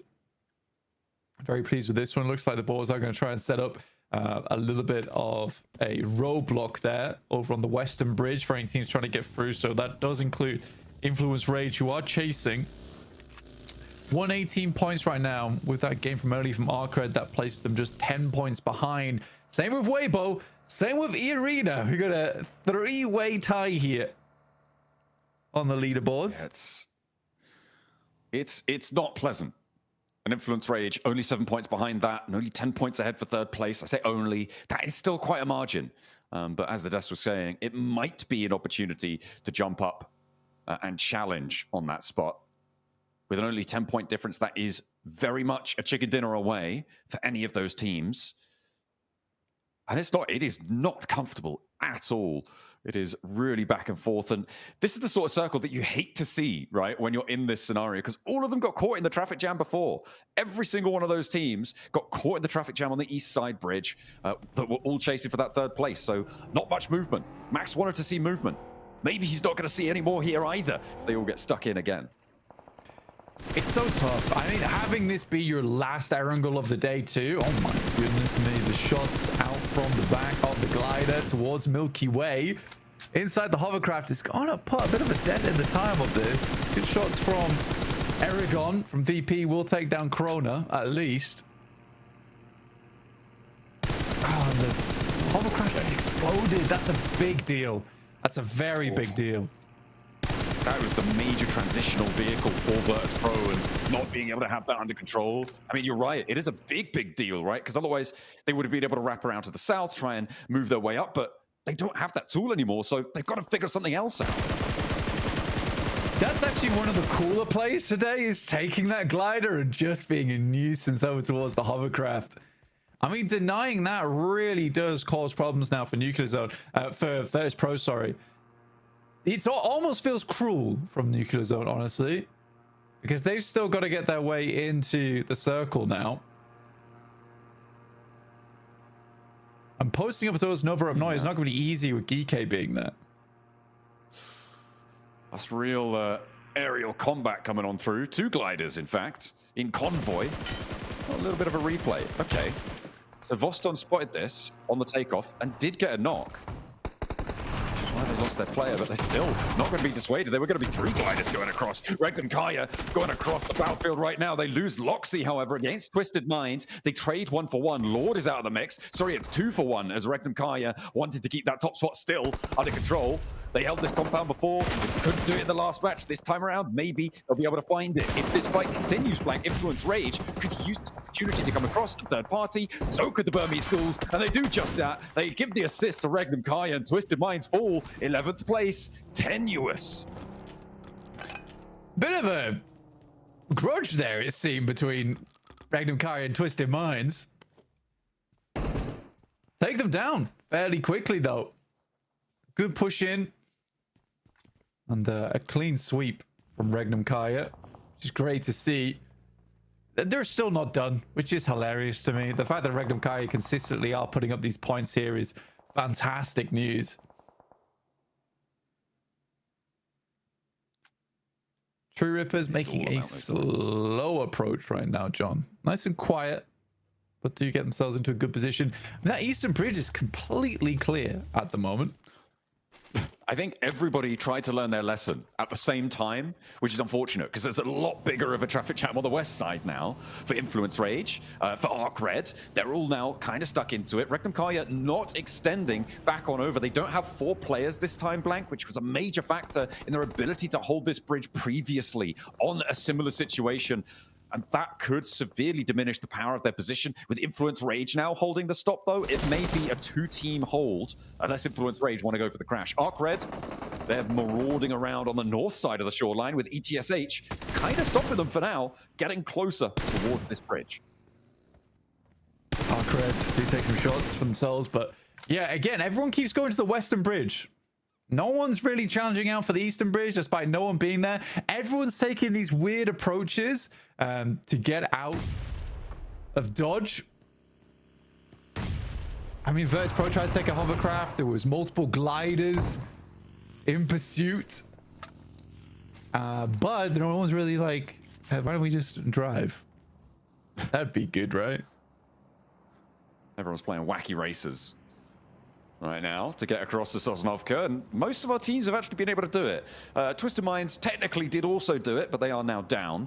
Not going to be able to play on in this match. We're still waiting for Vertus Pro to leave that Milter Power area. Team Flash are trying to cross with Geek maybe establishing over on the Observatory Tower, and this scrap between ETSH and Arc Red will continue to unfold and maybe looking to lay down some shots. We're kind of going back over to the west side, and maybe Arc Red can stop for a little bit longer and take the rest of ETSH down, although the ground around that west bridge is going to start to get full. Easy Bad Boy does get taken out there from ETSH, some of the final players on this side who are getting a little bit of revenge here over towards Arc Red jump. Ooh. It is so hectic. I just, like you said, cannot believe we're getting another double Sosnovka here at PMGC. It's so cruel. It's so mean, especially on the final day as well, John. It feels scripted. It does seem to be that these circles just love causing problems right now. Arc Red, I mean, they do have 2 knocks, but we saw that player moving on through. They're looking to try and get those reses. Baby being distracted by Hardboy, who is stepping inside the container to dodge that nade. The reses can come through. Hardboy should be on a stall game right now, and it seems like that's what's happening. If he goes down, Baby will get that flush. And for Arc Red, they do need all 4 players alive to look to transition across to that island with a hope of success here. So for Hardboy, I like this stall tactic. Try to deal with them as long as possible. If they get up Ramses, you know, it's a full reset for them, which is great news. But doesn't have to push, like you say, Baby, too hard on this one. Sadly, with the circle shifting so far off towards the northwest, it's just going to keep this in play for a long time. In which case, Arcred sort of has to play and remain on this northwest side. Great nade from Bad Boy. Took a while to get there, but finally makes it happen. In the meantime, Flash is taking on Geekay. Arcred not far behind, though, with 4 elims already accrued during this match. They are battling this one out. Waybo and E-Arena still out in the blue, by the way. Taking a while for them to get into the picture, and with E-Arena starting over towards North Georgia Pole and Waybo far up towards the north side of the map. These are 2 circles that are very difficult, though. We know for Waybo what they're very good at doing is pretending to be a cardboard box and somehow making it towards the center of the circle. Snake? Seeming to try and get into the middle of the circle. It's effective, you know, just don't want to see any of those exclamation marks coming on through. Kaya. I mean, losing that player Loxy earlier on, it stopped them holding the bridge like they did before, but do they want to establish, I mean, it looks like they do, want to establish on this bridge. With the circle as it is, the mainland's a little bit. Could it go back to the mainland? I don't think so. But that, I think that would be the craziest, right? It could go bridge. Yeah, it could go bridge. I think going bridge is probably the more likely thing here.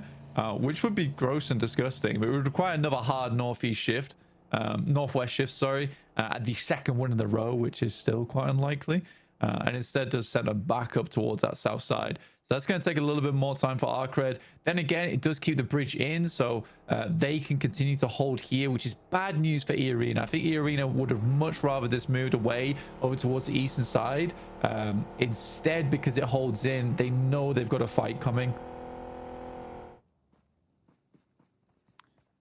Yeah, it's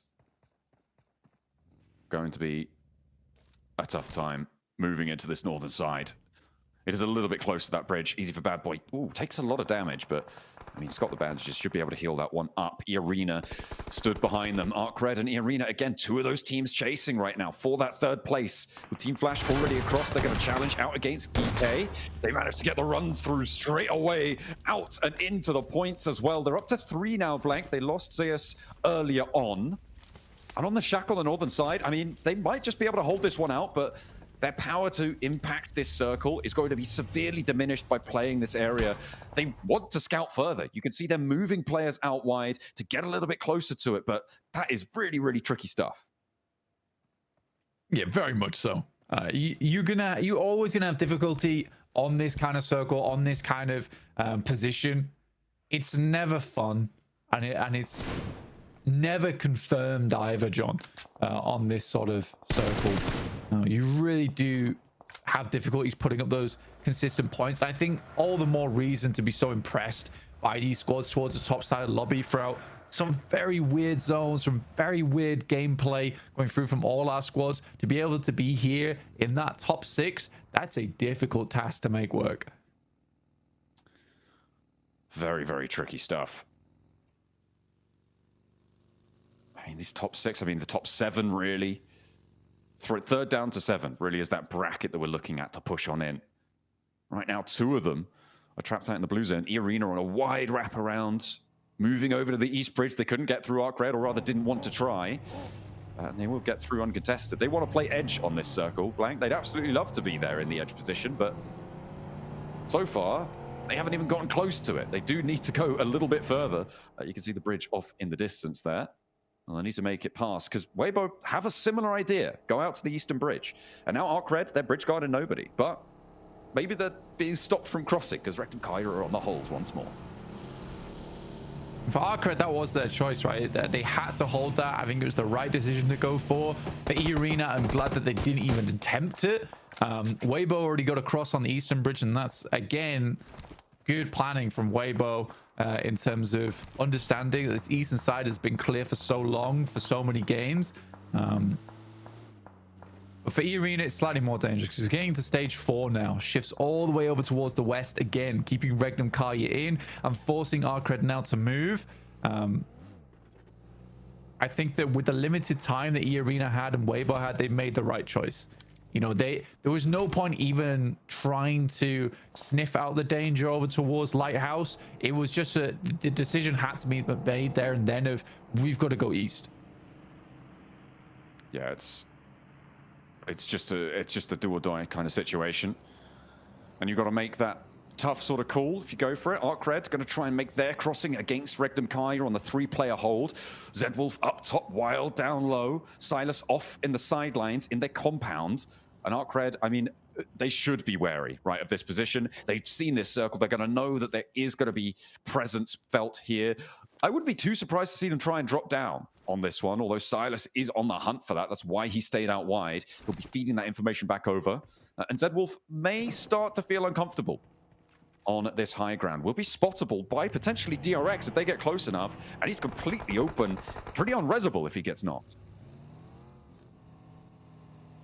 Flash close to Waybo, who again have pulled the old cardboard trick, and they are towards the center of the circle somehow, some way. Yet it has worked. Like you say, for Zedwolf, if he gets knocked, it's completely unresable, but this is a sort of position that does give him a lot of oversight and preemptive warning over towards the rest of his squad. ArcRed moving beneath him. He should be aware of this. He'll hear the vehicles. Wild as well. ArcRed being very, very slow, very cautious, leaving easy for Bad Boy on the backlines as well to try and challenge. I wouldn't be too surprised if he's been climbing the scaffolding in the meantime as well to try and get an angle. Silas will be feeding back exactly what's going on. Wild as well.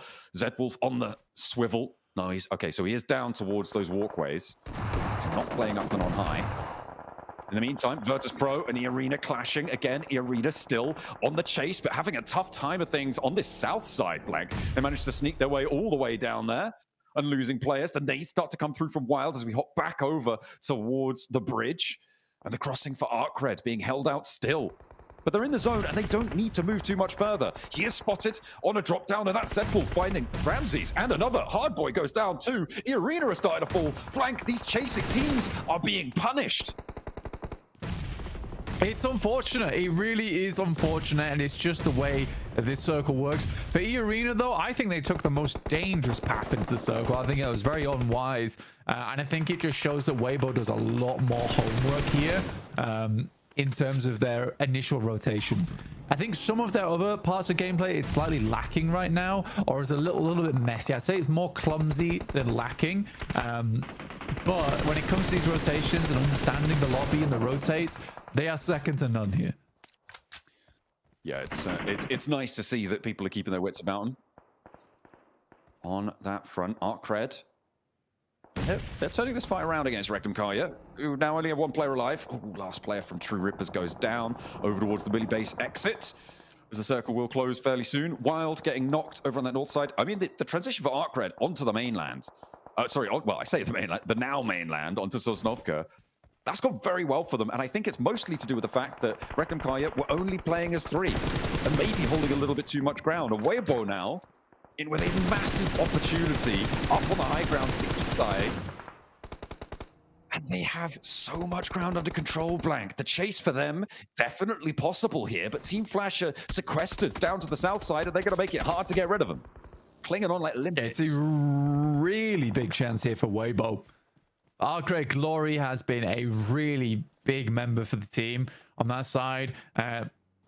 He has had such a strong performance for the squad, some really good off angles, and I think it's those like little moments where his plays were necessary to keep the squad up and kicking that makes me think that this guy deserves all the praise on the team. DRX sweep over towards the north now, look over towards ArcRed, who have lost Ramses, so they're 3-man. Potentially DRX could take advantage of that, but you're right, it is this fierce battle between the Flash and Waybo right now in this game. In terms of those chasing spots, they seem to be the best positioned. ArcRed still, though, we've seen that they can somehow move through dangerous terrain after that fight, and they are still knocking on the door of Team Flash's position. Arena cut down to 1. We saw them clash with Vertus Pro, winning the fight, sure, but with a little bit of help from the off angles. Nuclear Zone rocking up to the boars in the meantime as they try and move up to the top of the hill. And with just Tony K up the top there, this is a very viable approach coming on through. This spot in the next zone, up the top of that hill, should be fairly takeable, but it's Nuclear Zone, and they're playing as 3. Looks like they're a bit tentative, and maybe going to go for the boars instead, which could be the wrong decision. Oh, no. Could be. I mean, for Boars, though, they are looking to chase on this one. 11th place is 74 points. They're on 72. They're looking to move up and out from that bottom 5. DRX with some great shots, not only over towards Arcred, but to Waybo as well, as Waybo drops down to just 2 players, John. What a disastrous result for them. I mean, Arcred just seem to be able to get through these situations where it seems like they should be dead to rights, Blank. And again, they've moved in from that north side. With the Burmese Ghouls distraction on the eastern side, it's allowed Arcred to do a lot of damage to their position, to their hold, and Waybo are getting dismounted. Nuclear Zone really not able to do a lot against the Boars here. They're just not going for it. They're not going for the fight. They're not taking these peaks, not taking these fights under control. And it is going down around them. Further up to the north, you've got Influence Rage as well, who sit in this compound out to this northwest side. And maybe they are going to be the team to be able to take this one down. But, oh, Blank, you've got DRX to deal with on the north, who are now in first place. Yeah, they do accelerate ahead. And you're right, first place for them with the chicken dinners. They were able to get on board. Lovely stuff. Arcred able to find 33Z with a well-placed Molotov. Nice order up against Hardboy. Finally, he does come in clutch. Able to find a player from Arcred that finally is going to bust them down to size. Humble them slightly, but easy for Bad Boys still live and kicking, and they are really pushing on the Elim count now, Blank. If Team Flash don't survive for too much longer, if they keep being quiet as well, they're getting very, very close. Very, very close to things indeed. Oh, easy for Bad Boy goes in, and he hops out to the side passenger seat, and again, the swivel round, the swift takedown, and Waybo not going to be able to chase. 9 eliminations found for Arcred, but they're not quite drawn level, and they will be drawn short. 4th place earned, but how far can Team Flash go? And beyond that, how far can Influence Rage find themselves? For Team Flash, this is a big opportunity now. It's a huge opportunity. With 3 players alive, quite a few other members in the lobby still up. There's a huge amount of limbs in this lobby to gain. Sadly, there are sharks in the water with DRX who have gone from strength to strength, which is usually the South Korean way, it seems, right? Where they start off a little bit slow and then just get stronger as time goes on. So it's a team that they're just teams that are really, really, you want to keep them down early on and you want to get ahead early on before they start to power up, essentially. Alliance trying to move past the Burmese Ghouls, but they are getting shredded as they go. Just Jimmy remains, and from the long-range shot, who goes down himself almost immediately, is going to be a bit of a catastrophic turn for Alliance. They full force will go down. Burmese Ghouls lose 1 on the approach. The south side fight is popping off with the picture-in-picture. Nuclear Zone, Boars, and Influence Rage all getting stuck in down there. The Burmese Ghouls are balling up now, Blank, to try and arise to the top of this hill. Yatka leads the charge. Kaitse trying to control it, but can't quite have the effect that he's looking for. Ichi unknown, both needing to heal up a little bit. So distraction coming through, and the nade not on target for Hyunbin. The res is out, and DRX are back to 4. Yeah, so easy back up again, which is very awkward, and being at the bottom of this hillside is very difficult for the Burmese Ghouls. We'll see how they want to play this one out. The Flash really have had no impact on this game. They've been playing this from very, very slow. The Burmese Ghouls, on the other hand, consistently trying to push in from this northeast edge, but as soon as DRX took this high ground, their lives became so difficult. It's a nice shot from Havlik at long range, but they're not giving up easily. Been so low on this trade. 4 players still for DRX, and Yatka not in a position to refrag it. Unknown is down. The Burmese Ghouls are waning. Like, this is a big game for Boars as well. They're in 12th place right now. Placements will see them over Twisted Minds, but it's about establishing those buffers going into our final 2 matches. From the south side, Boars are chasing. Influence Rage desperate to clamber their way up to challenge Team Flash, but in a 4th place now. With 4 elims, Team Flash are still just sailing away off over the horizon from our chasing teams. It's just kind of crazy how good South Korea is. I think I was sort of on board with what the desk was saying, is that I'd be very disappointed not to see DRX go towards the grand finals, and it looks like they will be. What a performance from them over the last 2 days. Regnum Karya looked insane, and then somehow DRX has just performed on every single map to a very high degree. I think that is the difference. They are looking for DRX to Move down south, Influence Rage, playing up in the hills, bit of Team Flash, holding off against the Boars. Two teams looking to try and keep things under lock and key, but it's the Boars who win it blank. This is big for the bottom bubble. The Boars looking to break through, to burst into the middle pack and stay alive. Team Flash will stop here, will stop now on that south side. I think they're going to lock in 126 points here, which puts them quite far ahead of 4th place. Arc Red do a lot this match, but it won't be enough to keep up. Influence Rage as well, looking to keep things going, but it's DRX who just will not stop on the transition down to the military island. With now 11 eliminations, Influence Rage look to open them up.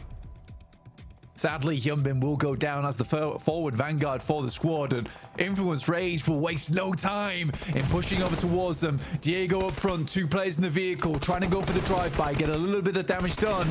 And Diego goes for something a little bit crazy, in my opinion. I think unnecessary would be the word I was looking for. DRX now in a 3 versus 3. The knock onto Hyunbin, though, is resible. If Sois can get that back, it's going to be nasty. But a nade lands on, nearly takes them down. Another one. No, it's going to fall short. Not going to go quite tag on. A DRX are allowed to get back up to 4, which is a huge pickup. Now the flex out for Lorazin needs to come in clutch because they didn't quite have time for DRX to get there at the same amount of time. The stage not quite set either because we're in stage 7. So another shift will come through. It could go west or east and favor one of our squads here, Blank. So easy pays Hyunbin back the favor from picking him up earlier in this game. Lorazin, the sub-in for Federal, looking to prove his worth here on this match, our final match of Erangel in Group Red. But a 4v3, DRX looking to close Erangels out strong. 4v3. I mean, they should have this one under control, but for Influence Rage, they've only got 4 elims right now, and with 3rd place on 127, they need 22 more points to catch up. They can get a maximum here of 14 from the placements and the 4 extra elims. So they could be on the doorstep, but not really within striking distance of taking that 3rd place just now. We've seen the Brazilians outlast a lot of teams in the past, but will they be able to do it against DRX? Hyunbin? Okay, I like this a lot. The rapper. This is sort of the Diego play, but slightly more sneaky. And they can afford to send him up here too. If he gets an opener, the 3 players on top can just flow straight over like a crashing wave, take down Influence Rage. Law on the top. I mean, he knows where these players are, but you just can't peek them yet. The player on the north, QXZ, actually pushing further out to try and get a sneaky little off angle. Hyunbin, I mean, he's not wanting to strike just yet. He is. A dissuading factor, though. And QXZ is looking for Lil Boy here, but I think the terrain just about covers him off unless Lil Boy gets too close. Law allowed to fade back, but that should be spotted by QXZ. No, he's just staying down on the deck. Moving around, not quite in position yet. DRX working the ground. I mean, Hyunbin bin down here gives them so much information because not only is this big off angle, they know that they're all on this side. No, Hyunbin will strike now. And this is where the rest of DRX will just send straight over. Like I said, here comes the tsunami. So it goes past the player down in the dirt. Lil Boy looking for the strafe underneath the vehicle, but just can't hit the shots that's needed. And DRX, they find that off angle. Sneaky little Hyunbin down the bottom there, able to find the first. And the crash comes on through. South Korea, back to back. 1st place is theirs. They don't need it, but they sure as hell want it.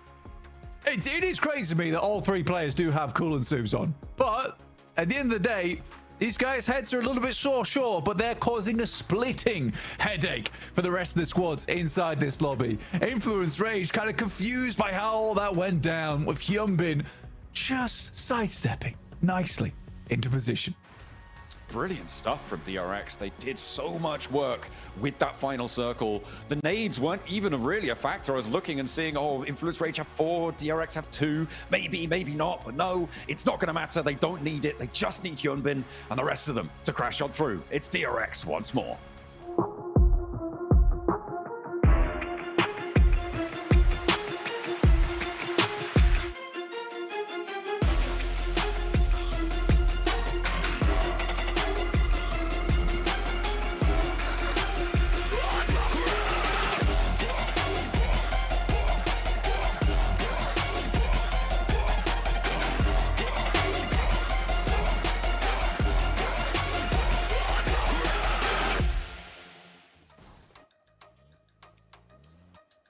DRX set the record for PMGC 2025 with the most chicken dinners in a single stage. 5 chickens so far, and once they got this zone, we knew these guys had it on lock. A good effort from Influence Rage, but this off angle from Hyunbin Max was just too good. I contracted a very bad illness, Hot Jukes, and it's called the #1 Hyunbin fanboy itis. That is my predicament, and you know what? I am loving what we're seeing. It was a slow setup for sure, but it paid off significantly in those finishing moments. And then they're like, yeah, we opened up the floodgates. You start swarming over the ridge. We take control. We take the win. 5 chicken dinners in Group Red. Niptura, at this point, they're just flexing. It is. They've taken a page out of Regnum Karya's book and they've gone, yeah, we might as well just go for it and have fun and just do what we need to do. Flexing on the rest of the lobby is style. I mean, that is a lot of eliminations coming in here. Let me try again at this math thing. That's, what, okay, 15? I think that's right. 15 eliminations coming on in. That is a lot. It's a lot. That's my math. It is a lot of eliminations. Some really great stuff coming in here. And I love when we get a win that's based on control of the zone. They were able to come up over that hillside and then just sweep down onto Arcred, take out Waybo Gaming as well, and just move across that northern side. I love seeing those kinds of finishes, Max. Yeah, it was so well played. But no, I was wondering, why was Sizzy always making this expression of like disgust on his picture? It's because this lobby's so bad and they're so good. It all makes sense now. He's just like, oh, man, Group Red, get me to the finals already. But no, QXE also shredding it with those 7 eliminations, almost 900 damage in this game. And keep in mind, this is a team. People better not start saying in the chat, oh, DRX gifted circle. They drop Gatka Field. Yeah. They don't complain. They make it work. And oh my goodness, those early transitions where they are fine surrendering their early looting stage, Niptra to just get priority on these positions is so well executed. I'm a big fan of it. Yeah, same here. I really love what we're seeing from them time and time again. They're a relatively quiet team for the first half of the game, right? We don't see a lot from them in the first. They generally keep to themselves a little bit, just waiting, biding their time. And I think we saw a lot of that self-control coming in that last fight with Influence as well, right? They were just taking it very slow, very quiet, waiting for Hyunbin to get in position. Then once Hyunbin had that position, he was able to give over so much info, but they still just waited for the right time, which is really, really great to see. Though, if we're talking about another team, Influence Rage right now, good finish, second place, love to see it. Hot Jukes, what was Diego up to? Oh my gosh. That solo drive-by and trying to actually go into the passenger seat of the buggy and spreading it down when you have 3 players at that point up and looking at you. Ballsy would not even begin to describe my feelings about that play. Dude. As soon as I saw that, my head just hit the table. I was like, it's over, done. Because what are you thinking? That's a play for like when there's 1-2 players up left. You still got a full squad. Easy. But I mean, if you're elimination tracking, you know it's DRX here. It's just such a crazy play to pull. I mean, you know what the crazy part is though? It's one of those such like a wild play that if it works, you're a genius, right? Like you're just like, oh my gosh, you are the best at turn. But if it fails, everyone's just like, what have you done? And unfortunately, it's the latter. Unfortunately, it is, but I tell you what, I don't hate it from Diego. I would have liked to see more backup from the rest of his team because that's the kind of crazy play. I give it to you, it's crazy. But it's the kind of crazy play you make that completely subverts every expectation DRX have. So that means that it's like a classic bait move. That's the ultimate, there we go, the ultimate bait move coming in here. You rested Influence though to just back that up. I would have loved to see them come over the hilltop at the same time as Diego was making that wraparound, because I think DRX were so distracted by him because they were like, what is this guy doing? They wouldn't really have noticed Influence come up over the hill. It would have been so instant. So it would have worked. I don't hate the play. It's just I think he kind of got left behind, or the rest of the team left him behind a little bit. I know what happened. They sent Diego out there as a human sacrifice to respawn and revive the Burmese Ghouls for blank. It was definitely a ballsy play. But you know what? I love seeing it. Though, talking about ballsy plays, we're going to see that. And we better see this in the replay, guys. I want to see the hovercraft getting sprayed down from the heavens by that glider that was happening from Nuclear Zone. Please. Oh no, we passed it. I don't think we're going to see it. No! We never see that. That was actually so cool. Ah. I'm sad. My day's What a crazy game this was, right, Neptura? Oh my gosh. You had Boars there towards the end trying to push themselves out of the bottom place. And then we had, you know, Flash make it towards the end, trying to hold on to that third place. These Miramars are going to be so close. They really are, and especially remember that Flash has won every single first Miramar of the day so far in both days, right? So if we're seeing what Flash are doing in today, then I definitely think we could be in for another win from them in the next game. I really like what they've been doing, though. I really like how they're playing this. They're just making sure that they do enough, and they've not felt that pressure. They're not letting that pressure get to them, which is what I was really worried about, Max. Yeah, Silas hurting his desk again. Yeah. You know what? I want to ask, memes by Kana, if you're watching, can we have a highlight montage of every time a player just destroys his desk? When he punches, I'm telling you, that will be like a good 5-minute long. There's a lot. Because they are fuming right now. As DRX, all the excitement after this chicken dinner, the 5th one, you know what? Another day in the office. The entire team behind the squad, of course, really happy about it as you go over this one. By the way, what's up with all of these military island circles? I'm telling you, these teams have had enough. They've seen enough for a lifetime at this point. But you know what? DRX are just loving it so far. Also going with a hovercraft rotation across the water. And you know what? That early pivot from them. And also Boars that I think this game might push them out of bottom 5, Niptura. That early pivot on the southern coast was paramount for them this match. It was really nice to see. Yeah, I really liked how they played this. They played it with a lot more confidence than we're used to seeing from them. I did say at the beginning of the show today, I was like, listen, they had a little bit of a glimmer in the last Miramars. Maybe we'll see something from them yet. Still, is it enough to really want a win or predict a win from them in the last 2 games? No, but I think you're right. I think they do propel themselves into the top 11, so they probably have done just enough to get them there.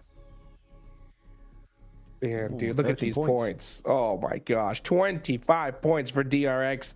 I think for the first time, right, today, we are going to see a new leader. That's for sure. With 25 points, I think they have locked down first place and are looking to get those bragging rights, right, for Group Red champions, Max. Yeah, seems like it. It seems like they're going to be taking 1 crown home and joining their homies of D+. It would be, can you imagine if we get PMGC 2025 trophy going over to or D+, or DRX, just showing that South Korea are just the dominating region in this esports. Here we go, second page though. Waybo only the 1 point. E-Arena only 2 points.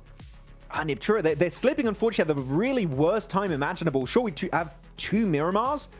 But Waybo, E-Arena, this is not what we need to see from them, especially at this moment in this day. Yeah, I am confused by Waybo, actually, because they had such a fantastic position once that circle shifted on that north side, right? And they just seemed to set up a defensive position, which is okay, but they just kind of were a bit weak in it. They didn't have enough presence there. Presence that QXZ definitely had, right? 7 eliminations, 900 damage nearly. Like, this guy is taking up space. He's making teams know that he is there. And that's just really what I would have wanted to see from Waybo, given that circle shift. Yes. I really like the approach of Waybo because they were trying to negate the rotation on the eastern edge from Burmese Ghouls, which I think was the right decision. But unfortunately, Arcred also made a very good call, which is to push on that fight in third party. And you know what? That allows Arcred to remain very comfortably in a top 4 scenario. And actually not that far off, 9 points away from Flash in third position. But as we do now have officially Hotchicks, a new first place team for the first time over Regnum. And it is going to be none other than DRX. Woo! And that might just stay that way. With 5 chicken dinners, they've definitely deserved this. So they are set nice and pretty. Regnum Karya, I mean, they're just happy to make sure that they make it to the grand finals. You know, it's really just comes down to that 3rd place. But with that performance right there, that could just have done it. There's a 9-point difference. It's still possible, but we're going into the last 2 games, guys. And we know just how crazy it's going to get, right, Neptura? Absolutely. I want to point out as well that Regnum and Flash both have the exact same amount of placement points, 51 each. The only difference in their points are those eliminations. So Flash, we know they can frag out. This is definitely something that they could do. So I almost want to say Regnum still kind of needs to be a little bit careful if they don't want to drop down further. I think top 3 in this is kind of finished in two games. I don't think it's too early to call it that Arcred and Influence, even if they do massive games, I think Flash are hungry enough for that top 3 where they're just going to keep ahead of the pack here, Max. You can see Flash also, by the way, they're playing Nipchira. They're just trying to get into a decent position and try and salvage it to some point. Get into the late game, get at least a few placement points, maybe a few eliminations here and there, just to make sure their position remains solid. But when you see Arcred get a big game like that, where the gap is closing every time, Influence Rage getting a top 2, we need to see more than just them trying to salvage these games, Hodrix. We need to see them try and go on to these big double-digit matches, because otherwise, Flash, unfortunately, a 5, 6, 7-point game is just not going to cut it if you want to be a Grand Finals contender. If we consider the last game curse, Maxman, if we consider the last game curse coming into play, it's up to Arcred right here, right now. This first Miramar is so crucial for the squad. You know it's at play, Max. Yeah, I guess. No, it's gonna be Arcred. They're gonna overtake it. Flash, they're gonna fall out of top 3. It's happening right now, Hodrix, on Miramar. Some bold claims. Let's see if that will come to fruition as we get ready for the first Miramar of the day in the last 2 matches. John and Blake, take it away.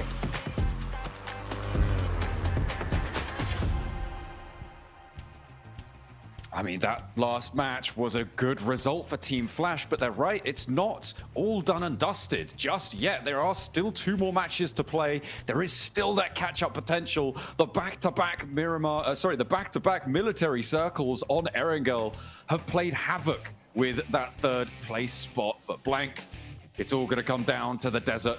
Who's going to be joining DRX and Regnum Kaya in those top 3 spots? It's all down to this. There is a lot of teams chasing for it. I mean, considering the circles we've had, would not be surprised to see a Partona or East Island finish here on Miramar for Group Red. It feels like the circle gods above decided that Group Red was not so aggressive, not aggressive enough. So we'll make it happen through horrendous circles on the map. I mean, even yesterday we had that Chumacera circle as well down towards the southwest side, which was also grim to play. So let's see what we have on offer now. Pretty rough playing path down towards the southwest here. We have not had fun playing paths at all on Miramar throughout the entirety of Group Red, John. It's been unfun, put it that way. Yeah, it's been a little bit of a mess sometimes around on these tables, around a lot of these situations, especially with those military circles. A north side shift comes on through on our first of 2 Miramars, our last 2 matches. The penultimate chance to earn those points, to get those top spots or make it out of the bottom 5, because that too is a closely fought competition. Burmese Ghouls, Geek, Boars, Twisted Minds, an outside chance for Vertus Pro as well to try and make it up on that bottom side of the table. So 4 teams really fighting for it there, maybe 5 teams. True Rippers, they might just be too far behind at this stage. And I think that they may have just not quite done enough to make it through to the last chance stages. And I think at the moment for Nuclear Zone, for ETSH, there's no way. I think for Nuclear Zone, ETSH, you're absolutely right that it is not happening. It really isn't happening. 36 points to 35. It's game over. Getting towards last chance is too difficult. It is too difficult. But it is a pretty big race for at least the middle of the pack right now, and to not be in bottom 5 with Twisted Minds at 74 points. Vertus Pro have got to do something. I mean, this team, honestly, I did not expect them to be going out. Ooh, okay. We are getting a restart here. We're getting a rehost, Blank, on this match. So, despite nothing really happening, it wasn't super dramatic of a start. Looks like we have got an issue on stage with our players. And they will have to be going back in for another drop down. So, no early knocks, no early flushes. So, nothing really too controversial about the restart at all. And we'll be getting back into Miramar as soon as possible, because everybody wants these points. Everybody and everybody is going to be after them. It is going to be really, really tough stuff nerves, I'm sure, running riot. Yeah, we've had a couple of technical delays today, and we do apologize on behalf of everyone here, and very much thankful for all your patience at home. For the players, I imagine it's not too saddening for that to happen, considering that the playing path was very rough. But we are going to go to a break in a short little while, and by that, I mean right now. So we'll catch you guys soon when the game starts. See you soon. Takım içerisinde binada en beklenmedik pozisyonda kim oynuyor? Silas. Berkan abi. Silas. İlk başta fight atarken kim ölüyor? Silas.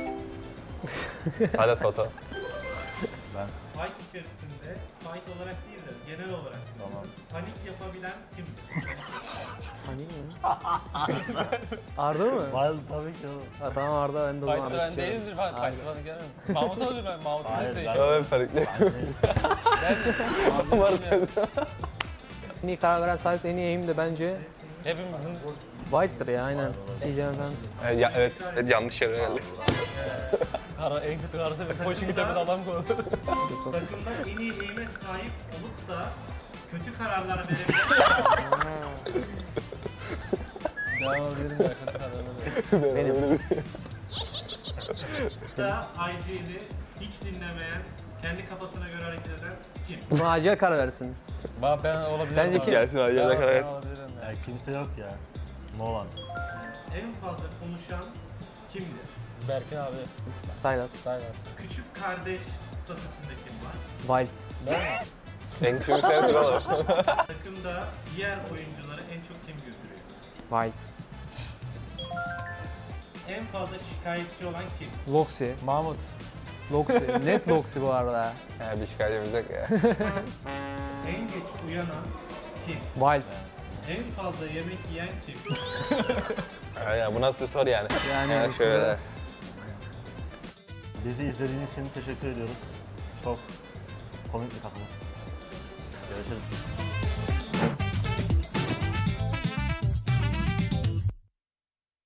Vertus Pro çok iyi oynadı. DX zaten I don't think any PMSL champion teams are stronger than us. ممكن اقول لرؤوف طور لعبك لانه حبي احنا جايين ندمرك.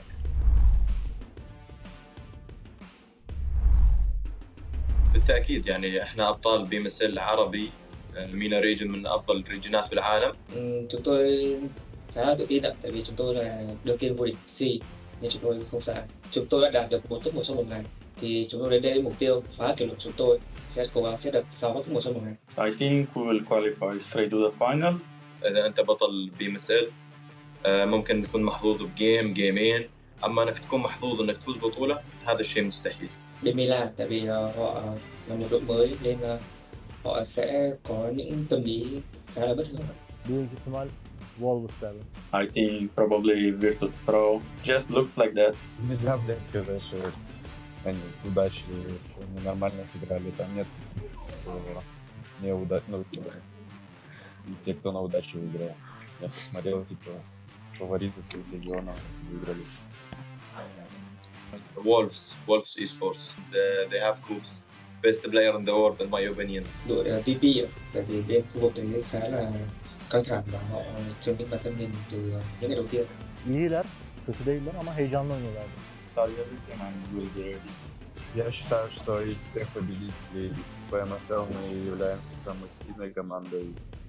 Vertus Pro çok iyi oynadı. DX zaten bu PUBG Mobile oynadığımdan beri hiç sevmiyorum oyun tarzlarını. Kendilerini seviyorum ama oyun tarzlarını hiç sevmiyorum. Yani bölgeleri güçsüz olduğu için ben MENA bölgesi demek istiyorum. Oradaki takımları biraz daha vurmak kolay diyebilirim. Main fight hariç. I don't think any PMSL champion teams are stronger than us. Я думаю, для нашей команды будет очень всего зарабатывать только на плюсах из Америки. ممكن اقول لرؤوف طور لعبك لانه حبي احنا جايين ندمرك.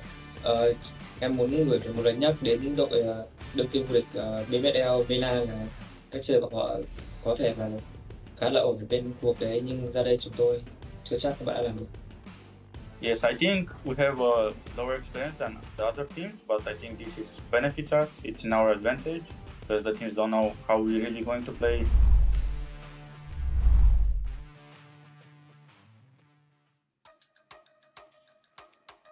Nerves are still riding high here as we're getting into Miramar, hopefully fairly soon.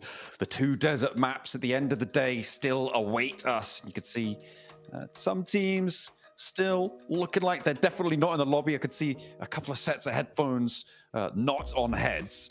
But our admin teams are working to get things under control. Oh, okay, there they go. They're popping them back on. So hopefully we're going to be loading in fairly soon. Everybody looking to keep things going. It has been an interesting day so far to close down Group Red. Obviously, those 2 military circles, very predominant in the mind. But the fact that Regnum Kaya and DRX have 3 of the 4 chicken dinners here, Blank, is kind of crazy. It's kind of a slap in the face to all the teams chasing those bubbles, right? Because they're the teams that need them kind of the least at this point. Yeah, I mean, the fact that they haven't stopped either is sort of cruel to some of our other squads in the lobby, where they are just fighting this almost isolated battle at the top of the mountain between Regnum Kaya and DRX, and it is a tremendous fight indeed. And then everyone else is at the bottom of the mountain just watching, and that's really how it feels. Back to back there from DRX is just incredible though. Miramar, also the fact that it's back to back on difficult circles too is crazy. But we're heading over to Miramar in 40 seconds. We'll see exactly how things pan out. I think the players weren't too happy with a rehost there, considering how brutal that playing path was. And we'll see if it's a little bit kinder this time around. I think that is that why we had a rehost just then in Arena? I think that looks like a nosebleed fallout coming through. Hopefully that's not the entire reason, but we'll see. We'll have to wait and see. So play maybe at a disadvantage there. Certainly uncomfy with a wad of tissue up your nose. Maybe a little bit difficult to heal. The comms might be slightly messy. We'll have to wait and see. But I'm seeing a countdown nearly reaching 0 right now, Blank. I'm seeing a map on our map feed, and I'm thinking, Miramar. Let's go for Miramar. Let's have a go around the desert again. This plane path a lot kinder. Yeah, I mean, again, it's not bad. Teams are banking E-Arena if that's the case. Straight from the south side to the north side of the map and very central. So really easy to get wherever you want to go. Hopefully teams aren't getting baited by this though, and the circle heads like, I don't know, far down towards the southwest side, Minas del Sur. But yeah, right now I think most teams are pretty pleased with how this one turns out. There might be some hot drops here. There's continued to be hot drops throughout the entirety of the Group Red stage on Miramar, which is a weird map for the hot drops to be happening on. But there you go. We'll see if the San Martin situation continues, but I think the Arena, very unlikely for that one to happen. We've only seen it once, so we do keep harping on about it because we hate it so much. Out early, you've got Nuclear Zone, you've got Boars just to their north, trying their best to stay up in those top 11. Vertus Pro as well, desperately been scrambling for an 11th place, which is definitely not what we would have expected, and that is going to make it all the harder. Milky Way has been taken down, and that point goes to DRX. The point sponge at the top of the table continues. Very silly. Very, very silly stuff. I mean, I didn't mean it. I didn't actually mean it. Okay. Okay. I think there's someone is pulling the strings. Someone's definitely pulling the strings somewhere. That's ridiculous. Okay. Still yet to touch down, though, up on the northern side. That circle is going to make lives hard. Up on this northern side especially, right? We're seeing Twisted Minds only just touching down. They're going to have to move quickly. Waybo wasting no time grabbing those vehicles. Going to be heading on in, maybe towards... No, they're going up towards Monte Nuevo to try and grab that north side of the circle. Nuclear Zone may be quite happy about this, but it's probably too little too late. One thing that has happened, Blank, is that we have confirmed that Team Secret will be our lowest scoring team from group stages. They were on 32 points at the end of proceedings, and that was with a chicken dinner right at the end of things as well. So our team's at the bottom. Really love to rub that in. Look, you know, it's always fun. But that does mean, yeah, they are going to be our lowest scoring team from all of group stage, which is unfortunate. You hate to see it, but you kind of love to see it. I don't know. I feel like you've brought it up so many times. It's cruel at this point. Absolutely. Yeah. I'm kind of not looking at which team's done the worst right now. I'm kind of looking at teams that are trying to get in. That's Twisted Minds and VP, with VP sadly losing that player, like you said earlier, to DRX, which is really rough. I think VP, it's a weird one as well, because you even see the videos that we have playing in the interim, that a lot of teams were scared of VP, worried about that team, thinking that they had a lot to show for us. But at this rate, they're going out. I think losing a player here on Miramar is really, really quite bad for them. And it wounds them in a big way for their performance to get into the middle of the pack, to get into last chance. And I think that might just kill them off in the bottom 5. Yeah, it could be terminal there for them. On their run towards Bangkok, it's seemingly a little late in the day for them to pick up their heals, but weirder things have happened, and we'll see if they can pull themselves together, pull their socks up. Influence Rage, they are at the moment 16 points behind Team Flash in 3rd place. They're moving currently through Graveyard towards Bacado. Coming in from this northeast side of the circle. Team Flash much faster into this circle. They're already towards Chumasera and have a little bit of a road in towards the Minister Valle Hills, towards the hills south of Chumasera. So Influence Rage definitely don't want them to get too far away with it. Arc Red, they're still all the way out east in Impala, and the approach might be pretty tricky for them. We'll see how they can navigate that one. For Team Flash, though, getting into the middle might be all they really need to do. Consistent 4 points over these next 2 matches may be enough to fend off the teams beneath them. Realistically, for Team Flash, like you say, it is a case of consistent points and then hoping teams go down around them. I think in a circle like this, getting central on this one and getting 4 or 5 points would be the best idea for you. If you can take it further than that, fantastic. Great news, but it's a tough circle already for a lot of teams. With Arcred starting over towards Impala, that's a tough approach. That's the team closest to them chasing.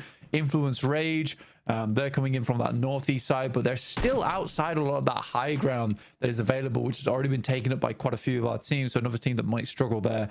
And Ian Arena, I think they've sort of lost their mojo coming into day 3.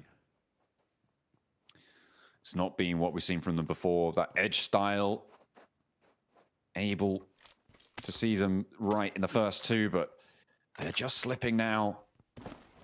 Down and down, time and time again. And they're having a real rough time of it. Yet to leave San Martin as well. They'll be fairly late to the party on this circle. We'll see, though, where it is going to end up. It could still end up towards Monte Nuevo, right? And that might play well for them and see what they can get done. But with the circle as it sits, it's much more likely to be in those Chumasera Hills, in the dark brown section down towards the southwest side of the Miramar map, up on the rocky terrain down there. It is really, really nasty. I know a lot of our teams kind of hate playing in that area as well. So hopefully they can put their best foot forwards, because now more than ever, they need to. Reminds you to make that rotate down from El Pozo. So they're a little bit late to the circle here.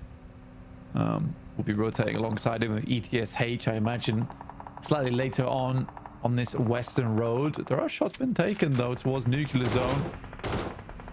Can't quite get their players to safety. Just on the bridge of Valle de Mar. My buddy gets some damage back towards ETSH. Bit of friendly fire towards the bottom of the tables.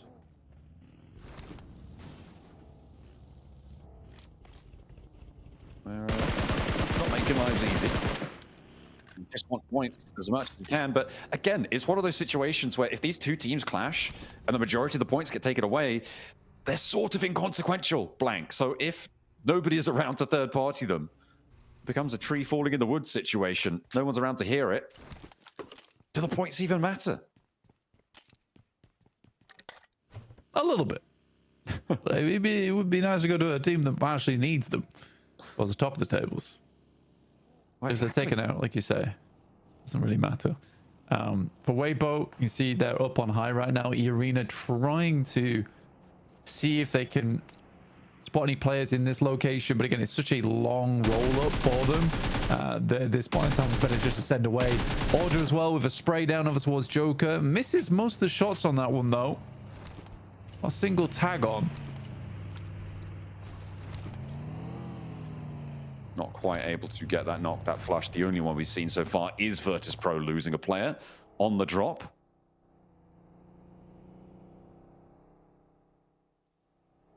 As we head on in for the next zone. Moving in from the northeast side, we've got Geeke moving past Picardo now. Arena actually sending all the way out to the west side. They've managed to make their way in nicely with quite decent access.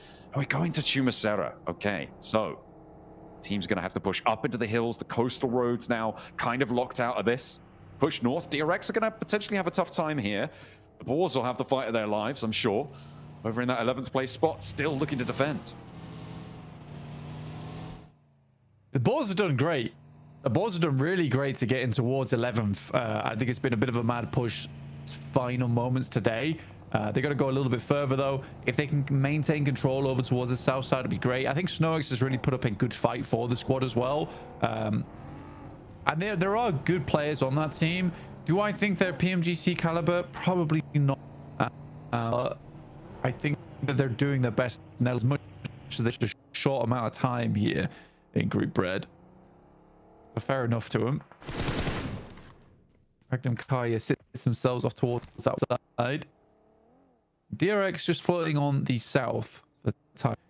But yeah, Flash currently does have a nice lineup on the east with options towards the northeast if the circle does move that way, which is out back open ground and less away from these foothills. It could be slightly more favorable. Cred. Oh, they're close. They're right on top of Flash. This could be a big fight here unfolding. If these two teams clash, but yeah, Flash is going to get out of there. They know. They don't want any part of that. They're going to allow Arc Red to play into the buildings to their southeast side, a little bit downhill. As Vertus Pro, they're losing more players this time to Nuclear Zone. The heater does fall. Voston, the one to be able to find that shutdown. Will Vertus Pro be able to get too much more out of this game because Aragon's already fallen? Voston still desperately trying to trade back with them, but it's just not happening. Aragon flushed away. One knock down the stairs, runs out of ammo, spray down with the M4. He's good for another, and maybe he'll be able to be a bit of a lone ranger here against Nuclear Zone. As they step out, look for the cross, a 1v3 for Voston, and he's going to be able to find it here. Blank Nuclear Zone have lost 3 of their players in a 4 versus 2. This is not good news. Well, actually, as we said before, kind of doesn't matter for Nuclear Zone. Pretty important potentially for VP. Ish. Because they lose 2 more players. Right? They get 3 points, but they lose 2 players, and they needed like 10-point average on these games. Now this cuts them out into needing a chicken dinner game 6. Right? That's the hard part about it. For Vertus Pros, although they got 3 points there, it's likely that player is not lasting much longer in this match. This is a wide wrap from Alliance. You can't quite see them, but this is all the way on the western side. They're crossing on the other side of the road. Turn a wrap down towards Via de Mar and then pass through back up towards the hills. We do send pretty central again, so Chumacera does become this big focal point for the map, and Waybo suddenly get a lot of that high ground cut out towards that western side.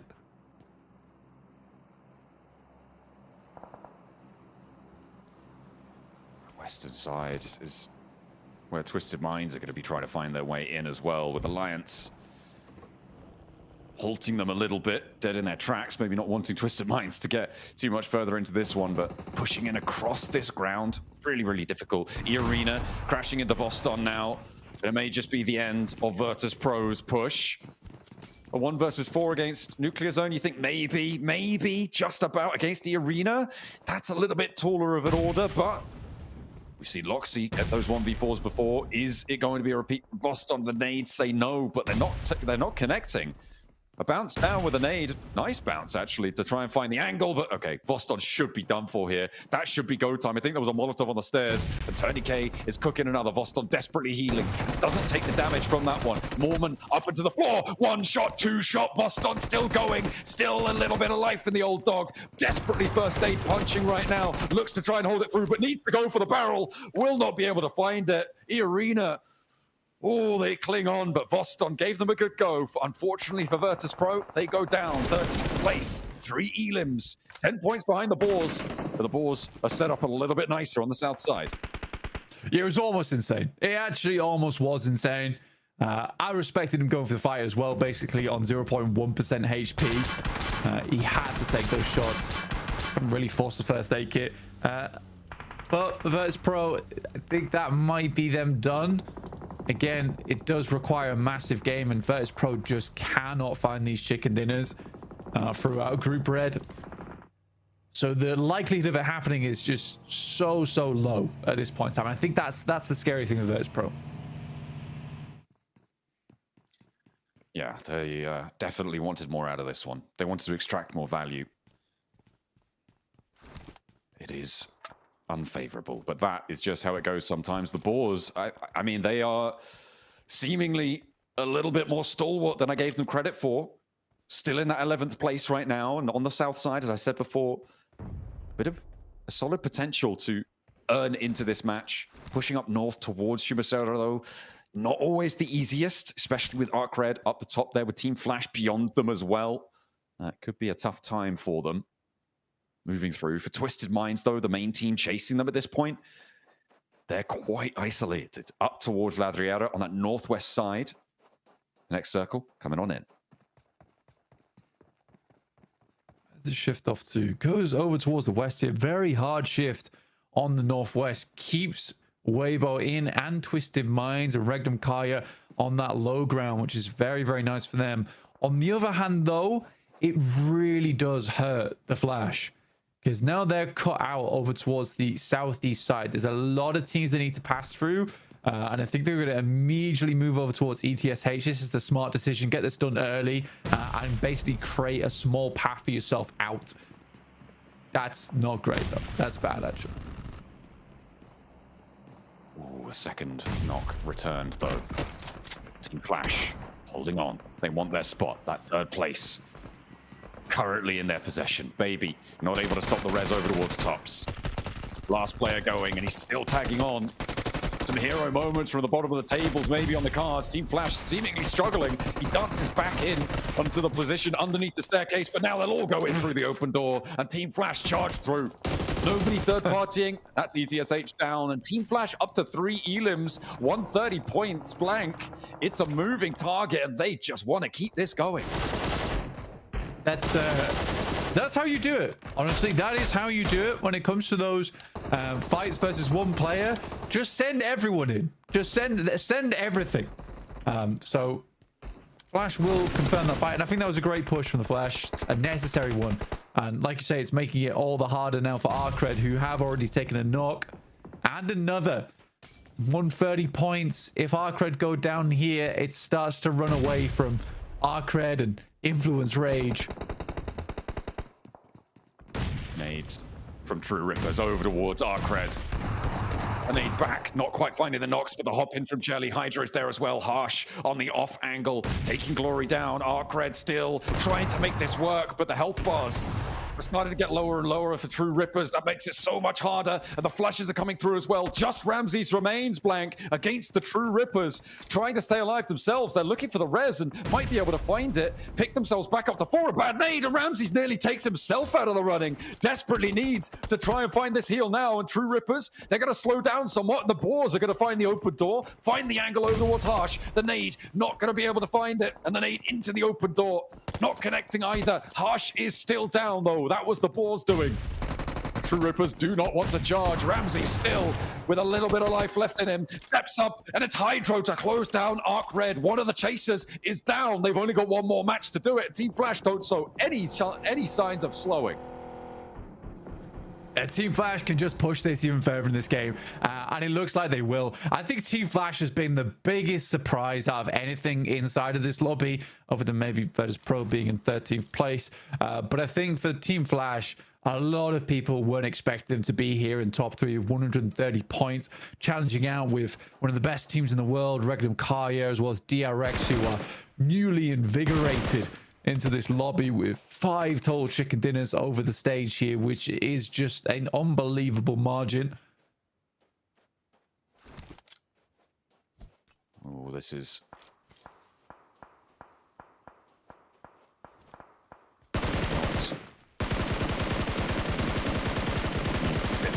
Bubbles now. Starting to get very sweaty. Waybo on the west side, they've been quiet for a long time. And maybe it's their time to start to step up and put the cat amongst the pigeons. Well, I mean, for Waybo, it's been a case of, oh god, we're gonna have to move, and the Circle's like, no, don't worry, guys, I got you. Like, oh god, we're gonna have to move again. And the Circle's like, no, you're still in, you're still in. And then we get to stage 5, and I think Waybo was very much considering, we're probably gonna have to move now for definite. Circle's like, nah, I still got you, fam. Don't worry, you're staying in the Circle forever. That's gonna make it a little bit easier for them, sure, but they still just have that tiny little sliver, that spit of land to keep on going in with. Sook spots Alliance from a distance, and Alliance have had a real rough time moving in on this south side, but I think they've done enough to stay in. Sook, oh, go on. Give us a long-range shot. And, oh, it tagged. He actually hit it. He hit the damage. Is there more? Not on the second, the third? He's got so many arrows going. Oh, this is a really long-range shot. A look at the bombardment received to the outside of this shack. It's a wonder it's standing. Cluck. Oh, you've got to be careful because there's more arrows coming. He is now on the outside. White tag on more. Looking to thread the needle through the open door, but not quite managing it. The range on this is, I think it's approximately... He hit again. Oh my goodness me, he hit the moving vehicle and Hero sprays it down, the vehicle's up in smoke. Oh my god, Sook with the bow stops half of Alliance out in the open and everybody chimes in. Regnum Karya take one of those points, but that is nasty. It is actually insane. Robin Sook in the lobby causing havoc just must be a terrifying thing. See arrows start to pop out from the top of your vehicle, make you look like an exploding porcupine. Yeah, it's bad news. It's very bad news, but for Waybo, they're glad to have him on side. The aim, though, is, I think, the most impressive thing. 400 meters out that with the bow on a moving target. That is tough stuff. The Arena wants to give it a good go against Regnum Karya, though, because we're focusing in on a chasing team. Regnum Karya take the first knock their way, but Wild has the door frame. He's got 2 out. Taken down by Arena will be a price to pay for it. Mormon and Tony K have got the other 2 of Regnum Karya to deal with, but they're across the road. Blank, they're not going to be able to get back into this one. Arena should find the reses unless there's a crash coming in. Hydro wants to pick up the pieces on this fight, maybe. Sidles into the backline. Tony K has the challenge. A nade, a bounce on it, not going to find it. Hydro will look to cook one of his own. Alliance could get stuck into, bounces it badly. Not going to find the inlet there. And Jelly's going down in the meantime, so it's all up to just the one man for True Rippers. Final alive here for Hydro. He has a lot of life still left in him. And maybe a bit more to give here for India, but Tony K launches the nade. It's on the outside. Doesn't get too much done with it. Small amount of chip damage, but he could have ended it right there and then. Order with the K9 as well. What is happening with Waybo? They use all sorts of weaponry. A true arsenal on side. Okay, finally the Circle moves away from them. Unorthodox in this approach to the weaponry. You're right. Order with that K9. Oh, I know Hot Jukes is going to be happy about this. They're going to rock straight up towards Twisted Minds as well. 33Z leading up to this one. And remember, Twisted Minds are chasing towards that 11th place spot, trying to get rid of the Boars in this qualification spot for the last chance stages. Waybo looking to chase up towards the top 3. And the Arena as well, stuck in a fight. Everybody has their troubles this match. The Waybo can't quite push over the top against Twisted Minds. They can't clear out their flank, not just yet. Yeah, for a team that can hit arrows at about 400 meters, they are struggling with the nades here. I don't think they've got any left. I think Waybo realizes that chance to hit these shots very minimal now. Burmese Ghouls will take a lot of damage from both Geeky as well as DRX. Attempting to make a bit of a wild rotation on that north side, but they have done, I'd say, just enough to stay towards that middle pack right now. Twisted Minds look to make a move, and Yaka here taking shots over towards Lord. Yabakam, he is just ripping through this ammo so quickly. Ooh, finds the knock onto Tudo. For the Burmese Ghouls, they've got Godspeed, they've got Yatka, and this high ground is working out for them. Godspeed with the off angle there as well. That's actually Waybo, sorry, chiming into the fight. And Boars go down in 11th place. Twisted Minds need to go a little bit further. It'll be still very, very close on the bubble, but if they can get through this, maybe they'll be able to extend the lead over it and put Geeky in the hot seat instead. Maybe the Burmese Ghouls too. Blank, it's all to play for. Influence Rage. They take a knock against Arena as well. Oh my goodness. It is so fraught with danger. Every fight in this zone matters. The Flash is one last player alive, and I think he's done for here. The Flash with 6 points on this game, 133. They are ahead of Arcred, but with Influence Rage being the ones to take them down, they're looking to send this a little bit further in this game. Burmese Ghouls look to move up over towards Twisted Minds. You've got Freak in front. Yaka with the pump shotgun will send the Molotov, forces him on the right side of the building. Or through the building if he wants to go for it. Yatka with the peek wins out against Twisted Minds. And the Burmese Ghouls don't want to let Twisted Minds come with them to survival stage. The last chance not going to be there, and they are locked out in 12th place. Blank, there is a really minimal difference here, but 7 points might be the boundary that the Boars need to stay alive in this tournament. It is so possible. And Vertus Pro still very much in the running going into this next match. But now we have to focus up towards the teams chasing 3rd place, because Team Flash, I mean, they're still alive and the placements are going to start to kick in. Yeah, one more team goes out. You get that extra placement point coming through. You can see from the leaderboards here how clear the difference in skill level is between our squads, with 11th downwards all out. My God. Opening up a ventilation hole in the front of the ghoulish head of Godspeed. In order, bringing disorder to the brains on that side of the map. It's tough stuff to come up against, and you just don't expect it as well. With the K9, you expect to have a little bit of reaction time to those shots, so playing that unorthodox off meta. As soon as teams start to realize you're doing it, it becomes a lot easier for them to deal with it, but who brings a K9 into this match right now, especially for Waybo? In 7th place, right? You're chasing, and then all of a sudden you see a bow and arrow, a K9 start to bark out towards you. It's got to feel really confusing for our teams in this lobby, but Res comes through from Geeky. Will not be able to get that flush. I mean, the thing is that in this kind of circle, actually the K9 is not a bad choice. It's just long-range fights you have to take. You get the one shot, one elim. It's nice to see Kevin inside the smoke does his best, but his best is not good enough versus Influence Rage, who are the chasers here, alongside with E-Arena, who do have 4 players. Great nade from Nerzed. Brilliant little pickup there to open up, and Yatka all too happy to take shots and suppress Influence Rage on the angle. Looks for Ragnarok downhill. Diego does not connect. Lorzin, he's not getting picked back up here. Influence Rage going to be moving on as 3.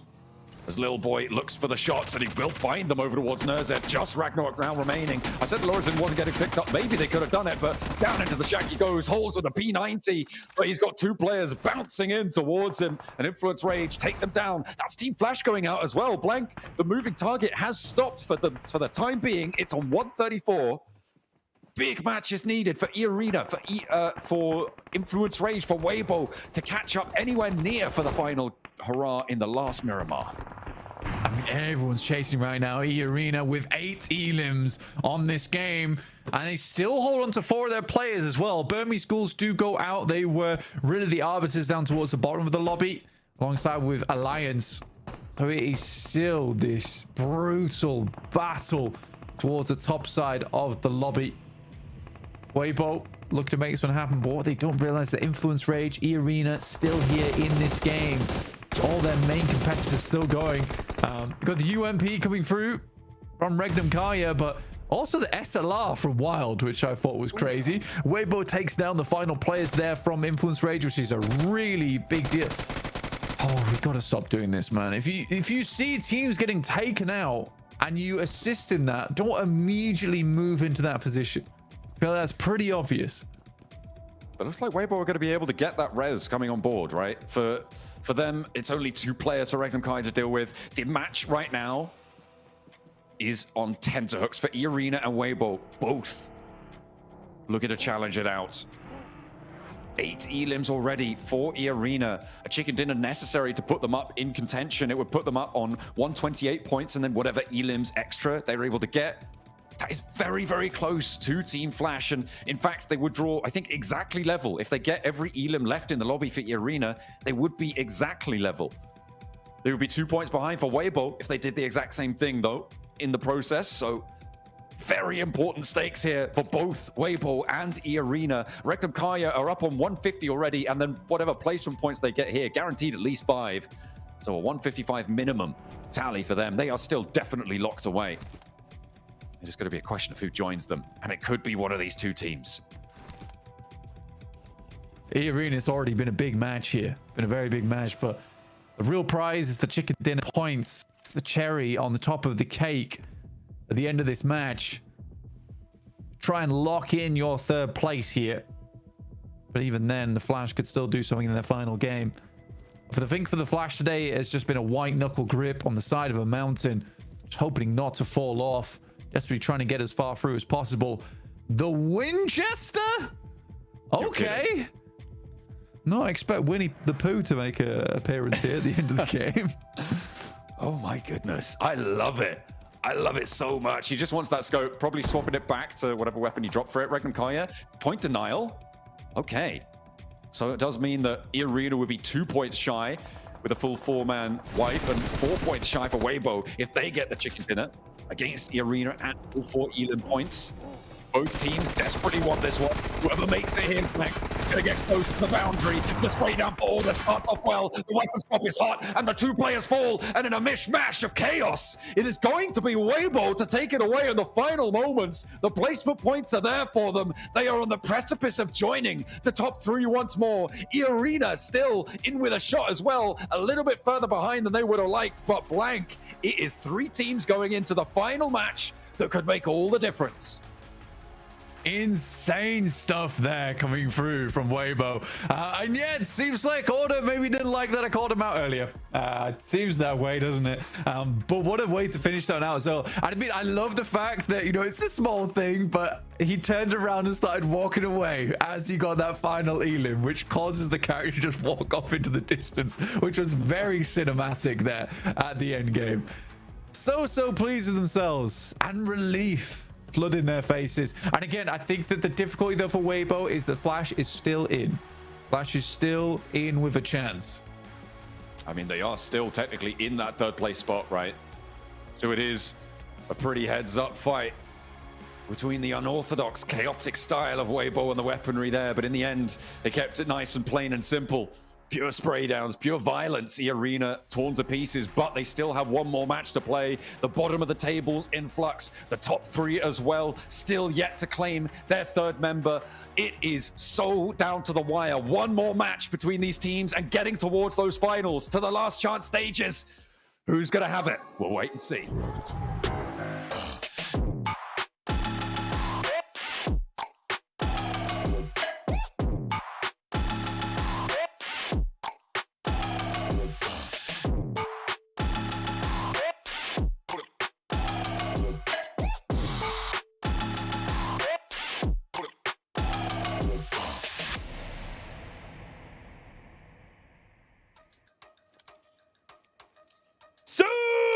Channeling his inner Apollo, shooting that bow miles across the sunny desert. Waybo get the win right at the last second.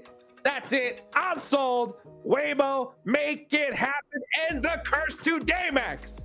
I am loving what I'm seeing from Waybo. What a game. And yeah, Order, he did not like that blank comment from early. He's like, huh? What are you saying? I'm not stepping up to the play right now? Oh, look at me with my insane spray down. The double spray down with the UMP swaps over right away. CQC instantly does just so much damage. Even if he doesn't find the knocks, which he does eventually, his team is there to back him up, Nitro, because they're fully committed on that fight to defend that position and make sure they lock down that chicken dinner. The elimination spread all over the board is looking magnificent. What a match from Waybo. It's not just Nitro, that was a good game, right, from Waybo. It was fun to watch because the weapon variety also was just so sick to watch. Yeah, it wasn't just the weapon variety. You bring up such a good point because we had the explosive bow. We had the Car 98, baby. I love seeing that coming into esports again after so long. But you're right, not just the weapons that were being used that made it entertaining. It was the control. It was the spread. It was the pushing up onto Twisted Minds and then deciding to fall back a little bit. It was the backup of their players. Everybody had each other's backs. They were just moving around the circle so effortlessly. And it just really goes to show you that when Waybo play well, they play so effortlessly. Oh, effortlessly indeed. We finally get to see some bolt action here in the PMGC. I'm on my knees, PUBG Mobile. Come on, bump these bolts. Nothing more exciting than seeing that crazy flick headshot from Order there. This game was pretty crazy here. Boston tries to hold Vertus Pro alive here, but just not able to make it happen here, Max. Yeah, unfortunately not quite able to stand their ground in this game, and Vertus Pro slipping again. They were in the bottom 5 before this game. I'm pretty sure, unfortunately, that they will remain in the bottom 5 after that one.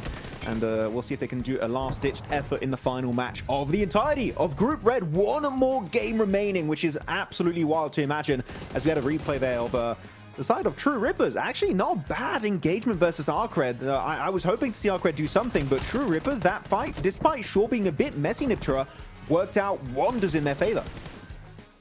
Yeah, it did. You know, another team that I was actually really interested in was actually Burmese Ghouls. I mean, I know that's so sick, but Burmese Ghouls, despite that, right, were playing so much more how I wanted them to play. I think they were so much more active in this last game than they have been in the last 2 days. It was so nice to actually really step up and actually see them play as a team. So that was really awesome as we look over onto these rotations, and barely anybody's zone. Another hardship for these poor teams, but yeah, some crazy rotations coming on through here. EA having a nice long one, but everybody just moving up onto these cliff sides, Max.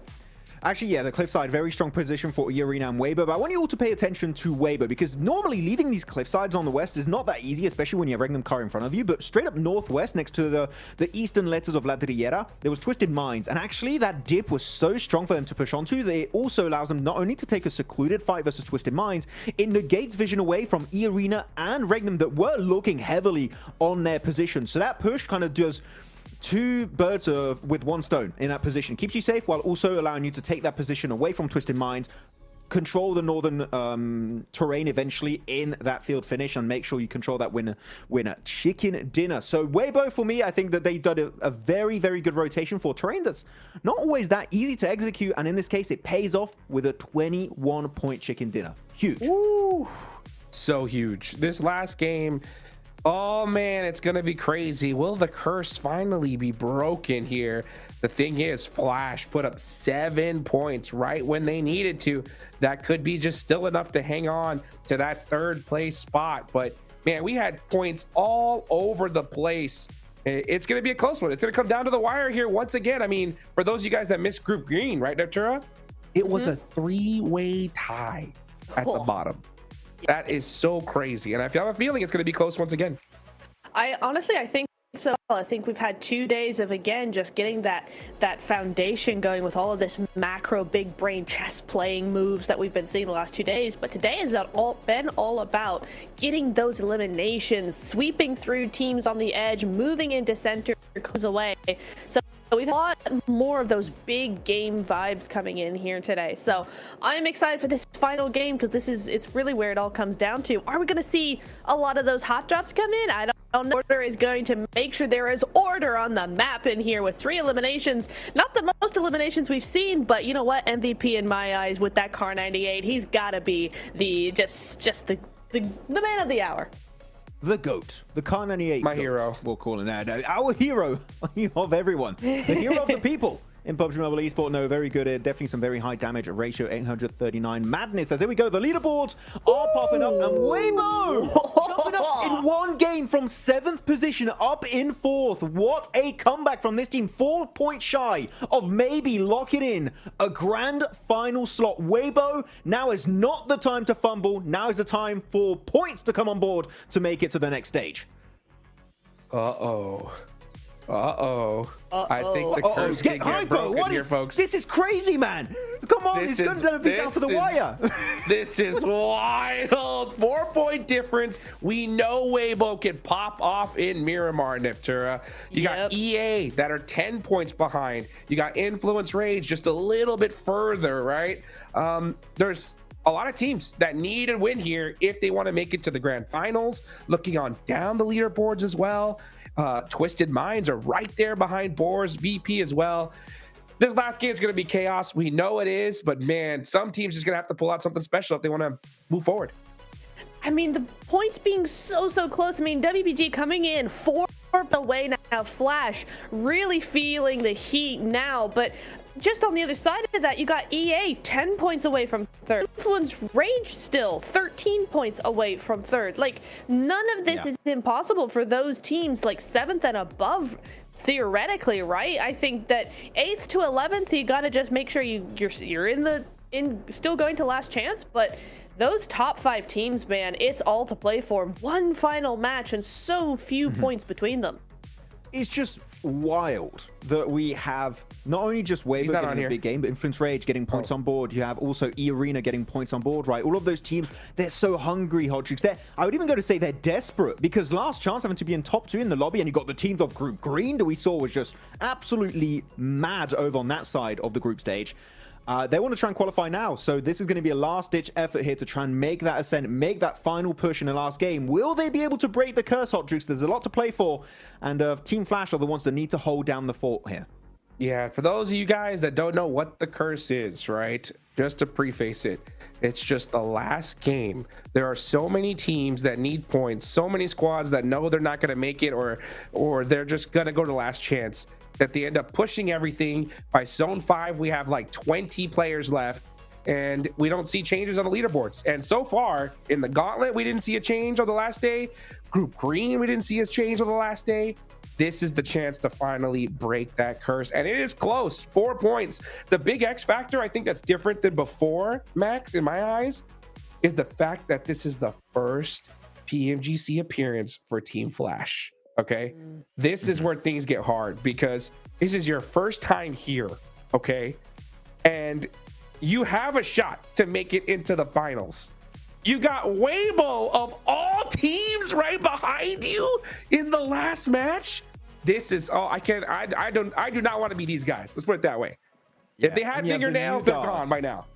Yeah, you have the new guard being chased down by an ex-PMGC champion. Order, he knows how to deal with these exact scenarios. And you know what? I'm sure he's definitely going to be ready going into that last game. But you know what? I think this is a great test, Niptura, because this is going to be a rough scenario for Team Flash. If they are able to defend their top 3 rank, make it to the grand finals, for me, they showed potential that they are worthy of a grand final slot. And you know, maybe even then, able to actually get up some good performances in that next stage. Yeah, I agree, right? Because I think there's nothing more formidable than Waybo in the final game, 4 points behind, coming off of a big win, right? So that momentum, the potential, the confidence is at an all-time high with this team. And we know how good they are as well, how smart they are with macro. So Flash really have to be on their game, just the top of their performance if they want to keep that slot. So definitely a test for them. Oh boy, Max, this is it. Last game of the day. Is Waybo gonna do it? Yes, it's happening. It's looking like it, man. They're going to get a podium finish, and they're going to qualify. And Flash, I'm sorry, you're falling down. You're going to be out. You have to go to the last chance. Not going to be great, but Waybo, you know what? They showed potential, and especially the bow, the Kar 98. It was all looking so good, Hodjuk. So yeah, Waybo will make it, and will qualify for the finals. It's happening.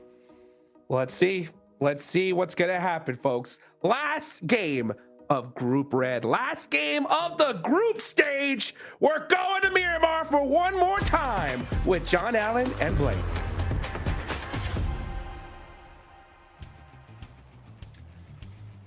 Oh, the last match is here, Blank. 18 out of 18. That's a full 1 when you reduce the fraction. 100% of our matches concluded at the end of this one. Miramar to shut us down, and it is still all to play for. So many teams looking to try and change their future, change their destiny. The top 3 direct to the grand finals in Bangkok. The bottom 5 straight on home. Unless they want to come and watch, then they need to buy a ticket like the rest of you.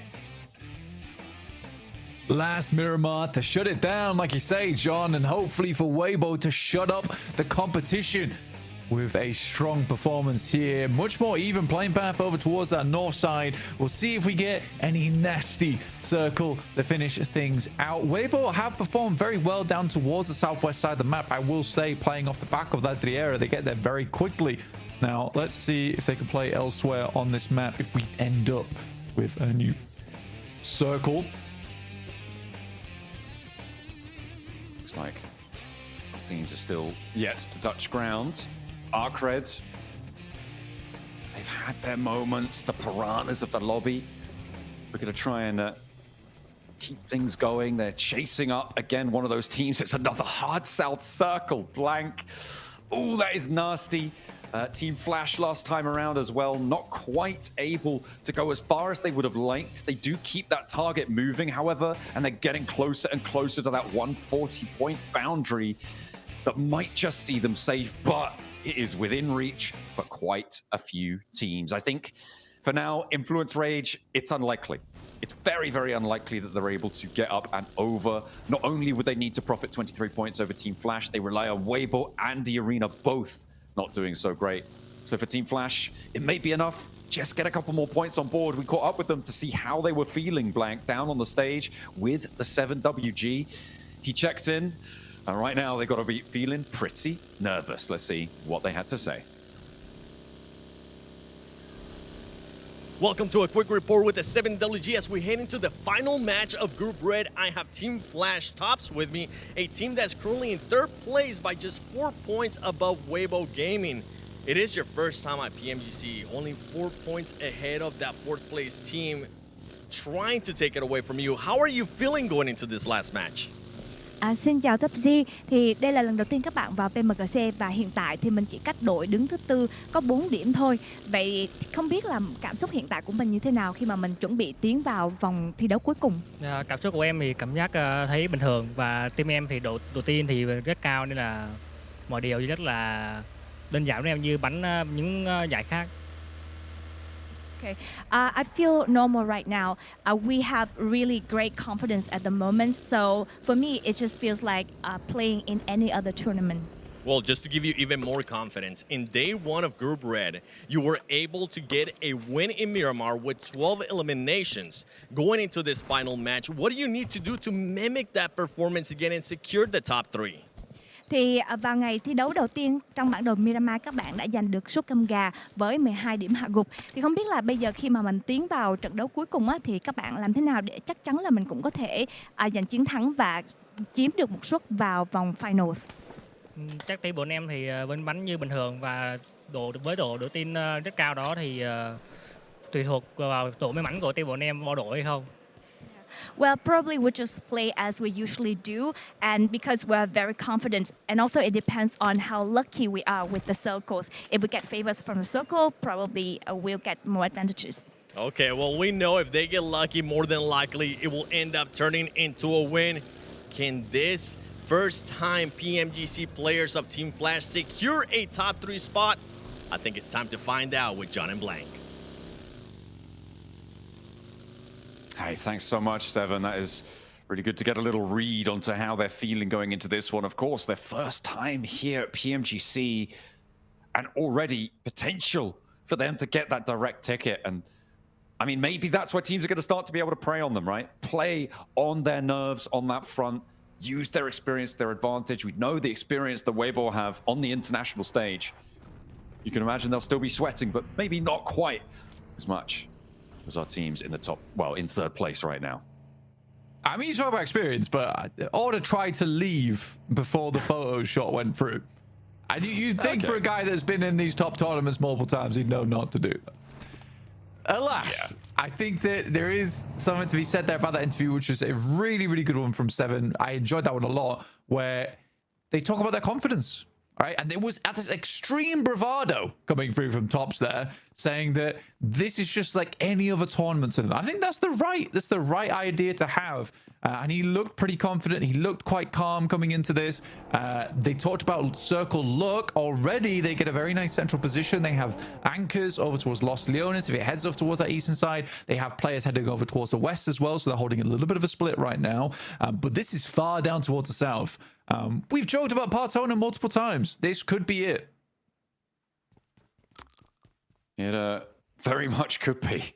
All the way down on that south edge. And I mean, why not make things all the harder? And I mean, at the moment, it's Vertus Pro who have the inside track to that Partona bridge area. Regnum Kaya as well kind of sit around those east bridges to Partona. Of course, those west side access past Prison, past Minas del Sur, but that's only if it comes to it. Because right now, teams are still navigating around Los Leones to get down towards the south side. Take stock of teams that are chasing. E-Arena, Influence Rage, potentially even Arcred. And that's where it stops in 7th place. Everyone underneath that, they're going to last chance or they're going out. For Vertus Pro, they're on 70 points. They'd need to cross 12 to get past Boars in 11th. They are already far down towards the south side of the map, playing a little bit of a long split over towards Partona, with Milky Way still making his way across on the southern island. It's definitely an interesting one where anything can change down towards the bottom of the tables. Nothing's really locked in for certain. I'd say, well, other than 15th and 16th, to be honest, with Nuclear Zone as well, ETSH, both teams just have not done enough to guarantee them a spot in the last chance if they have a great game here. But it is all over the place. It really is all over the place. For DRX and Regnum Kaya, this is just the battle of the giants for first place now. I mean, Regnum Kaya having flashbacks. They're getting beat by a South Korean team in PMGC. Back in London. By 1 point it was there. And it was on a Miramar finish, on a pretty crazy finish as well, Blank. Remember, they were on the chase there too. They were trying to crunch up towards the top side of the tables. DRX were able to get out ahead of it. They played on that coastline and farmed eliminations to get just within a hair's breadth, but it just wasn't quite enough. Now here again, if we go to Partona, is it going to be the same scenario? Of course, that would rely on DRX actually getting to that island on the south side. Wait and see. Again, Zone 2 is where we'll get a better idea of it. I think that if it shifts hard down towards the south, it's definitely on the cards, but there is also this possibility that we just head straight back up towards the north, Chumacera, or even far over towards that eastern side. But it will be a hell of a circle to end it out if it goes south, and I'm praying for it. Oh, that makes me sad. All right, more of a basic game than for us, but for VP, their dreams do just get dashed off the back of that one. That is a hellish journey back up north now. Yeah, that is, it's not going to be the island there. Chumacera again, but this time a lot more focused on the gap between that and Los Leones. The steps on the west of Los Leones also a major feature. Maybe some teams are going to have to send on in there. Waybo currently 4th place. We saw them get that chicken dinner just a moment ago. And they're going to be playing from those Chumacera hills. Playing from that southwest side. They're on a decent hold here. 4 points behind Team Flash, but Team Flash sit all the way on the west point of Los Leones, right at the bottom of those steps that roll down from that west side. Oh, Hero, maybe on the buggy chase, it does stop for him, which is nice. Could have got a lot further. I didn't want the bounce on that bad boy. You do have ETSH moving in from the northwest side, close to where Waybo are playing, and well, close to where Twisted Minds are. And to be honest, ETSH at this point is a bit of a loose cannon. You really have nothing left to lose, so it's a troublesome team to run into, especially for Twisted Minds currently trying to get out from that bottom 5 in 12th place currently. Most teams just looking for a safe place to stay at the end of Group Red here on Miramar. E-Arena grab themselves a bit of land on the north side, but it is quite open. surrounding this spot. You don't really have buildings over towards Chumacera to reside in for a long, long time. Ooh. Burmese Ghouls taking shots, but not quite connecting on the spray downs there. Burmese Ghouls looking a little bit safer on that top 11 side, but they are not completely out of the woods. Neither them nor GK. That can rest easy for the moment. Alliance, a little bit more so can. Very unlikely that enough teams jump up over their points tally, and they're fairly unlikely to be jumping up far enough. Well, it's pretty much impossible for them to be jumping up to third place. So I feel like Alliance right now, probably the most chill of anyone in the lobby in terms of what they're expecting from this match. Yeah, for Alliance, they don't have to do too much. It's just live it through. You go into last chance. Realistically here, very unlikely they get knocked out. In fact, I think almost impossible at this stage. So I think for Alliance, it is a very easy and casual game for them. But they could really take DRX to town here over on the northeast side if they wanted to. Depends if actually they can even fight them, to be quite frank, which is always the problem for Alliance so far, is whether they can take that team fight. But coming into Zone 3, it has been a slow start to this game. Not too much action happening. Most teams very concerned with remaining in their spots and trying to get towards the end game where they know the big points are. Okay, and rolled up on it. It's Alliance to pulling the points. A first blood is drawn in our final match here. At 12 minutes, by the way. It's pretty late in the day. Maybe that's the nerves. Back up to their old tricks. Are we going to go for a super slow lobby to close things down? Why not? It's going to get real tense if that's the case. Silas, though, gets ran straight down by Hardboy. And this is from Arcred.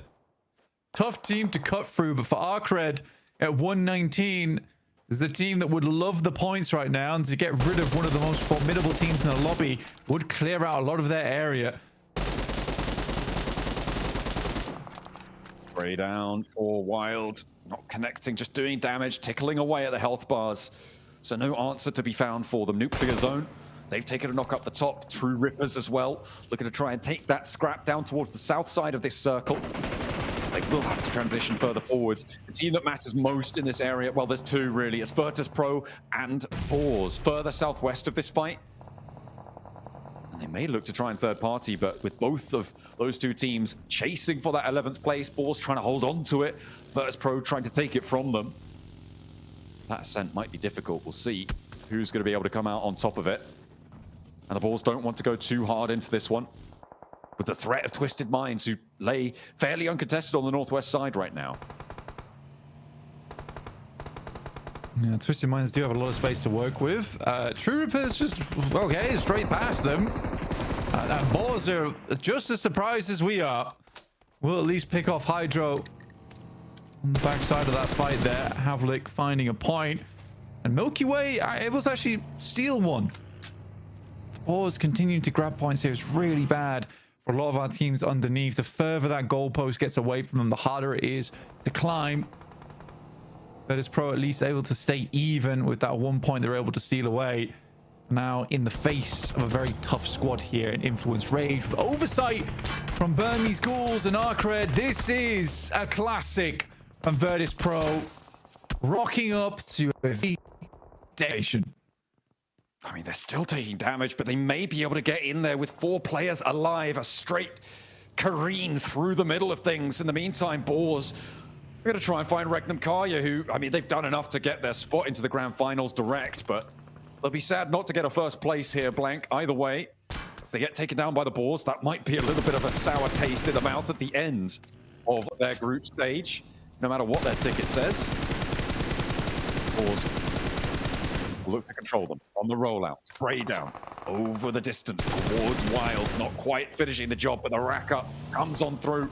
They'll knock through and find Wild, with the Boars still on that hunt, desperately defending on the 11th place bubble. 84 points now. Twisted Minds need 10. Vertus Pro need 13. More than they've been able to find so far. And it is a chase down. It's only going to get worse if the Boars keep going for those teams beneath them. for the Boars. This is a fantastic start for them. Really cutting through a lot of the squads on the south side, which just makes them feel safer and safer as time goes on. Arcred is sweeping behind them, though. And if Arcred can pick up any points, they'll do it wherever they can. And towards the bottom of the tables, those seem like easy pickings to them. And there you go. Starts off strong over towards Snoix as well as Cause. Easy for Bad Boy. Really striking out in a big way. Luckily, there is a clapback. Oh, Flash! Team Flash are the ones to find it. The two bubble teams clashing here, Blank. And the surface tension on both of them is at bursting point because Boar's now down to one player. Exo, survive and you're in. You go down and it will be potential for you to slip all the way out. Even a 12th place would not be good enough. That 10-point boundary, I mean, it's a lot. It's a lot to cover. But it's so possible for Twisted Minds and Vertus Pro, actually, after their crazy crash into the middle, to make this one work. Waybo, we're going to go for the wrap down towards the south side, hoping to get themselves a strong position. But there's a lot of teams here all still fighting out, and a lot of teams with high ground presence. 33C will stay a little bit further behind just to ensure there's no one tailing. And looks like they're going to go for a far rotate. Maybe even behind the Flash here from Waybo, which is their direct competitor. Oh, it's really tense. On the wraparound, maybe we'll be able to find something. Arcred as well, still on that hunt. Arena on the north side in a decent spot, but it is Waybo, really. We're going to need to push further. There it is. And there's the opener. Order finds one. Win goes down with the 4 points they need to make up the difference. Team Flash themselves. If Team Flash go down here to Waybo, they are not going to be making it. I mean, there's 2 points that still exist on their tally. But for Team Flash, you just want to keep this fight as far away as possible. For Waybo, do you crash in towards the Lost Leones position? I feel like you just hold this one out, so maybe Team Flash can chill out for just a moment. But their approach still very difficult. Yeah, for Waybo, they're 100% going to hold this. They see the team ID. They know exactly who they're up against after that initial knock. And they're just going to hold Team Flash out. If they can do that, it really does make things so much easier for their continuing presence in this lobby. What a wrap from them that was. And like I said, all tournament, the rotations from Waybo are just something sublime to watch in real time. And with that circle over towards the western side, Waybo has all the cards in their hands. I'll tell you who else is maybe going to have a good time of this. Actually, given their position, it's going to be a tricky cross, but Twisted Minds here. Remember, Boars on one player alive. They have to move with their solo out from their zone. It's going to be tricky. Arcred also were looking to go on the chase, but they were split 3-on-1. Their backstop player now not going to be in, but they have control over True Rippers and Nuclear Zone. In this spot, they're going to try and force this fight to conclude beneath them and piranha their way to the points to jump on up. But now with 3 players, it's a lot harder. Influence Rage, definitely an unsuspecting team, I would say, at least for some of our squads towards the top. Sook moves forward straight away. Try and find those shots, but a Flash there rotating directly in towards Geekay. They're desperate to get this damage on. They know how much it means. Almost getting bows out the back of the vehicle, but not quite tagging on. Not quite enough to take them all the way down, but the more you damage them, the harder it'll be. Geekay eliminated, our first team to be confirmed down. They are on 93 points, so not completely out of the woods, but the 3 teams beneath them looking to chase, having a tough time. Team Flash lose another. Blank, that's them out. The target is set, and Waybo need to make their way through now or never. 4th place right now is not enough for what they want to achieve here. They will at least guarantee themselves that last chance stage, but to be so close, it would feel terrible to fall just short. They are 5 points behind. That is all they need to make it, but they have to cross, and in their way, Influence Rage. 4 players, another team looking to chase. Boars and Oh, Boars as well are going to go out. Twisted Minds on their chase as well towards the bottom. It is getting tense. The bubbles are set. 5 points needed here for Waybo. See themselves completely safe versus the Flash. But they might need to go further than that with Influence Rage currently holding quite a strong spot on the eastern side and could even hold out Waybo if they wanted to. Arcred also still on that southern edge, looking for a big win here to send themselves atop into third place. There's a lot of names here who all have a big value off the back of this game. They can get strong performances. So many moving parts. It's a lot to consider. It's a lot to keep track of here. We will do our best. 4 points now for Waybo needed to draw level on the standings.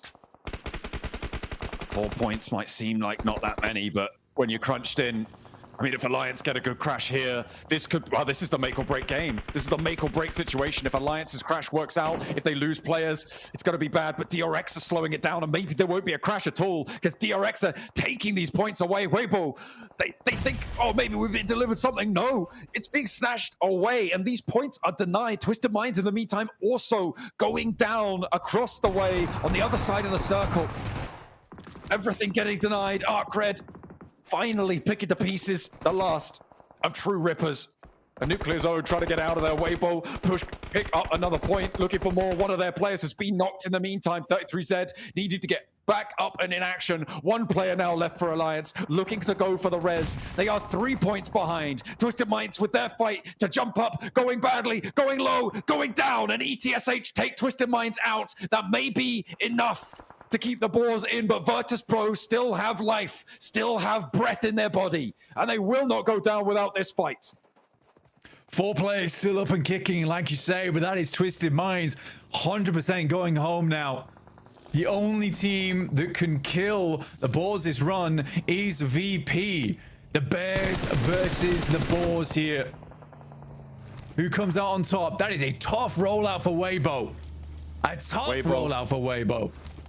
Waybo, if they get a draw, they lose on placements unless they get, I think, more than 4 placement points blank, which means a 4th place needed for them to draw level. So it is going to be a free and clear win on the game, more than 136. They need 4 points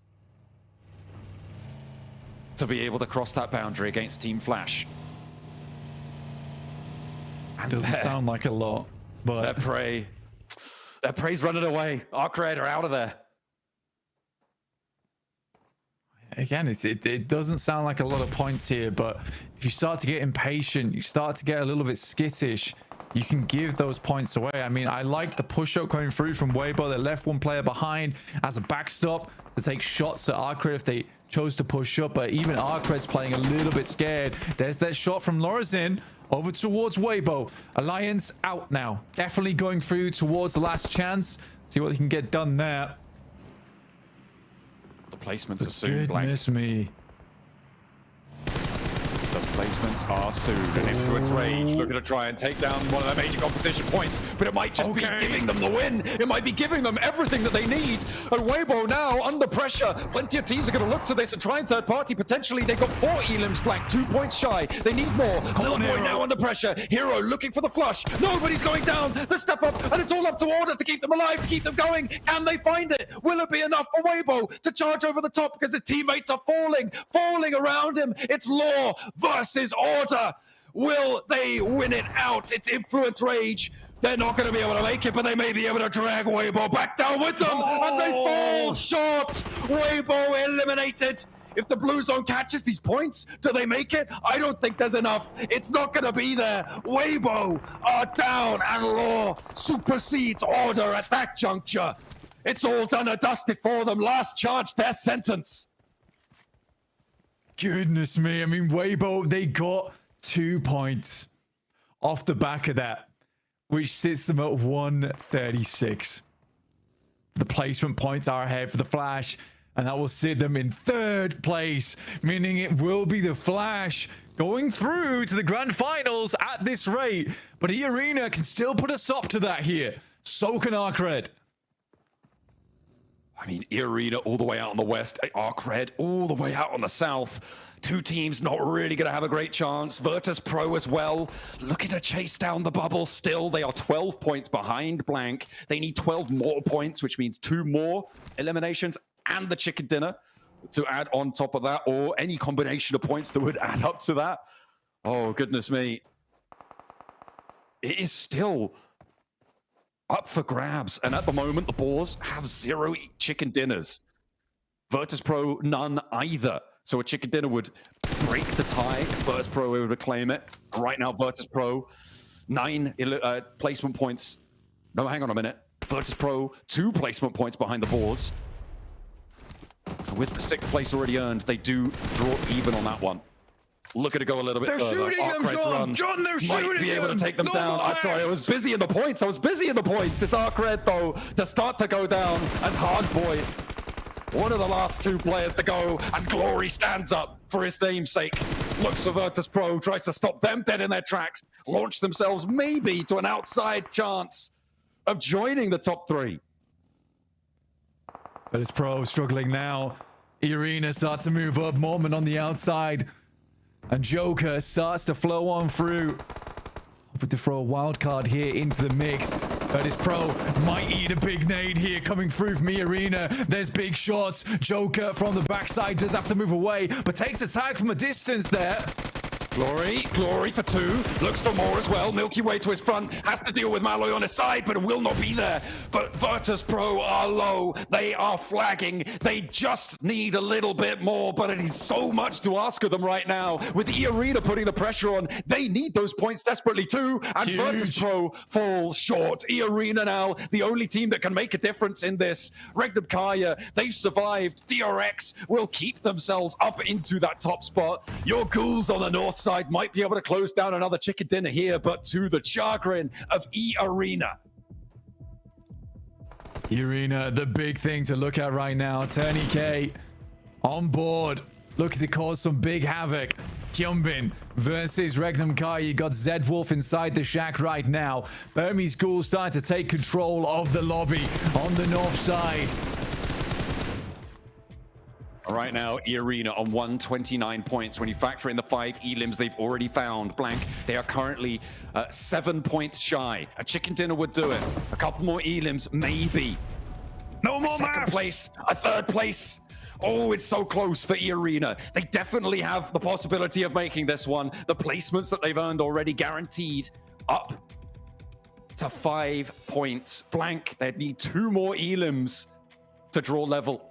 For Arena, that is doable. That is achievable. If they can spot DRX and take that elim, they may be able to bring themselves into a 2nd place and guarantee that 3rd place. This is their time. Will the tiebreaker be for nothing? On the 136, Turney K thinks they can do it, thinks they can step up, mount the pressure over towards DRX, but one goes down early. The spray down from Hyunbin. QXC looking to hold on. They're 1st place already. They don't need this. The nades are going to start to land, and the Burmese Ghouls are here as well. The nades over the top. Now it's just the 1 player, and the Arena do it. Over the top, 7 elims. Blank, I think they've done enough to join that 3rd place spot. We'll have to wait for confirmation, but now they set their sights on the Burmese Ghouls, who have corralled them into a corner. Arena play this game so well so far. It has been amazing to watch in these final moments. Sadly, Waybo couldn't do it. The Flash couldn't do it. Tied up, and Arena are going down. The Ghouls rise up right at the final moments. They have had some good improvements throughout this game, but Arena, from an outside chance to a sudden position in a potential 3rd place, is insane. That would put another home ground team back into the finals. They were going to Thailand either way, Blank, but they're going to look to stamp their ticket with a purpose this time.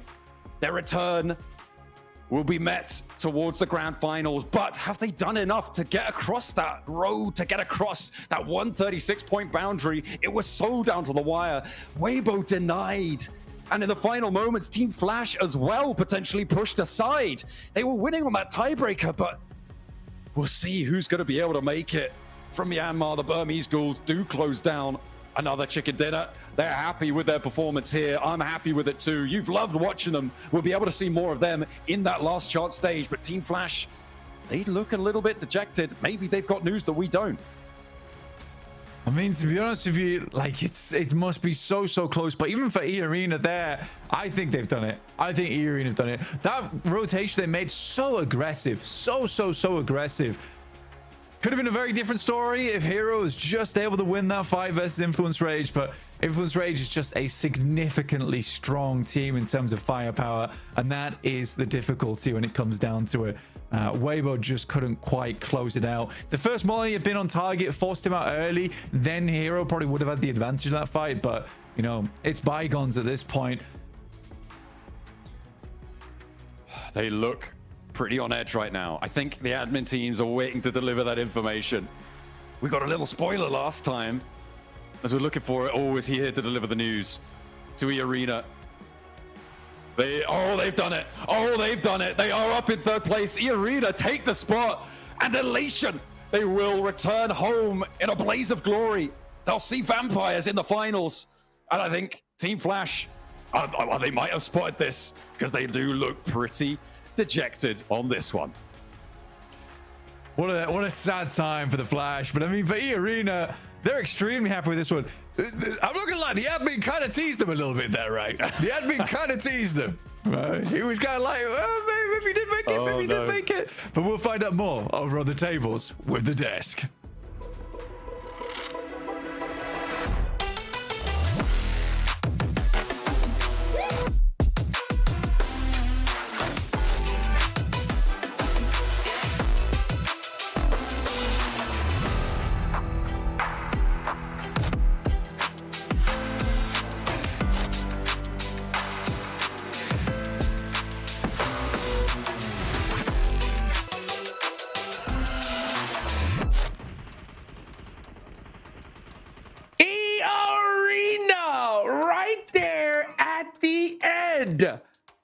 Of day one, we're on top. And in the final flash, in the last game of Group Red, pull off one heck of a performance. It's the Burmese Ghouls that win this one.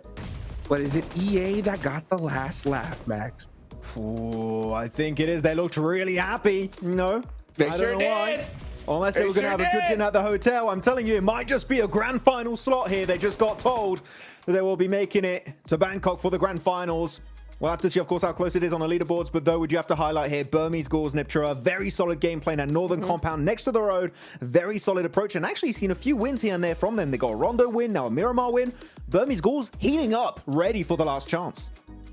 Yeah, I've been really happy with how they've been playing today, Max. I mean, we've seen so much more presence from them, so much more action, so much more initiative coming in from this team.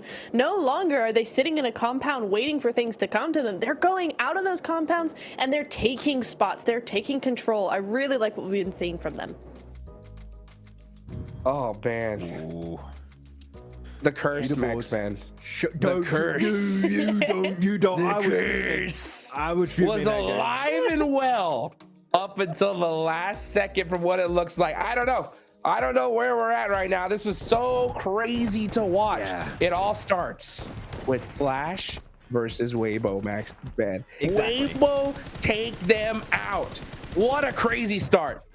And it's a fully targeted attack. They know, we all know here, right, that Los Leones is Flash's drop location. They go there as much as they humanly can. And Waybo, like, hey, maybe we can shut down that rotation, that exit potential out of the city. The setup onto the western side of Los Leones was a thing of absolute pure beauty. And it does work out heavily in their favor right, Niptro. They get the entire squad wipe. Flasher out, and you can see apparently even Seven told us they were hyped, they were excited behind their desk. But maybe a little bit too hyper, because unfortunately, as you saw, it might have come down to that final point. Yeah, I mean, it was really the top spots all fighting for that control, fighting for just one more point. And yeah, you could see that WBG were definitely targeting Flash there. That was thought out, and it was well executed as well, just pushing Flash away from anything that would help them get a better position. And oh, VP, they know, they also know, they tried their best, but they just struggled in this lobby. Just couldn't succeed, Wow. it seems. But yeah, Burmese Ghouls really excited about that one. Again, very excited about how they'll be able to do in the last chance stage. But our cred, also a team, do you know, we're not out fully of the conversation. Maybe a big banger could have made it possible for them, but they almost clashed versus Waybo, right, Niptro? We'll see at one point as we go later on these team rotations, but WBG fully sent it onto Arcred, and Arcred just did not want to get involved in that fight. I was surprised Arcred just like noped out of that fight entirely. Right. I thought that was for sure going to be a massive thing, like WBG going to get upset by Arcred making that push over the cliffside. They had so much advantage there, but I just think they didn't feel confident in the rest of the teams around them. They didn't really want that third party, and I don't blame them, right? They were so close to that top 3. They knew that one win could possibly do it, so I don't hate that at all. Ugh, I hate it. I think in this stage, you need every elimination you could get. I don't think you could take that chance. I think this was any other stage, any other moment, they would have taken the fight, right? But with so much pressure, last game on the line, you second guess yourself even a little bit. I mean, Arc, they needed the win here. They needed that and some eliminations to make it happen. It's just unfortunate that they couldn't do it.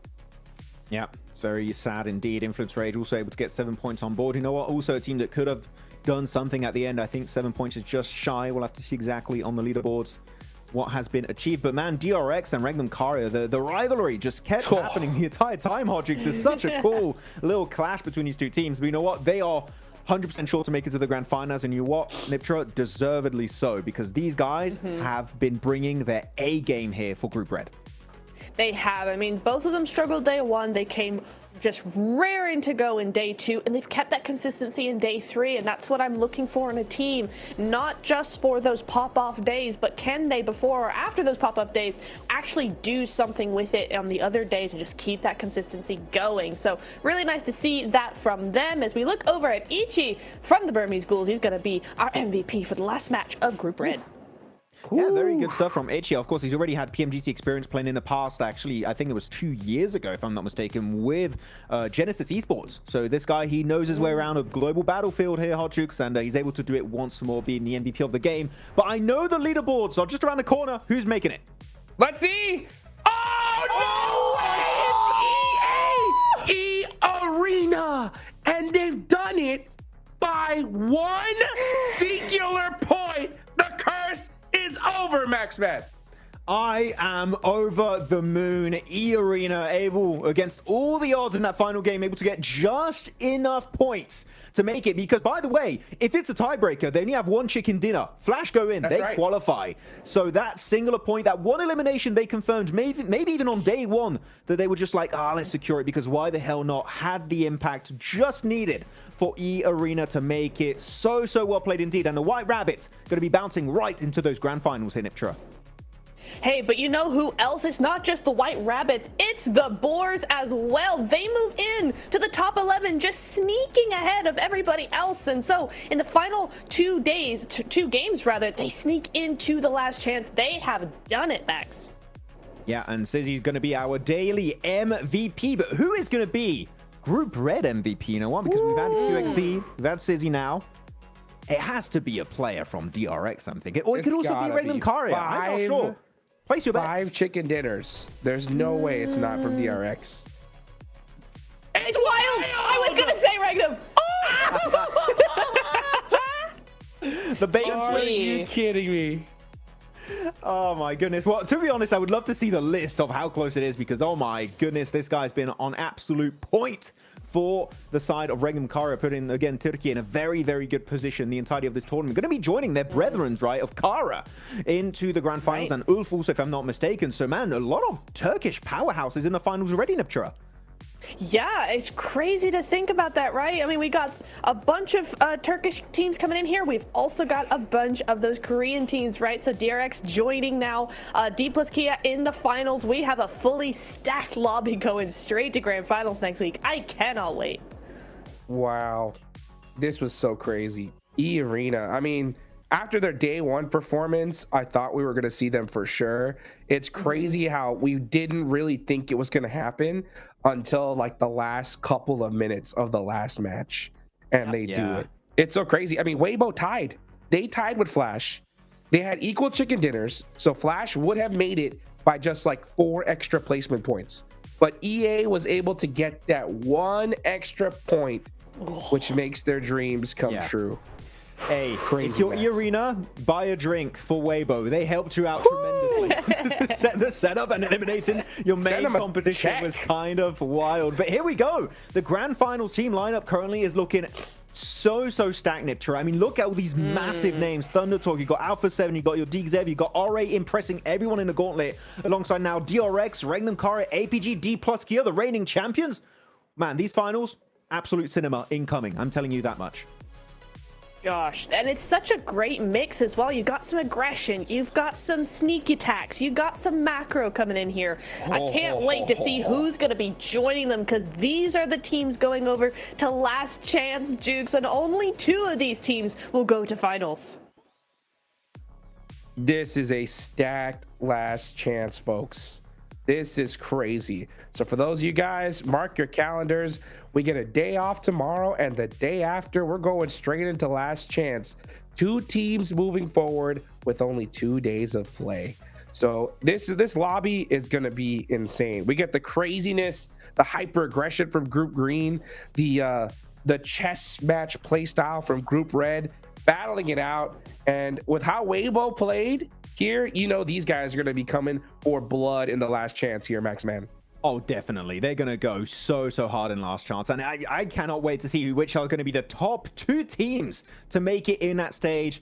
It's going to be intense, man. And I'm so excited. This year's PMGC has been incredible to witness. Yeah. Well, let's take it on over to the 7WG to wrap things up here for Group Red.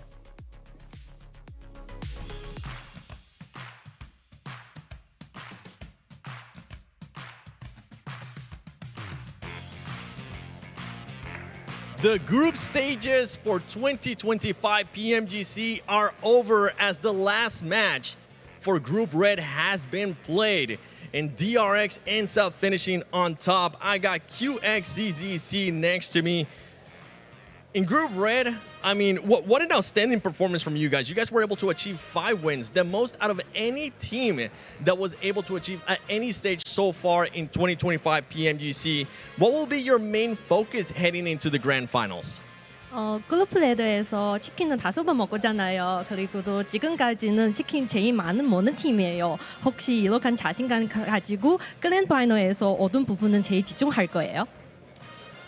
그룹 스테이지를 하면서 이제 부족했던 부분을 찾았기 때문에 이런 결과가 나왔던 것 같고, 이제 그랜드 파이널 갔으니까 이제 그룹 스테이지에서 찾았던 좋은 방법들을 잘 이용해서 그랜드 파이널도 임할 예정입니다.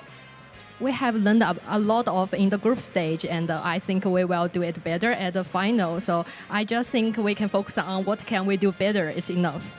I'm hoping that's going to be the case. One thing, if we're talking about wanting to get better, especially going into grand finals, Rondo was one match that you struggled with in the first 2 days. On the last day, you were able to output even more eliminations in Rondo. Rondo's going to be making his first appearance at a PMGC Grand Finals. How important will Rondo be for your squad to make sure that you get the championship?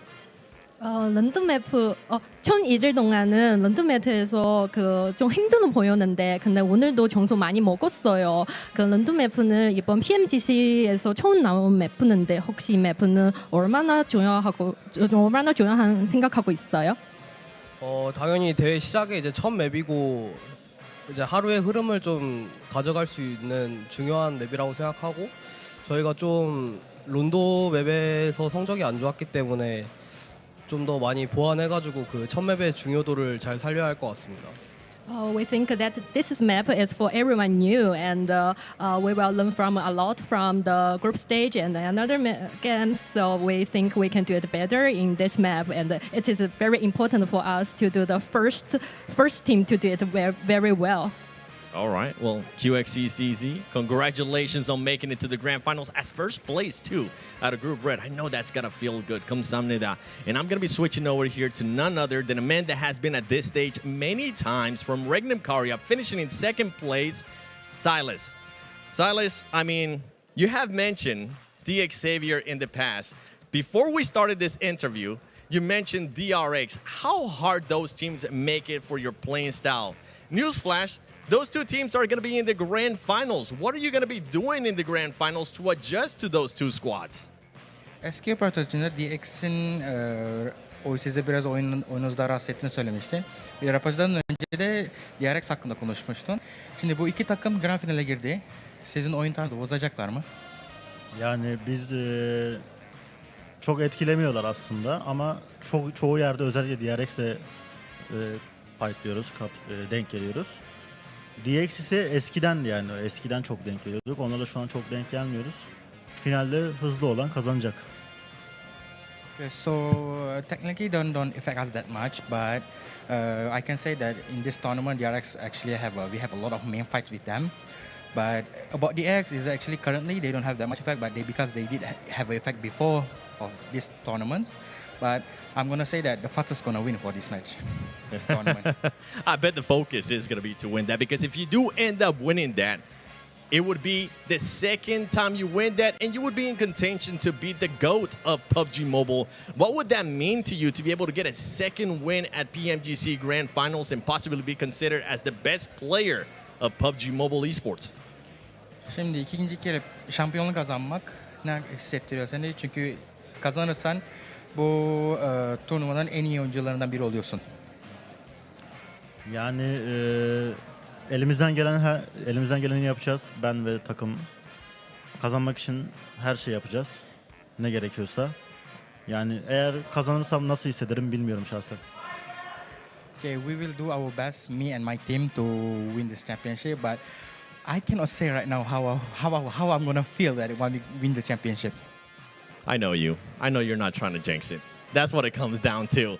And because I know you, I gotta ask you these questions, because there is other top dogs in that grand finals lobby. You got APG, you got Alpha 7, and the list goes on and on and on. For those squads more than likely currently watching you, is there any message you got for them before the grand finals? Valla bu turnuvada çok büyük, kuvvetli takımlar var. Bu takımlara bir diyeceğim bir söz var mı? Yani hepsine bol şans dilemek istiyorum. Hepsi çok iyi oynayarak finale kaldılar. Özellikle Türk kardeşlerime, Türk takımlarına başarılar diliyorum. Umarım Türkiye'den bir takım kazanır. So I'm gonna say good for them to have good luck, because they actually made it to the grand finals. I also want to wish the best for everybody, and especially my Turkish same country teams, to make it in the grand finals. Well, hey, I can't wait to see what these two squads are going to be doing in the grand finals. But don't forget, ladies and gentlemen, it's not over yet. Before we go to the grand finals, we'd still have last chance, where the top two teams will qualify to the grand finals, and the rest 14, their dreams will be shattered. Make sure you tune in 2 days, because I'm excited to see who else will be joining these squads in the grand finals.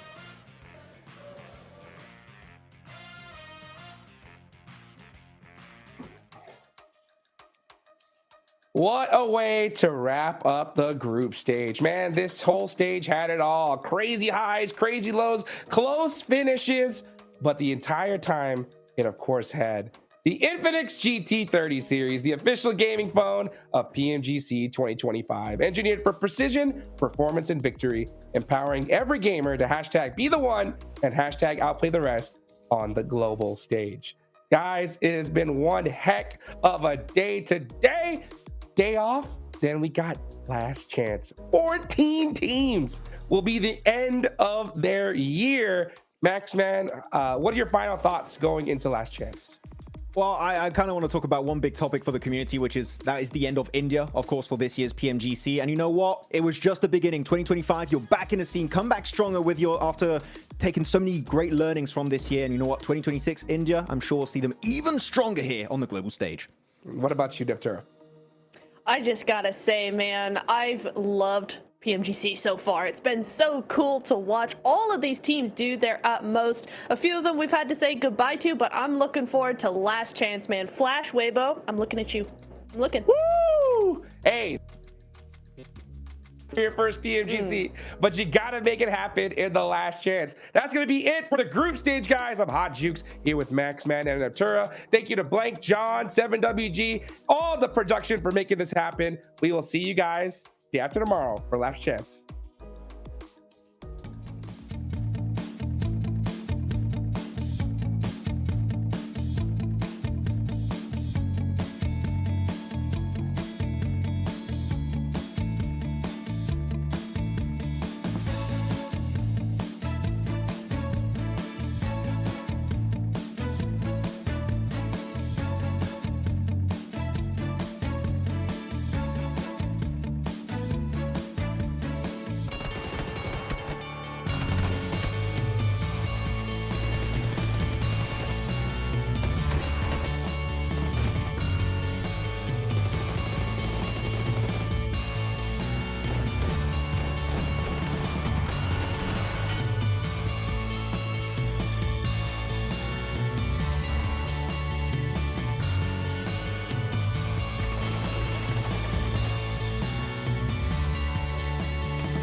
Every second that I breathe is going down in history.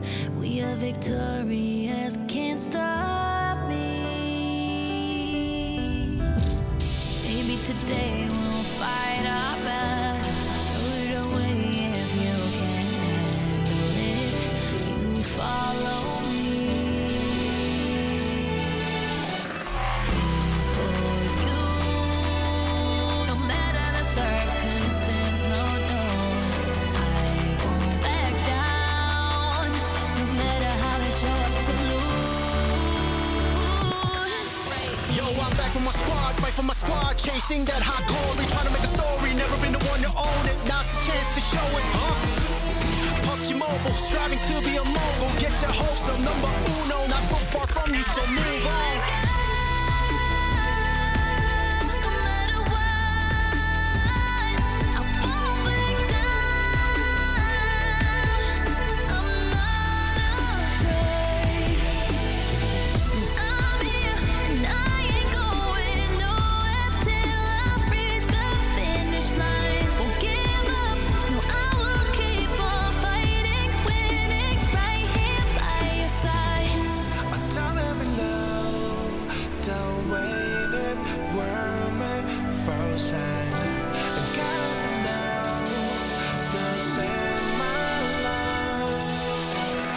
When you thought it was over, better keep goals on different types of mode. Keep your focus, feet below. Your hope was an enemy, and you still keep